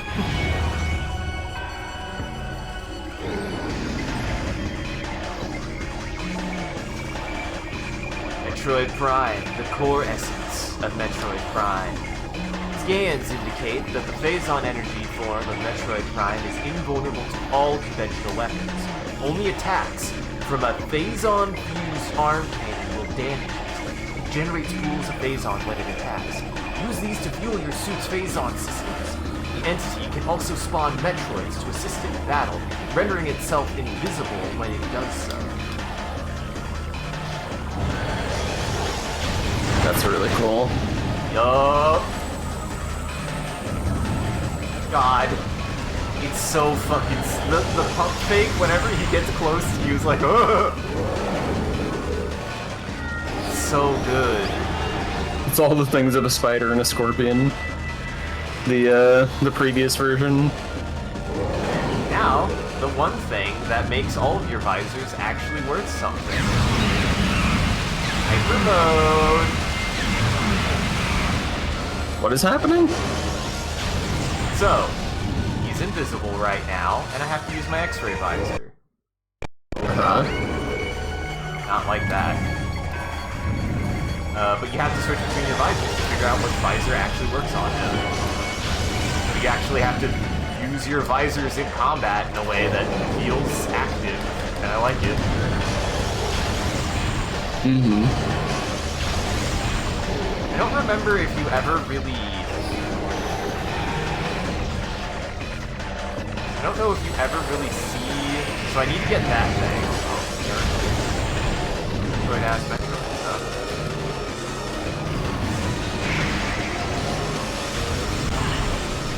Ow. There he is. Look how that looks fucking cool. I'm going for these pools and I'm shooting him with a big laser. Yeah.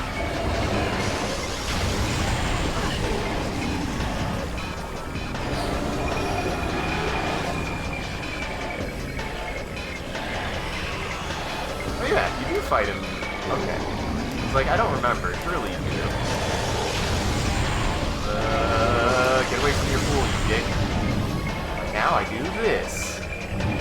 Oh shit. Where'd you go? Where'd you go? Ain't that fucking cool as shit? Uh-huh. This game does, what I like to describe as, like, this isn't even my final form, like, better than almost any game I've ever played. Like, it really, being faced with this the first time and having this feeling of, like, you can't do anything is super intimidating. It's not even, like, super clear exactly what you should be doing, which I like. There he is.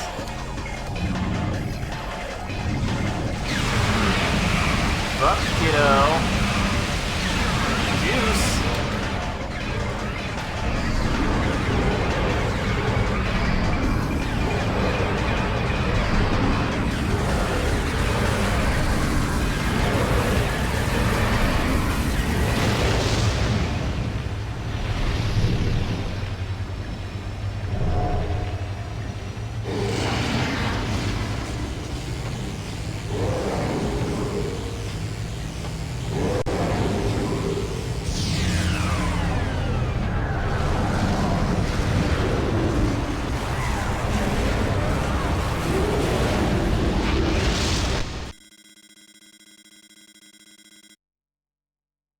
collapse imminent. Evacuate immediately.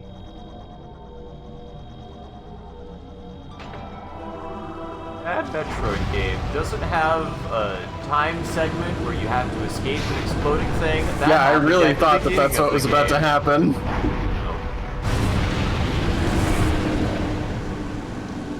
Cut content. Maybe.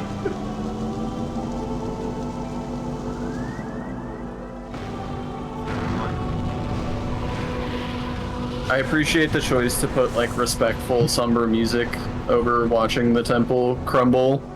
Whoa! Humans. She was a human all along, Sean. She wasn't a bird. Revealed. I still think that looks pretty good, honestly. Like, Yeah. for GameCube, like, again, it's, like, genuinely pretty good. Them It was graphics just are jarring like- because I didn't expect it. Uh-huh. And now It you looks good, know, Samus was a girl all along. Or a dude with really good hair. Yeah. Really good eyes. Good lips. Thank you, Michael, man. Thank you. No, that whole end sequence is, like, so much of it builds up on itself and, like, really does a good job of, like, being what I like in that kind of, like, trope of a this isn't even my final form. Mm-hmm. Because it's not so much like a, you haven't stopped me yet, that was just my baby form. It's not so much of that, it's just it gets even stranger and scarier, and that's all it does. Yeah, it's not an escalation exactly, except in the sense that it's more Intimidating. incomprehensible. Exactly. So, there you have it. You feel informed for Metroid Prime 2 now, Sean? You needed to see that. I'll take your word for it. Shigeru Miyamoto also produced this. Thank you, Shigeru. Yeah. We knew this. Yeah, we did know this. Thank you, Kenji. Dude, Samus's model had an entire 2 supervisors. That's how important it was. Seemingly. Special thanks to Super Mario Club. I think Mario is his middle name. What? No. The his club first- is his last name? Yeah, Club is his last name. And Super is his first name. That's how names work. Yeah. Hi, I'm Super Club. Super Mario Club. Uh-huh. I think people get disappointed when he does introduce himself as Super Club, and he's like, well, my middle name's Mario. And they're like, we don't want to know that.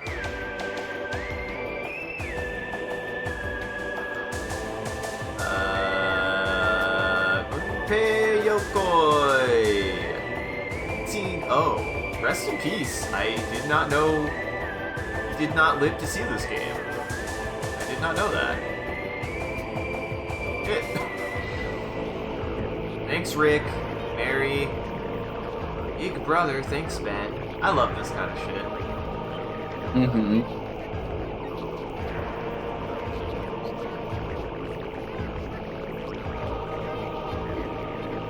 All rights reserved, including copyrighted game scenario, music program reserved.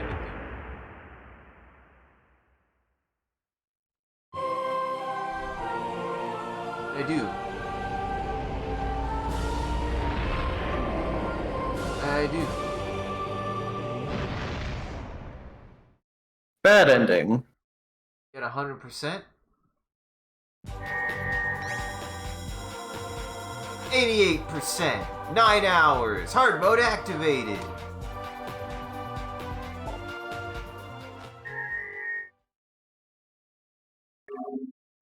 I do this again. I feel like I do this every time. God damn it. I forget. Okay, that was a... Okay, Sean. Yeah? Get 100%.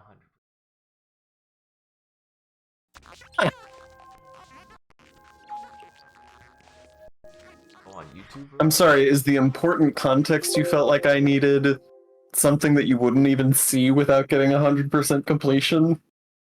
I forget every goddamn time. Then it's not important.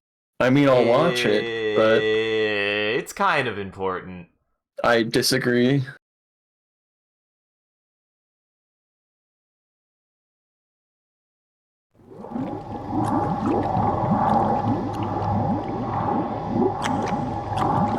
Guys, we did it. I got 100%.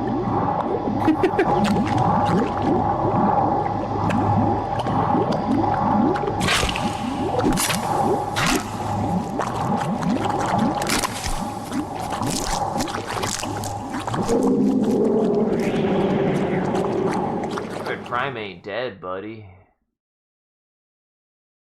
Prime ain't dead. I love that sequence too. That is a pretty good reward for 100%. Is it worth 100%? I don't know. It's a pretty good reward for 100%. Yeah, it's a good reward. Yeah. And the reason why is, well, maybe I shouldn't say.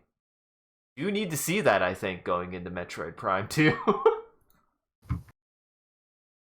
I disagree, but it was cool. Oh, Sean, did you know that Dark Samus existed? Spoilers. I mean, I knew based on the name of the video that you showed me. Spoilers. No. Uh-huh. The silos that when Metroid Prime sucked. It was a really neat effect that I've always liked is when Metroid Prime is trying to suck in Samus, there's this cool effect where it like rips the suit, it rips like the Phazon suit off of Samus, and like Samus is like separated from that part of her suit. I've always liked that effect. Good effect. So, yeah, well, there you go, Sean. Metroid Prime. What'd you think? I mean, this is the second time you've asked me that, as though I haven't played 90% of this game before. What'd you think of it now that you've seen the whole thing? It's good. It's still good. I like it better now than on previous playthrough for both the better lore in the original version and the excellent finale. It's a good game. I still haven't played the remake. I feel like I do owe it to myself at some point to play the remake now, even though knowing that they got rid of the good lore. Maybe they didn't. Who knows? I don't know. I don't think they did, because the new lore is what's considered canon. Well, that sucks. Yeah, I love the weird writing. I love Silos, you've missed so much. Silos, you don't even watch my streams, do you?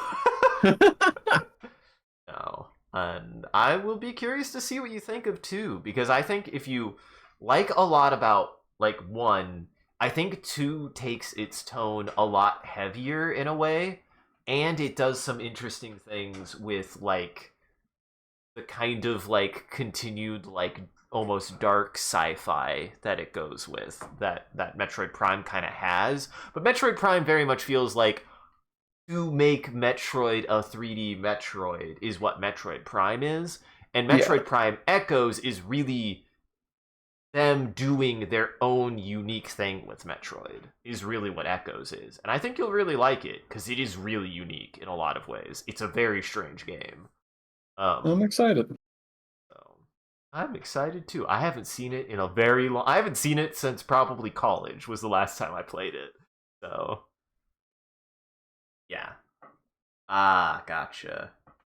Well, Silos, that's a big thing. That's a big controversy, is that the original lore was altered to attempt to fix a potential plot hole, and it doesn't seem sufficient.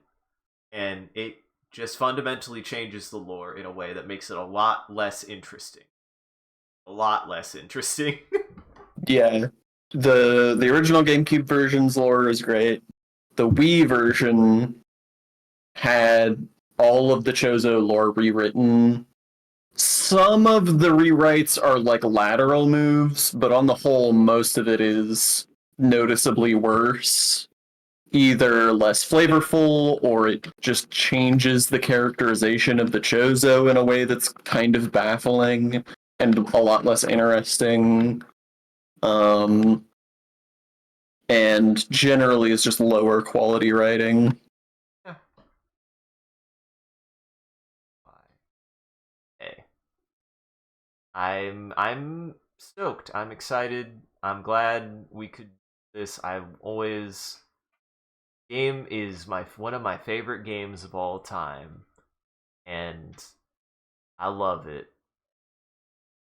It played such an important part in my development and interest in what I like when I was growing up. Like, I played this game so many times, and it's just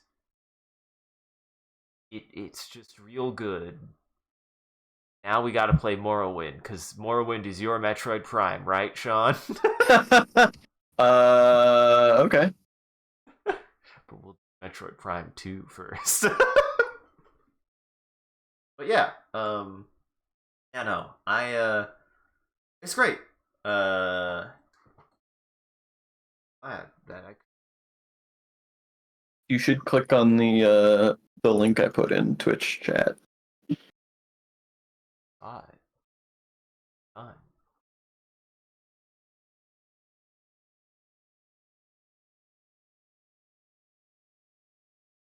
Why have you shown me?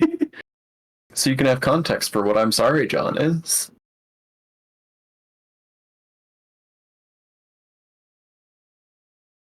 Our head, John. Yeah. See, I didn't know it was this. I didn't know it always starts with the original comic, actually. Like, I didn't know... It doesn't always. Okay, gotcha. This one's really good, though. I like that.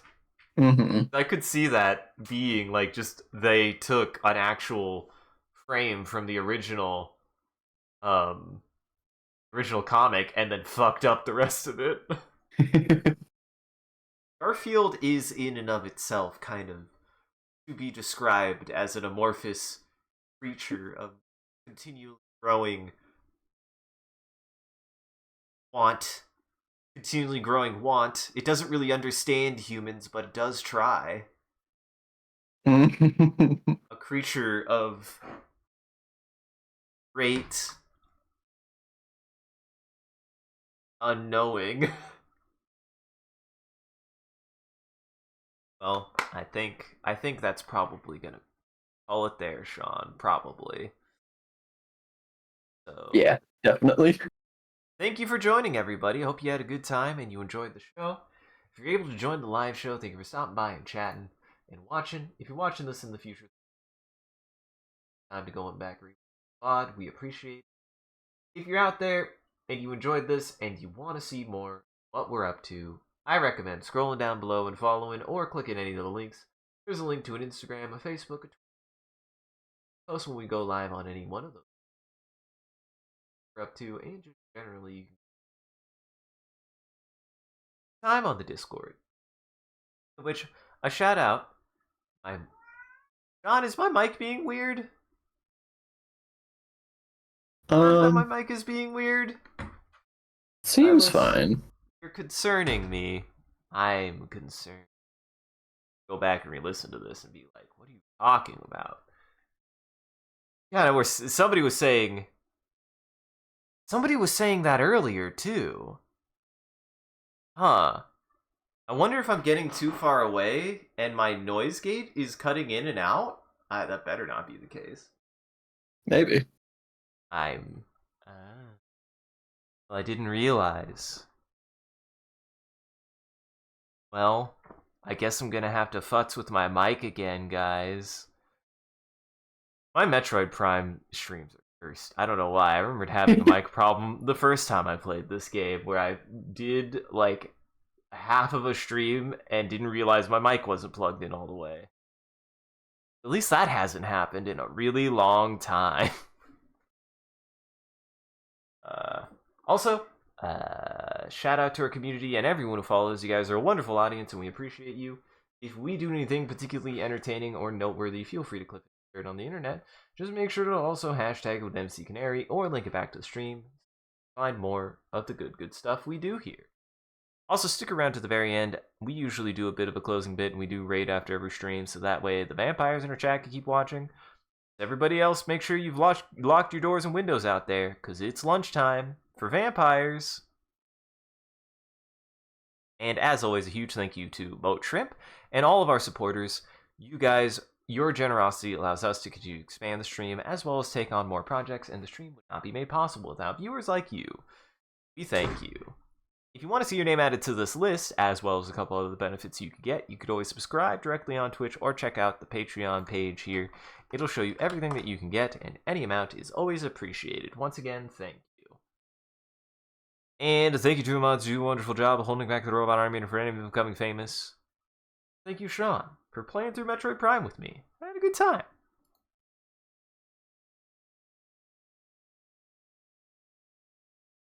Have any housekeeping? No.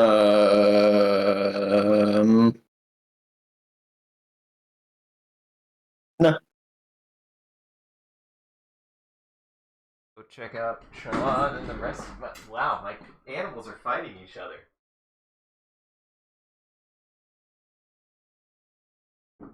My cat was trying to screw with my lizard, and I was trying to ignore him to finish my outro. And then my cat started messing with him, and my lizard lunged at my cat through the fucking lid. Leave him alone. Goblins. God, I can't keep the kids from trying to... Check out the rest of our friends: Virtual Boys, Corpus Scripted, Crowcast TV, Downtown Voice Acting, and Boo XB. Virtual Boys is James and Arthur, and they were doing co-op games and multiplayer games. Corpus Scripted is Ren's channel, and they were doing cozy games or spooky games. Crowcast TV is Tara's channel. She was doing live art on Twitch. Downtown Voice Acting is Jackson's voice acting channel, where we've done voice acting with him on YouTube and Twitch. Boo XB's is Aqua's channel. She usually does games and multiplayer games. And me. You can find the rest of my stuff on that link tree, as well as an ArtStation for my art, a SoundCloud for my music, and a YouTube for my own videos.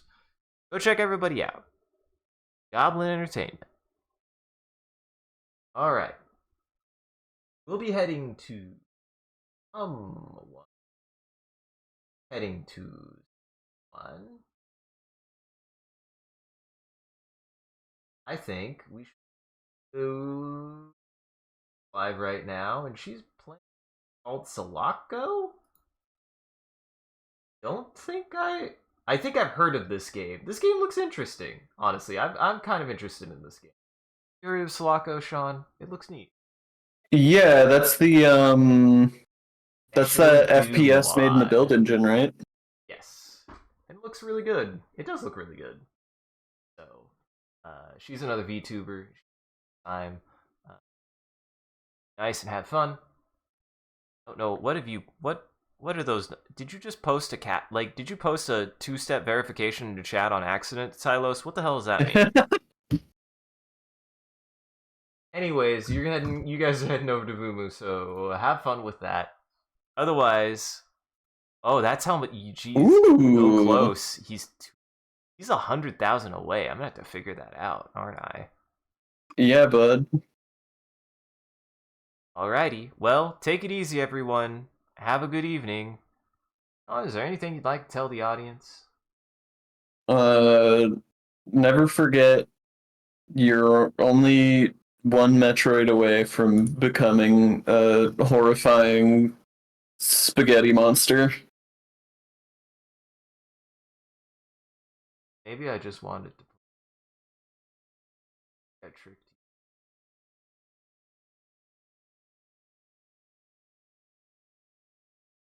Yeah, that's fair. I'm sorry I deceived you. Right, Super Metroid.